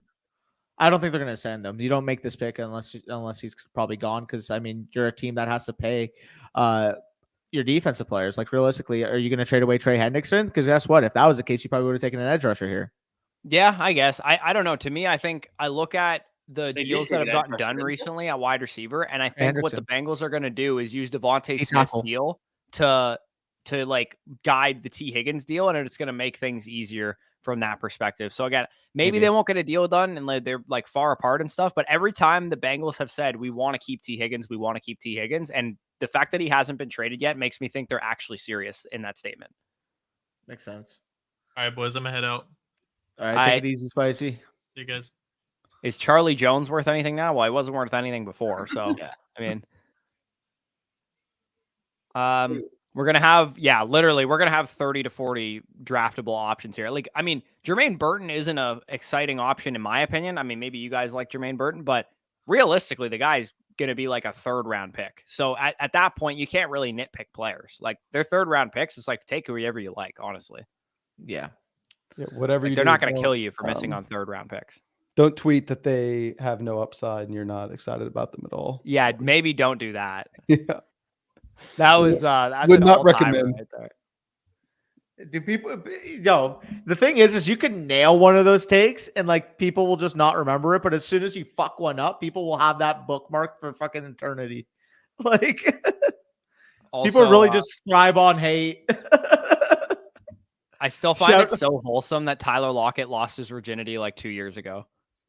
I didn't even know that. What? Good Yeah. for him. Do y'all think He's it's like very true? devoted Christian guy, and he got married about 2 years ago, and like he legit was like he lost his virginity to his wife on his wedding night. It's like the most wholesome thing I've ever heard. The guy was legit like 30 years old when he got married. Do you think it's true? Probably. Yeah, I do actually. Tyler Lockett's kind of a treat. Yeah, he's a good guy. Christian Haynes, 81 pick. Like that's a steal. 81 pick. I sound like Jamal Charles, 81st pick. Jamal Charles all over the place. The 63rd pick in the draft. Yeah, literally. Both. If Nick Saban and Kirby Smart have a problem with you, I think that's a bit of an issue. I think those guys know ball. That's a good point. Fucking Franklin hasn't been selected yet. Yeah, I think Franklin's combine must have just really fucking tanked his stock. Okay, where do you think Troy Franklin ends up finding his way in dynasty drafts? Does he become like an early 3rd round pick if he doesn't go soon? I mean, he's literally one of 5 prospects in this class to be a wide receiver 2 upside or better thing in the model. Like Worthy and the top 3 receivers were the only other ones. So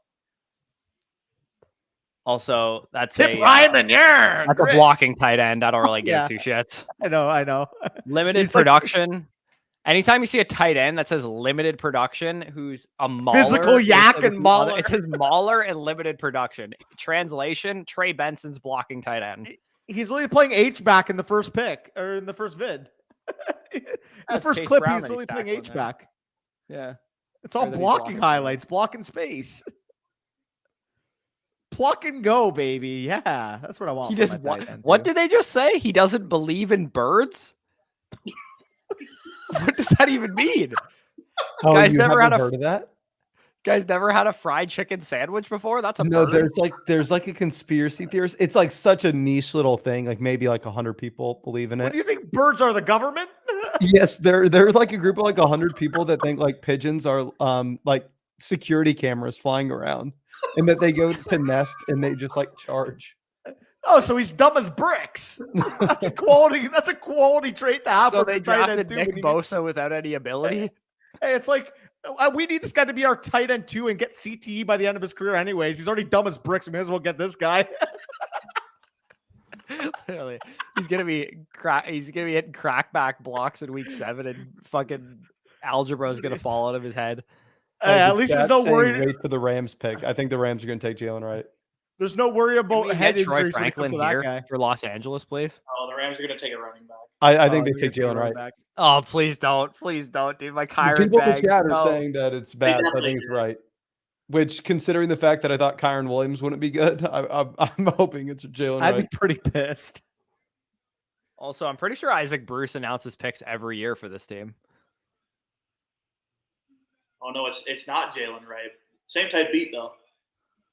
Wolf No, it's a running Shipley. back. Marshawn Lloyd. No, Wolf Shipley. Oh, let's go.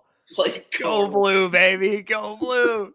What? If you were to take a running back that's like stylistically comparable to Kyron Williams, it would be Blake Corum.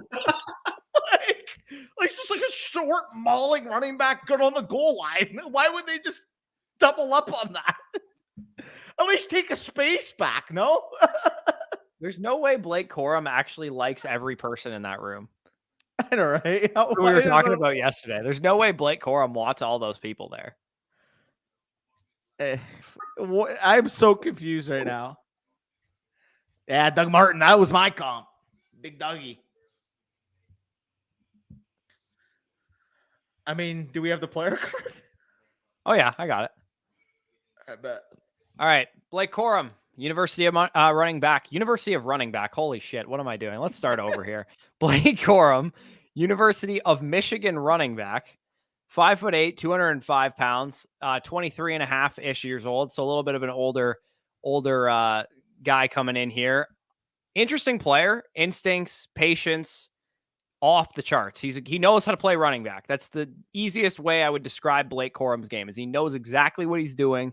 He was insanely productive, especially as a goal line guy. He scored 45 touchdowns in the last 2 years. He scored so much that his 2+ touchdown bets on college football Saturdays were like minus money. Like, we're talking about a guy that was literally a lock for 2 touchdowns a game at the University of Michigan. Physical player, balanced skill set. The problem with Corum really is that he's not elite in any one area. He's not an elite athlete. He's a little bit undersized. His 2023 season was marred kind of by the fact that he was coming off of meniscal tear the year before. So he had down production in 2023. And also, too, I mean, his third down traits are okay. I think he's fine. He can catch the ball occasionally. He can pass protect if you need him to. But he's not, he as a small running back, you wish he was a little better in that area because it would have provided a nice role. Now, him and Kyron Williams, how are these guys going to interact? I'm not exactly sure. Kyron Williams was an absolute workhorse. All goal line, all receiving work type of guy last year. So any running back addition to me is bad news for Kyron Williams because he was all volume. So comp for me was Chuba Hubbard, because Corum and Hubbard kind of had similar career trajectories in college where they're like these slightly undersized running backs who are not really elite in any one area, but they know how to play the position, and they probably should have came out a year before they actually did. So that's kind of why my comp for him was Chuba Hubbard there. Yeah, my comp for him, Doug Martin. I think it's a stylistic comp. Both compact running backs, a little bit of weight behind them, physical between the tackles, goal line prowess. Obviously, Doug Martin would be the better version as a prospect. Doug Martin getting that first-round capital, that first-round type of contract from the Tampa Bay Buccaneers. And we saw Doug Martin as a rookie be a legitimate top 10 running back in fantasy. So if he could be a poor man's type of Doug Martin, especially with what we saw early career Doug Martin, man, you're talking about a steal. By the way, another fantasy relevant player, you may as well get his teammate with Roman Wilson to the Steelers up on the board. And not a big Roman Wilson guy, admittedly. I think Roman Wilson's a bit overrated if I had to say so myself here. So Roman Wilson was the next pick here to the Pittsburgh Steelers, 84th overall draft capital. They need bodies in that receiving core sneakily. I mean, they don't really have anybody outside of George Pickens. They signed like Quez Watkins, and it's a receiving core in need of some playmakers there. So, I mean, I guess good news for Roman Wilson that he can go in and potentially earn some targets right away. I think he's quick and he's fast. I mean, he ran 4.39. He's also kind of jittery as well. I would say he's savvy, but not in like a going to break you off at the top of all of his route stems. He didn't perform very well in reception perception.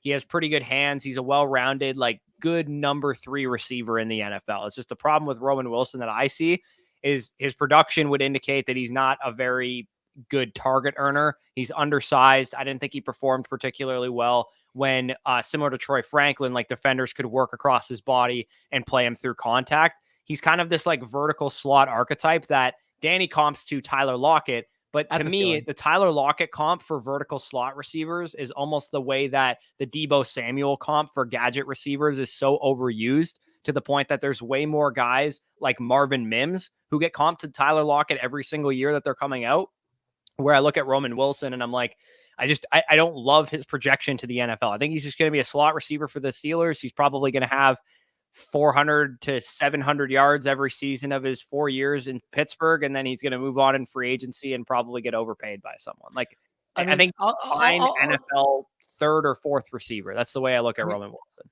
I mean, I think the wide receiver 2 is clearly in the upside because, I mean, he did go on day 2. He does have that vertical appeal. Like you said, it is very optimistic. It is an optimistic comp when I say Tyler Lockett. If he ever becomes Tyler Lockett, obviously that would be more of a ceiling range of outcome. And who knows, man? You're working with Russell Wilson there potentially in year one with the Pittsburgh Steelers, playing that type of vertical slot role for the Steelers this upcoming year. Pickens is your alpha number one.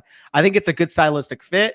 It all comes down to the onus of Roman Wilson improving his consistency, his nuance as a route runner, because I really do feel like he can work down the field. He brings obviously a speed element to the game, but if he can truly hone in on his route running element, that's how you become Tyler Lockett, because Tyler Lockett is basically Marvin Mims if Marvin Mims knew how to run routes. So if you can kind of find that balance and become a consistent route runner, a consistent separator, man, Roman Wilson can be unlocked with Russell Wilson, I will say. It's a little bit volatile of a bet, and it's more of a guy that I would want to get in the mid to back end of my third round rather than somebody I would want to take, at the back end of the second. I think I look at it this way. Marvin Mims was a freshman breakout, very productive all 3 years of his college career. Roman Wilson, a senior coming out, wasn't productive until this season when his team was a national champion.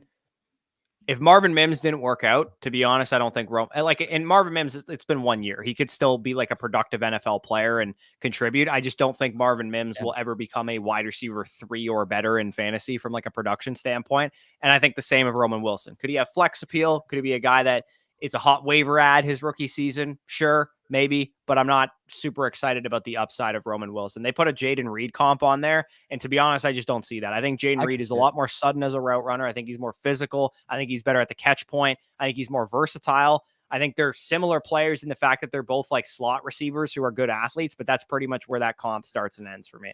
Well, I mean, that'd be the ceiling. Of course, I agree. I feel more optimistic about Jaden Reed. I feel obviously more optimistic about Tyler Lockett, which is like the ceiling of all ceilings amongst these type of comp type of players. But I don't know. I'm willing to give him a chance. Again, it all depends on the market value because, again, if this guy's going as a 2-3 turn pick, I'm not going to take him there. But like I said, day 2 capital, he slips mid-third, late third round area. At that point, I think it's a stomachable cost. Yeah, again, like I said, if he's in the third round, maybe I'll take some shots here and there. I don't envision a super high upside pick there. I would rather take shots on some of the backs that we're going to see going here soon. And who knows, maybe in 2 picks. Draft. Maybe in 2 picks. Cowboys 87 here. I mean, the Buccaneers have 2 picks here at the end of the third round, and TJ Tampa is still on the board, and I am freaking out if we get him here in the third round. If we could walk out of this third round with TJ Tampa and Troy Franklin, dude, I'm going to be doing cartwheels. Hear me out. Like I said, we have a connection to Troy Franklin. Our wide receiver coach recruited him to the University of Oregon.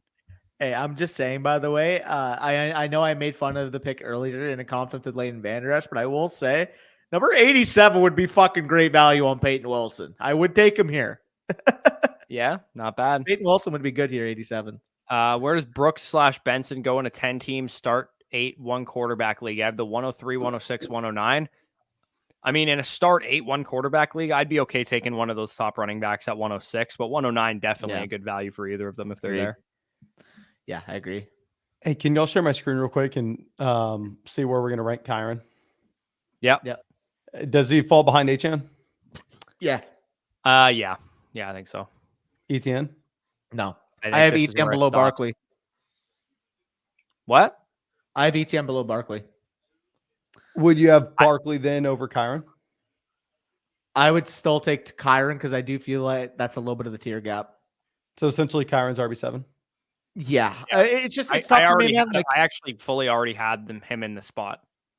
Okay, so he doesn't really move for you. Is he? I don't think it affects him a little bit because he is like mainly a volume guy, obviously, but I don't know. Like, it's not like there's 6 great running backs nipping at his heels where he's going to lose a bunch of value. You know what I mean? Like, ETN has his warts. Whatchamacallit, Saquon is older. Like, there's guys behind him that aren't like great options. That's why I love Benson and Brooks so much, is because I think they're 2 of the only running backs in this class that could really gain a lot of value because of the draft capital that they just got and the talents that they are. That's why I think they're great picks in rookie drafts, is because they could vault all the way up to like running back 5, 6, 7 in Dynasty. So what do you think about Kyron versus the receivers in this range? You're going to go like Kyron, Moore, Pittman, Addison, I would Flowers, put all those Nico. receivers over him. I would too, just because of the way I like to draft, but it's not really anything against Kyron. It's just like I don't usually like taking running backs in this area of the draft. Structurally, yeah. So like we play in a lot of leagues with like 3 wide receiver, 2 flex, PPR type stuff. Sorry, for reference, Kyron, even leading up into the draft before Quorum was added, was like valued. I mean, we're looking here like a late 40, 50 type of player. So I think right now, if you want to make that adjustment, maybe he falls around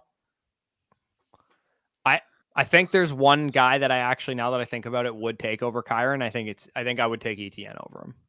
Would you take Mark Andrews or Kyron Williams? Oh, Kyron over Andrews for me. Really, yeah? Yeah, I'd take Kyron. Yeah, so Kyron is 46 in the community ranks, but you're saying that Achan's probably going to jump him, ETN's going to jump him. Yeah. It's ridiculous that Metcalf's here. I have no idea who the hell's valuing Metcalf like that. Wide receiver 18? What? Definitely not me. Fuck no. These are the here. I can do expert rankings instead. Metcalf. Yeah, I have Metcalf. I have Metcalf at 28, including rookies. Yeah. I mean, right now he's what for me? Metcalf, 27. Yeah. Yeah, and the expert is 23. Yeah, I mean that doesn't have rookies in it though yet, right? It has rookie picks. Yeah. Right. You're right. You're right. It doesn't have Neighbors, Odunze, Harrison, and like because I have among rookies, I have ahead of Metcalf, I have my top 5 rookie receivers ahead of him. So Worthy and Thomas are ahead of him in addition to those top 3 guys. But by the way, sorry, I gotta highlight this quick. I love my boy Roman Wilson, go blue, but that is an absurd comp. Who on what basis is he comp to him? Like, there's literally nothing that they do similarly. Like, if anything, I guess, and the athleticism, maybe. Like Diggs in his prime was probably the most nuanced route runner in the league, and that's I not think what the Roman reason is. that they're comped that way is because their RAS score is probably similar, and they're like both 6 foot, 195 pounds. Yeah, no, I guess that's their only similarity right there, in my opinion.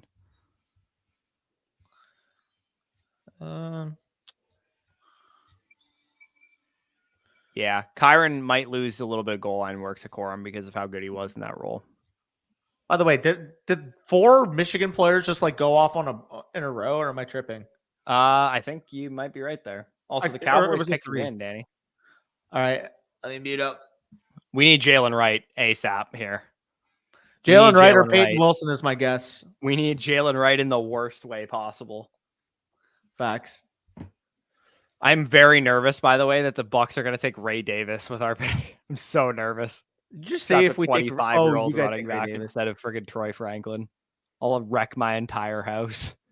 Dude, is Troy Franklin going to fall to round 4, man? You might. Every year we got a dynasty darling that slides, man. Every year. You know what I was really hoping was going to happen today? What's up? I was hoping A.D. Mitchell wasn't even going to get picked, and I could call him Hakeem Butler. I was rooting for it, but so why don't you like him? Is it just the numbers? Oh yeah. I mean, he was literally dead last in the class in yards per route run, and at both Georgia and Texas, neither team he demanded targets at a high clip. Yeah, no, the numbers definitely aren't in his favor. It's not even that they're just like not in his favor; they're mediocre. Because you can look at like Brian Thomas, and Brian Thomas doesn't really stand out, but you look at it, go, okay, played alongside Malik Neighbors, and he was middle of the road. 17 touchdowns in the SEC. He also was a 1-year like starter too, where like A.D. Mitchell did actually start at Georgia in 2022. Yeah, and that's the thing. He had 2 separate teams. Neither he was horrible analytically. Both teams, and it wasn't just like mediocre or middle of the road. Dead last in the class in yards per route run. Like, you know what I mean? Wasn't a single wide receiver worse. That was at least close to being relevant. Yeah, the numbers are definitely bad. I want to get some of these real draft capital numbers in here to see how these guys are performing in the model, because I haven't done that yet with the second round guys. So Mitchell's going to go up in the model actually a little bit because, well, not up in the model in terms of his grade, but he's not going to go from, because his label in the model is landmine because he was expected to be a first rounder, but he didn't go in the first round. So yeah, that's going to help him a little bit. Yeah, his draft capital. What pick was he? 52nd. 52nd? No, was it 52nd, right? 52. Same pick as George Pickens, by the way. Same exact pick. That's so funny. Yeah, so he's a second round receiver that is a flex play bust potential archetype. So let's pull up the comps list here, shall we? Second round receiver who was a bust potential flex play tier. 33, 65. Okay, second round receiver, flex play, bust potential. So Adonai Mitchell compares. His closest comparison is Denzel Mims. Denzel Mims, Dante Pettis, Tyquan Thornton, DK Metcalf. So there's one hit. Rashee Rice, kind of a hit also. Chase Claypool, Terrace Marshall. That's what we're talking about with Adonai Mitchell in terms of his comps. I'd say Metcalf. You can't really, obviously. I am. Metcalf is just 2020, but Metcalf was injured at Ole Miss. But here's the thing, though. One would argue that Metcalf, you had to get there by film. It was the only way you're going to like Metcalf was watching his film, and that's the only way you're going to like Adonai Mitchell too. So Denzel, people like Denzel Mims' film though too. So who? Like a Danny's reaction. That's copium. Such copium. You don't know who that is. No, I've heard about him. I've actually heard about him. Not bad. So they probably deemed Wilson's medicals as being really bad then. Yeah. I mean, would it kill you guys to do something right for once in your fucking lives and take Jalen Wright when we need you to take Jalen Wright? Hey, we've just invested in the meat and potatoes this draft, baby. Dude, it's Zeke's world, and we're just living in it. Hey, serious question, though. What are the Cowboys doing at running back? They bringing Zeke back? Is my 19th round Rico Dowdle pick actually going to age like fine wine? They don't even have a 4th round pick. I just took that in. The Cowboys' next pick is in the 5th round. Where they're going to draft their starting running back. Fuck yeah, baby. I mean, tackle, edge, guard, linebacker. Let's beef up the team, boys. I like that. Meat eaters. Amen. Jaylen Polk, 37 was the pick that you guys picked him, right? Yeah. Jaylen Polk, yeah. Yeah, his grade went up a little bit with that. I need Jalen Coker to get picked in the 3rd round here just to prove my model to be elite. A minute ago, sleeper. Wait, was it sleeper or was it underdog? Wait, let me see. NFL rumors said Cowboys expected to sign Zeke. Oof. What the hell? I liked Marshawn Lloyd.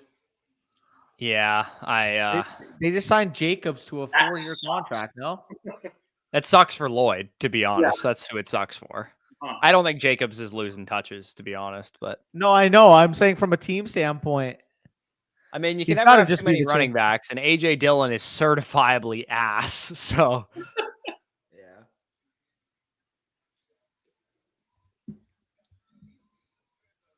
I wonder who the first coach that invented the term explosives was. Like, who decided to call like big plays explosive plays? That's so funny. Not even explosive. Like, who decided that? Explosives. Like, what? And like, it's a recognized analytics term now. Like Jason Light makes reference to it. It's like, yeah, I think we were number 3 in the league in explosives. I'm like, what? You guys like have the most like nuclear weaponry? Like, what do you mean? Anyways, Buccaneers are on the clock, so let's get this Lloyd take in quick. I mean, I like Marshawn Lloyd. Prototype size, great explosiveness, speaking of it. Strong footwork, power and balance is really good. Receiving ability, actually very strong for a big back, 5'9", 220 pounds. A little bit older, 23 years old, but 4.46 in the 40, 93rd percentile speed score. Hold on, the Buccaneers are picking. Come on. Tyke Smith? Never heard of him, but safety. Okay. Yeah, Georgia, right? Yeah. Yeah, never heard of him. Day 1 nickel, apparently. Okay. Speaking of Lloyd, by the way, fun fact. So my comp, obviously, you guys see there, Devontae Freeman, who coached Devontae Freeman, or at least was on the coaching staff when Devontae Freeman was in his prime over there in Atlanta, Mr. Matt LaFleur. Okay. Yeah, interesting. Miles Sanders, to me, the reason I have that as my comp is because the instincts, the production, the vision lapses, the inability to change tempo when you're running, all of that exists with Marshawn Lloyd. Fortunately, he's actually going to go and learn from a pro running back who knows how to do all that stuff at an elite level, and that's Josh Jacobs. So long term, maybe Marshawn Lloyd's got some value in year like 3, where you can maybe work into the backfield a little bit more. Unfortunately, I think he's going to be relegated to handcuff status for the early portion of his career, though. Agreed, sadly. I'm a little annoyed we didn't take fucking Troy Franklin there. Wait, what? There's been 4 running backs selected so far in the draft? Yeah. And 2 of them have just been like cuck landing spots. Yeah, but I mean, we had to figure the landing spots weren't going to be good when we saw like just how bad the class was in terms of what people were saying about it. That's fair. It's just funny how like it couldn't have happened to like, I mean, even you guys taking a big running back, or fucking Buffalo could have taken a big between the tackles guy. If Buffalo had taken Blake Corum instead of fucking LA, different tune. Yeah. Okay. So Tyke Smith, I'm looking at his RAS score here. 5'10", 202 pounds. Good. For sure he tested well, composite right? explosion grade, 36 vert, 10-0 broad, 4.46 in the 40, 1.55 10-yard split. Okay, decent speed. Short shuttle and 3-cone, okay. Composite agility grade, 7.43 RAS score at safety here. I'm going to see what his PFF grade was. I'm just curious. By position. I guess we're just going straight defense here, I guess, in the second and third round. I still think they should be taking a shot on an offensive player, but we'll see.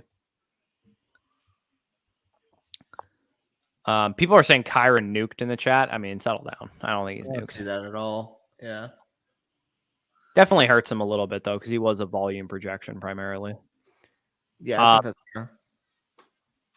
Hey, guys, have Herbert, AR-15, Trevor Lawrence. What should I try and trade? No one's really biting. Honestly, I have the 105 and 106 defiantly going Bowers. So you're defying all the odds and going Bowers.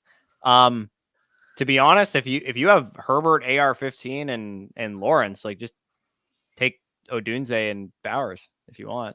I mean, I guess at 105, you're going to be passing on. Why are you definitely taking Bowers is what I don't get, because I wouldn't have him valued in my top 6. Yeah, if you want Bowers that bad, try and see if like the down. 107 or 108 guy needs a quarterback and trade like, down from 105 and pocket, even if it's just like a second round pick and you were going to take Bowers that high anyway, like you might as well just make the trade down. Yeah, agreed.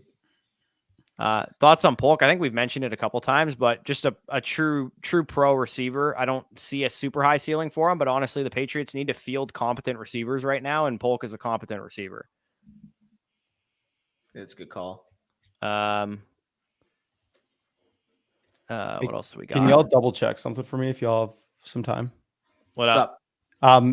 Just preparing like a video talking about Penix. And here I grabbed all the quarterbacks that have been drafted top 10 for the past 20 years.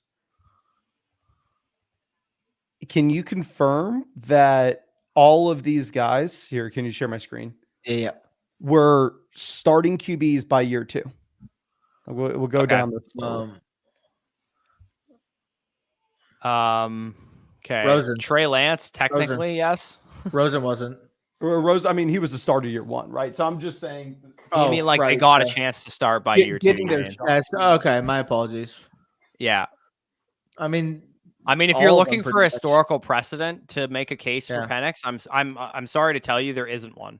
So there isn't one where a quarterback gets paid $45 million a year and then they there isn't historical precedent for what happened. So I know I'm assuming you're going to use it. Matt Leinart might be the one guy that didn't start by year 2. I just looked it up and he did, because that was my concern.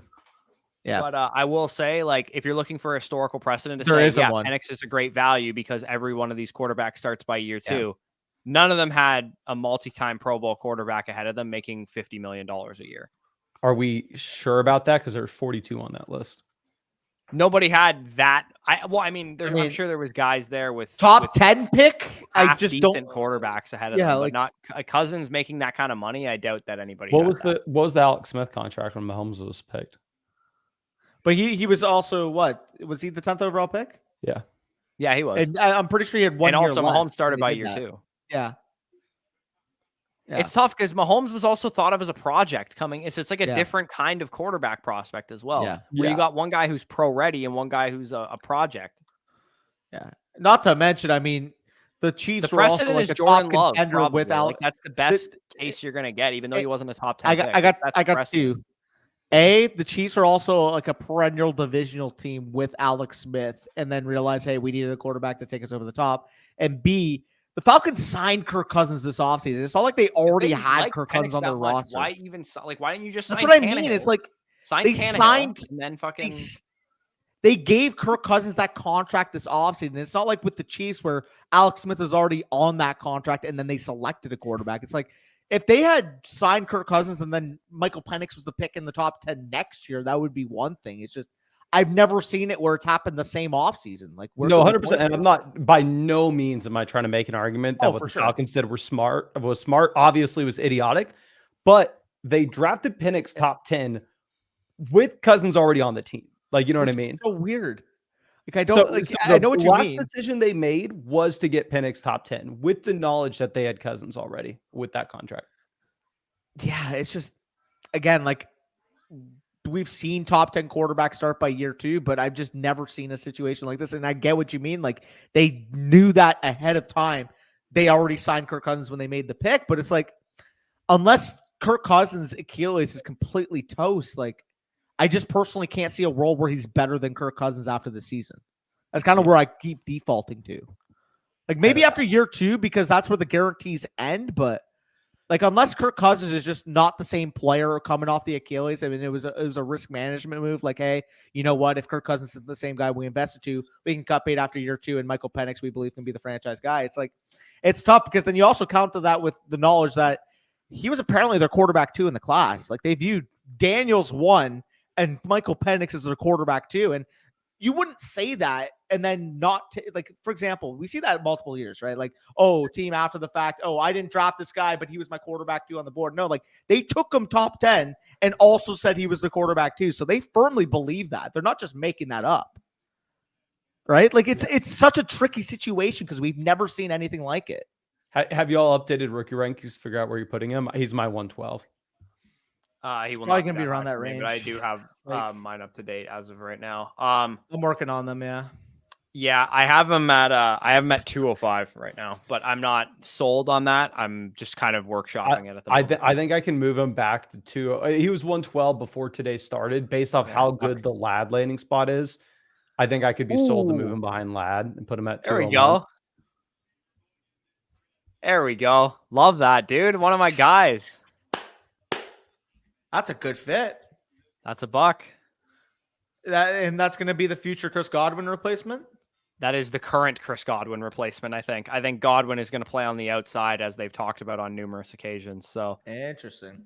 So Jalen McMillan, University of Washington wide receiver. I think he's a great fit for the offense. I think he can do what Liam Cohen wants him to do. Liam Cohen comes from like a Rams kind of scheme. Think about all the slot receivers and the usage that the Rams have used with their guys. That's kind of what you want to envision with McMillan. Of course, Mike Evans is still going to be the lead dog here, and Godwin's a good player. Trey Palmer is a field stretcher, but this was the type of archetype they needed, in my opinion, was a slot guy, a guy that can work over the middle of the field.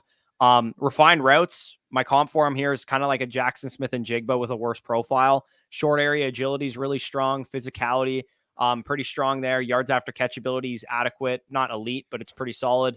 Very productive this year when he was on the field. He was out targeting Jaylen Polk. He was almost on pace in terms of target share, the same as Rome Odunze. But unfortunately, he is probably relegated to a slot receiver. He had a couple drops here and there, and he's not the best in contested situations. But, I mean, 31.5% targets per route run versus man coverage this year, 27% deep target percentage, a function of that offense. They push the ball downfield. So even though McMillan was a slot receiver, he was, not a short, low A-dot guy that couldn't really do a whole lot there.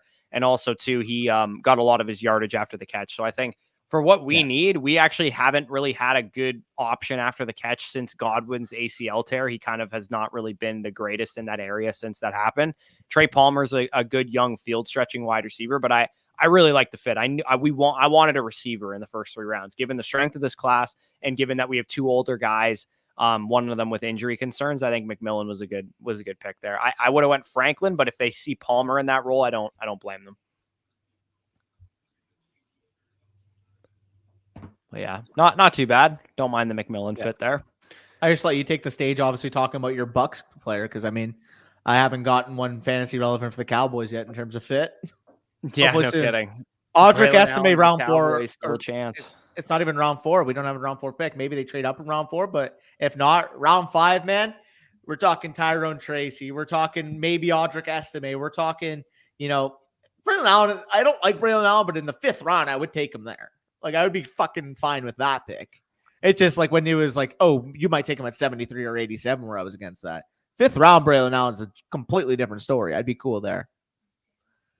Yeah. All right. I can't complain about this draft so far. I mean, we're getting positions that I think we needed to address. Like, if you told me we would have come out of this draft first 4 rounds with a wide receiver, a safety, or a nickel, whatever they're going to play him at, a edge rusher, outside linebacker, and a center, I would have been like, great. Those were the positions we needed to address. Now we need a running back in the 4th round. That's the only other position I think we need. And then I think we're probably good to just take BPA. Maybe I think we need another corner, to be honest. Jamel Dean and Zion McCollum makes me a little nervous. And TJ Tampa was on the board still. So I don't know what the hell I don't know what the hell is going on with him, but if he's on the board in the 4th round, like, we better fucking pick him. Yeah. I mean, the best question I have next is, do you guys think Troy Franklin gets selected in one of these next 8 picks? Or do you think, is it 8 picks or is it 7? I don't know. I haven't really counted, but I think he could slide to day 3, man. I wouldn't be shocked. He might slide to round 6. Realistically, like, was his gauntlet drill this bad that we're like? I thought I was lower on him as having him the wide receiver 10. I would sprint up to the podium. Yeah, no, he should be off the board by now, man. Especially, I mean, Baltimore Baltimore's on makes the clock. sense. They could use a guy like him, to be honest. I think that would make a ton of sense too. Philadelphia was rumored to be in on this receiver class. They could use a guy like Franklin too. Buffalo wants to double dip. They got their power slot in Keon Coleman. They want their deep threat in Troy Franklin. That would also make sense. That'd be great. Would love that. Remake the receiver core in one draft. Oh yeah, facts.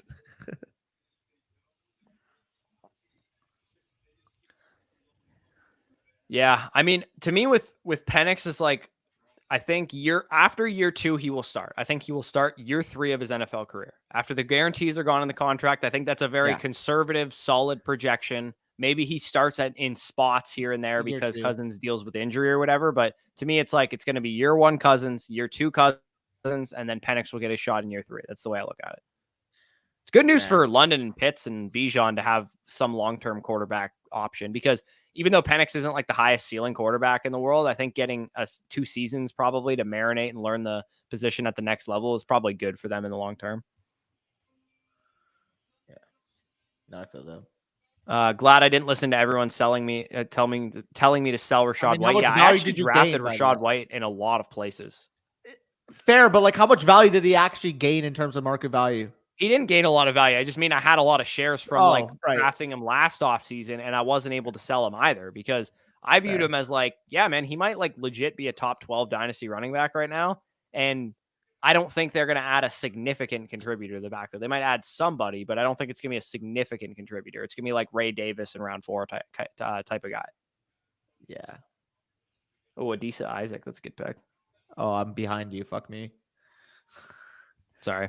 Malik Neighbors on Daniel Jones. I still can't believe him calling him Daniel Jones. Why is there so much ZK? Because the guy is just not good in the year 2024. Hopefully that answered your question. Dude, just you saying it doesn't even do it justice. Like, you got to watch the video. It's so much funnier. It's so funny. Daniel Jones. Tight end premium league, where do you have Bowers ranked? I think he's pretty constant amongst tight end premium versus non-tight end premium in terms of where he'll rank for me. I think the 108, 109 area is about where he'll find his way, but he's definitely a little bit of a loser because, to be honest, I would have had Rome Odunze, Brock Bowers, JJ McCarthy be my tier pre-draft. Now, at this point, given what I expect for market value, I do think Rome Odunze and JJ McCarthy are kind of viewed as a slight tier above. Yeah, I think tight end premium formats, I'm fine with him as high as like 107 to 109, but I can't get him much higher than that. Agreed. Yeah, I saw everybody absolutely hating the pick for like a real life NFL perspective. I like Michael Mayer, but I still think if you're sitting there, he's best on your board. I don't know if Michael Mayer's stopping you from taking him, especially when you can get 2 tight ends on the field. you know. I would agree with that. Especially when aspect. Mayer is also like if- an inline tight end, and Bowers is quite versatile. You can use him in the slot more, and like you could run a 3 wide receiver set out there hypothetically with Bowers in the slot. Exactly. I think so, but also at the same time, I will say, if he's like clearly your best player on the board and nobody's close, yes. But also, if you have comparable players and one plays like a valuable position like tackle, for example, like Fuongo was available, Fatanu. I mean, we talk about even Graham Barton. That would have been a little bit early, but like the point remains, like if you had a lineman close to him, I could see going with the offensive lineman there. But again, if Brock Bowers like player 6 on your board and the next closest player was like player 13, you kind of have to go best player available. I'd agree with that. By the way, Jalix Hunt. Have never heard of him in my life. Jalix Hunt by the Eagles. Yeah, Jalix Hunt. What kind of weird name is that? Hunt. I fuck with it. Southland Conference Defensive Player of the Year. Okay. From Houston Christian. How did the Eagles get tape of that guy? Wow. Okay. The Bills just like hammered that pick immediately, so this better be Troy Franklin because I will be quite excited about that. Yeah, that would be so much fun. If you were a player and you were going to get drafted to a team, regardless of like your probability of winning the Super Bowl or whatever, what team would you want to go to? Cowboys. Cowboys? Yeah. I think I'd choose Miami. Yeah. For the weather? Tampa, no Weather, state no taxes, income fucking tax. goated. Fair. You're an NFL player. You want to be where the ladies are, you know? Yeah, no, that's fair. Dallas is a little bit of a weird choice, not going to lie. I mean, I'm a Cowboys fan, so that would be my answer. like I'm like Tyler Guyton, where it's like, yeah, like maybe you can go to a better state, but like also, if you're a Cowboys fan, you just want to go there.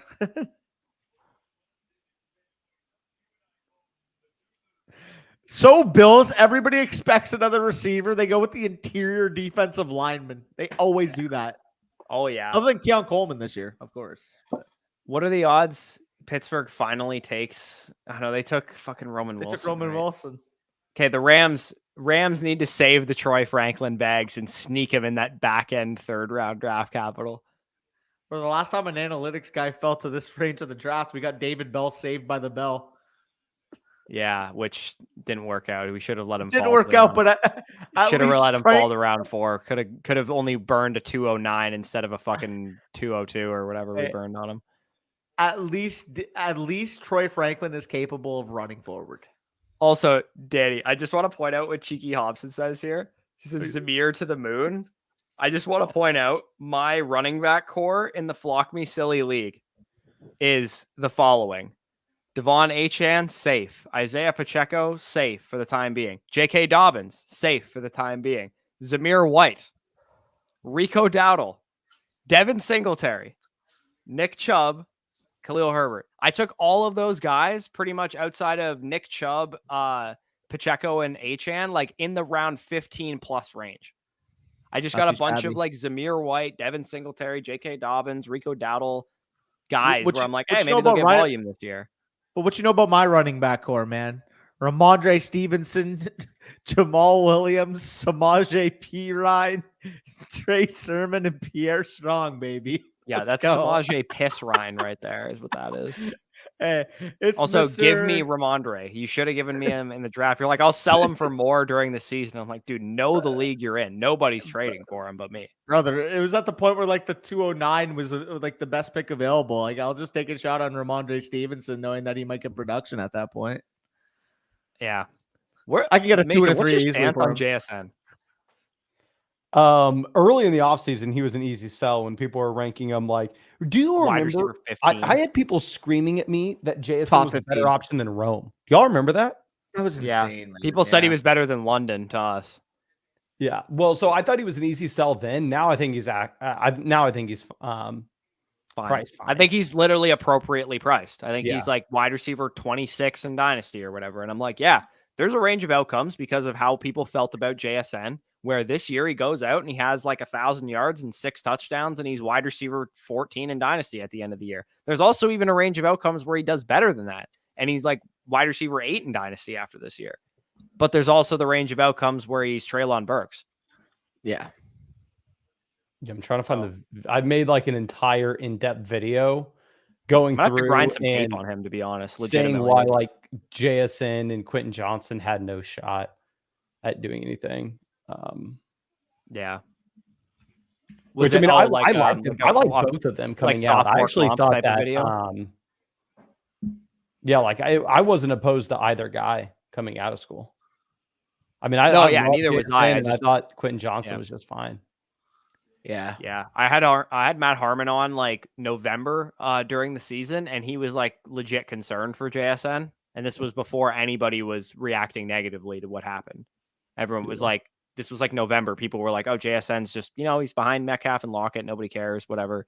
And then, and then Harmon was like, yeah, he actually like hasn't really been good. So that's concerning. And I'm like, oh, okay. Well, now I'm at this point with JSN. Like I drafted him in this startup that we just did in like the mid to late 6th round. I think it was like the 607, I think is where I got him. And I was like, you know what? At that point, like I already had AJ Brown, DJ Moore, Jamar Chase as my top 3 receivers. I was like, yeah, I'll take JSN as my 4th receiver at that point. So what do y'all think Dobbins going to do? Do y'all have any hope? I'm irrationally high on Dobbins all the time. I think Dobbins if Dobbins had a clean bill of health, he would have like 4 RB1 seasons under his belt at this point in time. Bro, I'm done trusting the snapped Achilles. I'm done. I don't need it at running back. I don't need it either, but he's free. If I have him rotting on a couple rosters, maybe I keep him. But at that point, I'm not willing to go out. He's not worth anything. That's why I'm just like, you know what? I'm just going to stand him because he's worth literally nothing right now. Yeah, I guess. If someone offered me a 3rd for him, I would take it. But nobody's even offering that. Because I mean, it could not be a better situation for him if he. Yeah, like, it's a scheme he's played in. It's fucking Chargers offense. They have a great offensive line now with this the alt pick. Like 1995 draft, by the way. What? For James Stewart. Yeah, I see. The reason I recognized it is because I remember he went before. I think he went before Sapp, potentially. Yep. He did. Yeah. 19th overall. Or no, 19th. Is that where he went? Yeah. Okay, then he didn't go before Sapp because Sapp went 12. Hey, there was just a lot of RBs in that class, wasn't there, in 95? Yeah, I believe so. Was that Carter? Was it like Napoleon, Kaufman and stuff? Was that Kajana's class, 1995? Yeah, 95 was Kajana's class, and the best 2 running backs from that class ended up being Curtis Martin in round 3 and Terrell Davis in round 6, which is hilarious. But I think Napoleon Kaufman and Rashawn Salam and James Stewart and like all these like random guys like went in the first round. Holy yeah! Look at how many running backs went in this first round. This is crazy. Hold on, can I guess them all? How many are there?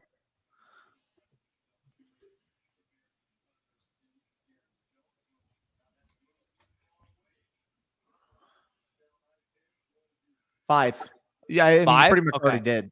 Pretty much already guessed. Okay, so Kajana Carter, Rashawn Salam, Erasmus James, or was that 2005? No, okay. Kajana Carter, Rashawn Salam, James Stewart, Napoleon Kaufman. 4 to 5. Who drafted him? New York. Go blue, by the way. Ryan? Go blue. Oh, shit. I'm not gonna get this though. I know exactly. Once you say it, I'm gonna know it, but I'm not gonna get it. Never eat wheat. Shredded wheat? Shredded knees? It's part of his last name. His last name is Wheatley. Oh, Tyrone Wheatley. Yeah, okay. Go blue, baby. What a garbage running back class. Curtis Martin and fucking Terrell Davis just like carried it. Yeah, can we talk about it? He's literally just got like the Blake Corum profile. And he went first round. Is Tyrone Wheatley literally just Blake Corum?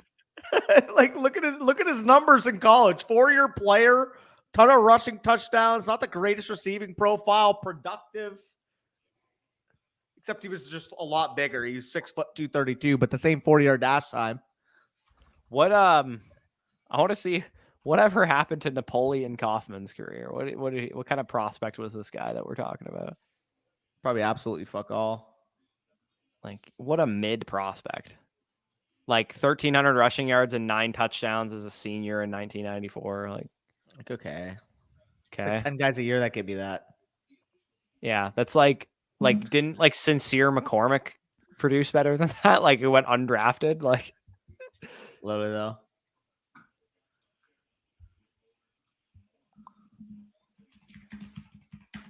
QJ and Mingo have comeback year. Oh God.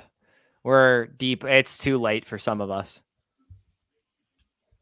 We can't be speaking into existence that QJ and Mingo are gonna have comeback years here.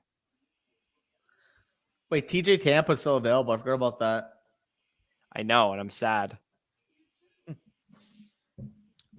Could be a Steeler. So here's the thing now. Debo and Ayuk aren't getting traded, obviously. So Slick Rick's gonna go where in rookie drafts? Wait, so you're saying they're obviously not getting dealt? Well, John Lynch literally came out and said today. It would have to be. It'd have to be for a 2025 capital. Yeah. Also, it would have to be for 2025 capital, which I just don't see them. I mean, at that point, why wouldn't you just wait for the comp pick? If people still think that, like, I think they might get traded next offseason, but this year, I think it will be all 3 of these guys on the field. Yeah. It was a good futures pick by the 49ers, but I don't think they're going to trade him this year. So for me, it's like, okay, Rick Pierce. It makes no sense because you're a heavy Super Bowl contender. It's like trading for a 2025 pick to not have him on the roster versus having him on the roster and then getting that 2026 comp pick anyways. Like, also, it was like a deep tackle class, and you need offensive line help. Like, I don't know why they would have drafted Pearsall in that situation. Yeah, I mean, they got Pooney. To be fair, he could play tackle. He could play inside. They could, but they could have also taken like Zach Frazier to play inside too at that pick. Oh, I agree. Or APJ if they're okay with the medicals. Yeah, I don't know. Pearsall is a good fit in the offense, though, so I don't hate it tremendously if they do have a plan at wide receiver.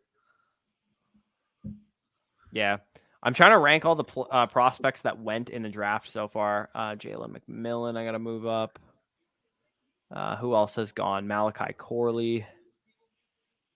Let me ask you guys this question. Would you rather have Jaylen Polk or Malachi Corley? Polk. Oh, not Polk, a question. I would too. Not a question. I'm just curious.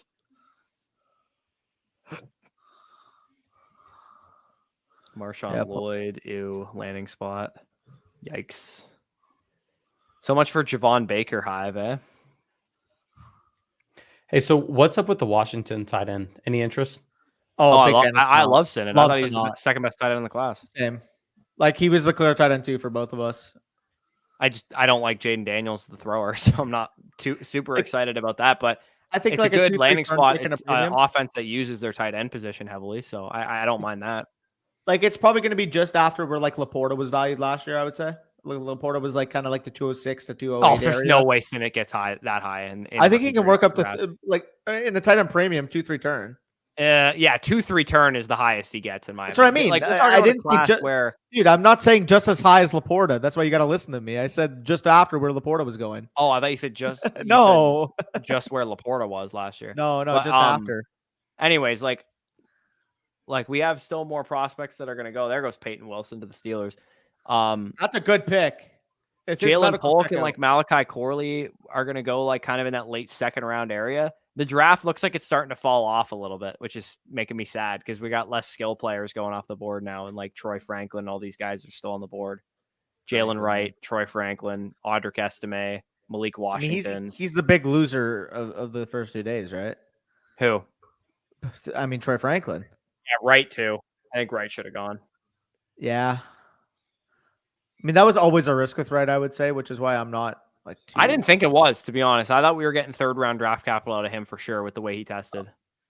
Butch, actually, I got to ask you this. So, both the Tampa Bay wide receivers, Chris Godwin and Jalen McMillan, which one should go higher in startups right now?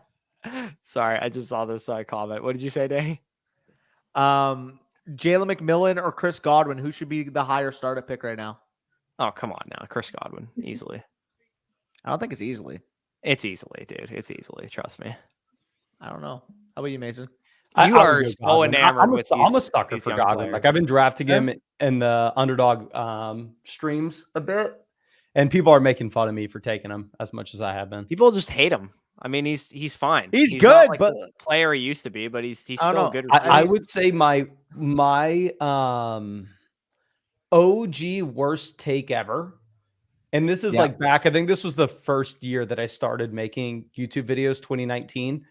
It was like the year that every tout and their mom loved Chris Godwin, you know, and he was like pushed up to 4th round redraft pick and he was sold to be the next thing. 2019. Yeah. And I was like, oh no, the guy's not good. I was like, y'all are paying a price as if he's already hit. And then he's the wide receiver 2 that season. He was sick that year.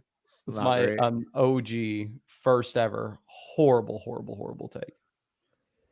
That's an OG Puka take right there. Wasn't this kid supposed to be like Puka take before the Puka take? Kitchens, yeah. Cameron Kitchens? He was supposed to be really good, I thought. Oh, Tez Walker's going to be a New England Patriot in the 4th round, right? So hopefully not over Troy Franklin. I mean, at this rate, is Franklin going to get drafted? Dude, Kitchens kind of looks sick on these highlights. I'm not going to lie. Yeah, no, he got a lot of hype, I think, like coming into this year. Corley or McMillan? I think I like Corley. They were in the same tier of prospect for me, and Corley, like, I'm actually not quite. McMillan was slightly ahead. That's a difficult question, honestly. I think with Corley, you get a much better immediate projection in terms of what his role could be. But McMillan post year 1, you know, if they move on from Godwin or whatever the case is, maybe he's a guy that gets on the field right away. That's a difficult question, honestly. I think I would just take whoever's cheaper. Where are we taking Burton between those 2 guys and Burton? Oh, right. I got to move Burton up into this. Yeah, I'm looking through it right now. I'm just kind of adjusting stuff on the fly. 2 points. Yeah, I'm just like throwing all the prospects that actually have been drafted up here. Yeah, so that I have them all. literally. Otherwise, it's going to be Roman tough. Wilson, Dustbin. Where does he go? Like wide receiver 60. Which there's why tensions fell so low. He had a 2.11 RAS score. Oh God, that's urine. This Kinchins guy. Oh, really? He looked like a good athlete on film, bro. Yeah, seemed like a Mickey Mouse testing scores. Yeah, that's pretty urine. I'm not gonna lie. Okay, Jermaine Burton. Wait, when does this round actually end? Like what pick? 100. It's this pick. That's actually, dude. I thought there's no comp picks this year. Isn't that usually like 100? This is the comp picks. Oh, yeah, usually it's 32, 64, 96, 4 comp picks in the 3rd round. Actually, there's also a pick that got forfeited, I believe, by Miami. So there might be 5 comp picks. Luke McCaffrey. Really? Yeah, to Washington. Wow. I didn't even have him ranked. I didn't even watch him. yeah, gonna have to go watch his film.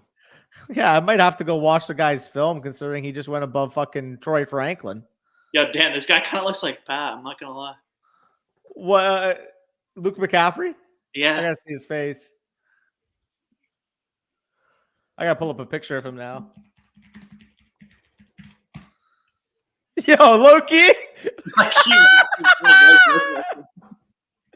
Wait, why does he actually look like Pat? Bro, wait. Hold up. Wait, throw it on the screen. Wait, what is it? You know, one of my buddies, Luke McCaffrey, Loki looks like him. Oh, okay, never mind. That's crazy. I just took that in. Yeah, dude, taking CMC's brother went before Troy Franklin. Definitely a legacy pick right there. That's that was the last pick.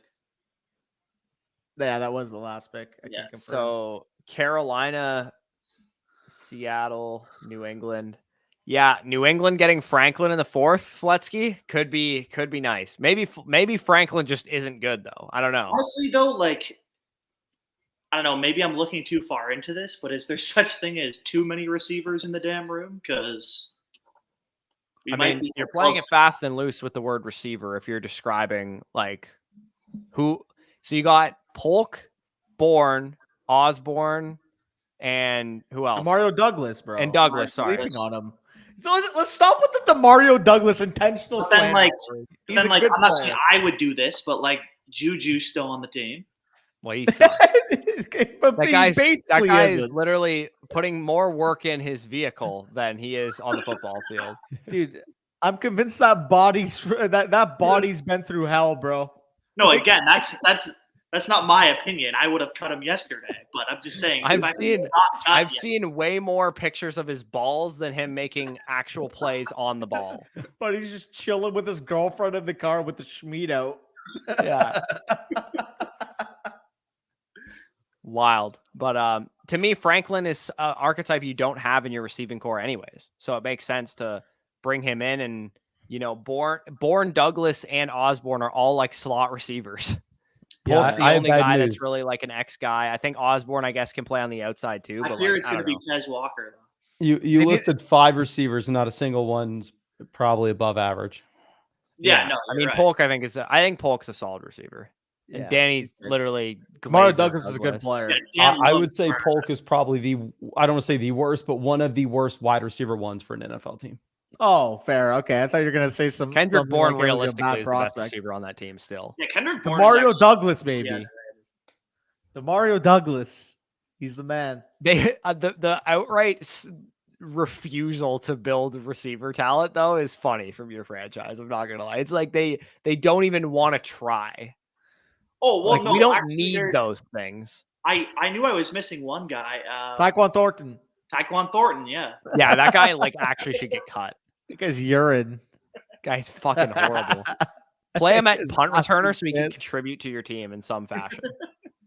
Use his 4.2 speed. But he can't change direction or catch the football, so he's about to muff 68 punts. Brock, they'll just pass on him for the next Josiah DeGuara. But Tyquan Thornton has been working out with Bailey Zappi in the offseason. Is Zappi on your roster still? Oh, yeah. Oh, God. Awesome.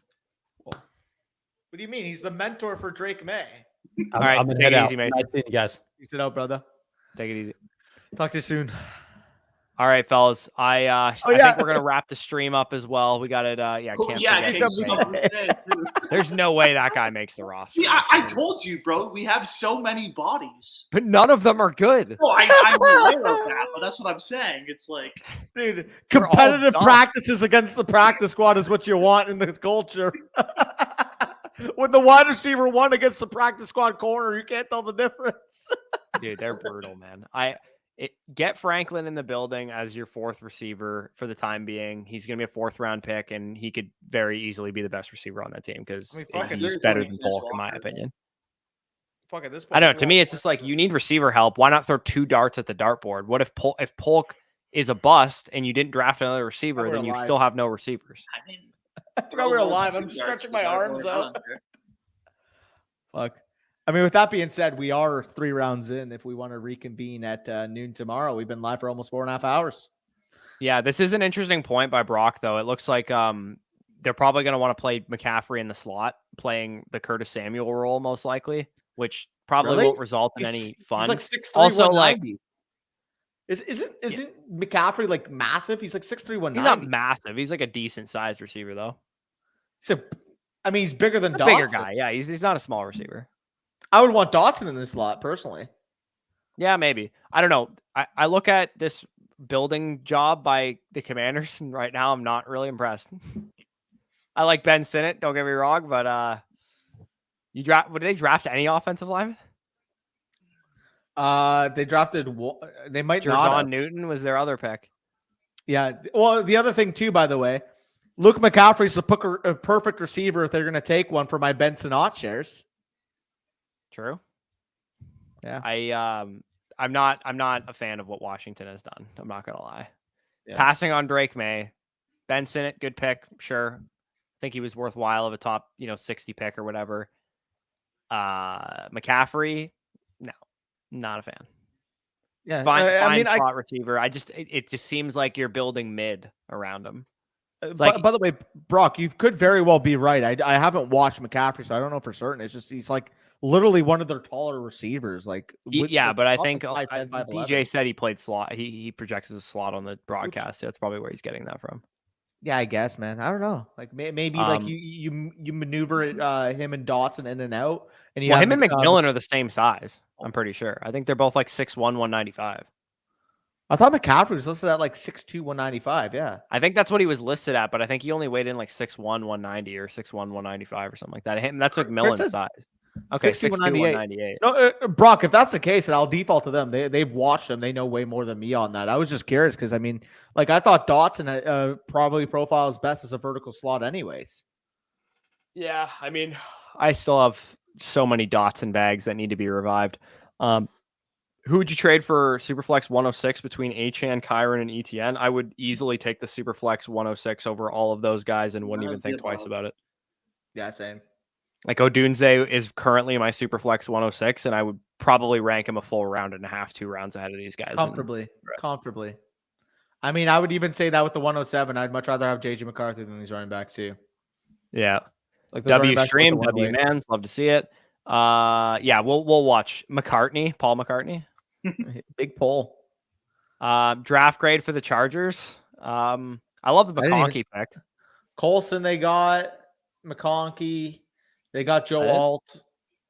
Those are the 3 I know. Colson, McConkey, Joe. That's a really good haul. Pretty good grade. Yeah, I'd say like a nice A-. Like you're not going to pass on Joe Alt is going to be a stud, man. Like I know you passed on Malik Neighbors or whatever. Might be a Hall of Famer, man. And you got McConkey, who's a top 6 receiver in the class for me. So yeah, I'd take an A- on that for sure. I don't know anything about Junior Colson though, so I have no idea what. Colson's a beast. Like I think then we'll give him a solid A. I'll trust Danny on that.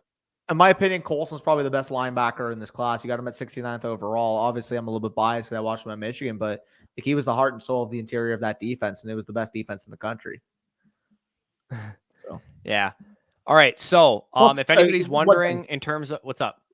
Well, the last thing I was going to say, the big piece about Colson too is he's literally playing for his college defensive coordinator at Michigan too. Yeah, yeah. With Minter there, so that's a fun wrinkle as well. But I'll let you get through All right, it too. So we shall have our rankings up to date very, very soon. I'm going to update my prospect rankings probably on the site like right after day 3 is done or during day 3 tomorrow. We're going to go through our draft guide and update all of our, write-ups and that kind of thing. Or obviously, we're not going to update our grades. We leave those the same. But, and then our draft guide version 3.0, I guess, or version 3.0. We're going to add in some of our favorite sleeper picks, our favorite value picks, our favorite busts, guys that we're not drafting at their current, ADP as we get some ADP data there. So that will be added to the draft guide. And of course, as I mentioned at the top of the stream, and as I mentioned earlier today, you can get that flockfantasy.com promo code FSE. Of course, we also showcase some ability to load your teams into the site, use the trade calculator, all of our Dynasty Superflex rankings, 1 quarterback rankings, trade value charts. Those will all be updated in the coming days, especially if you guys are a sicko and you have your rookie draft ASAP. You're definitely going to want that information. And also, too, special promotion that we got going on. You're going to get all of our draft guides. This Dynasty Rookie Draft Guide, the final edition, by signing up on Underdog Fantasy for free using the promo code FSE. You'll also get our redraft guide for free once that comes out in July or August, when that is, probably July. And then you also get all of the film breakdowns that we did on these rookie prospects. I think we did 8 wide receivers. One of them was Franklin. Yikes, because he didn't even go in the draft here. But we did break down most of the top receivers as well as the top 2 running backs off the board, as well as the top 6 quarterbacks who were all first-round picks, which we weren't even expecting when we broke them down. And, of course, Brock Bowers as well. So if that all interests you, that is available Flock Fantasy, like I said, and also Underdog Fantasy promo code FSE. So appreciate you guys for joining us. 4 hours and 30 minutes later, 4 hours of streaming yesterday, probably another couple hours tomorrow. I don't think we're going 4 hours tomorrow, probably 2 hours or something. But really appreciate you guys for joining us. Peace out. We'll talk to you soon.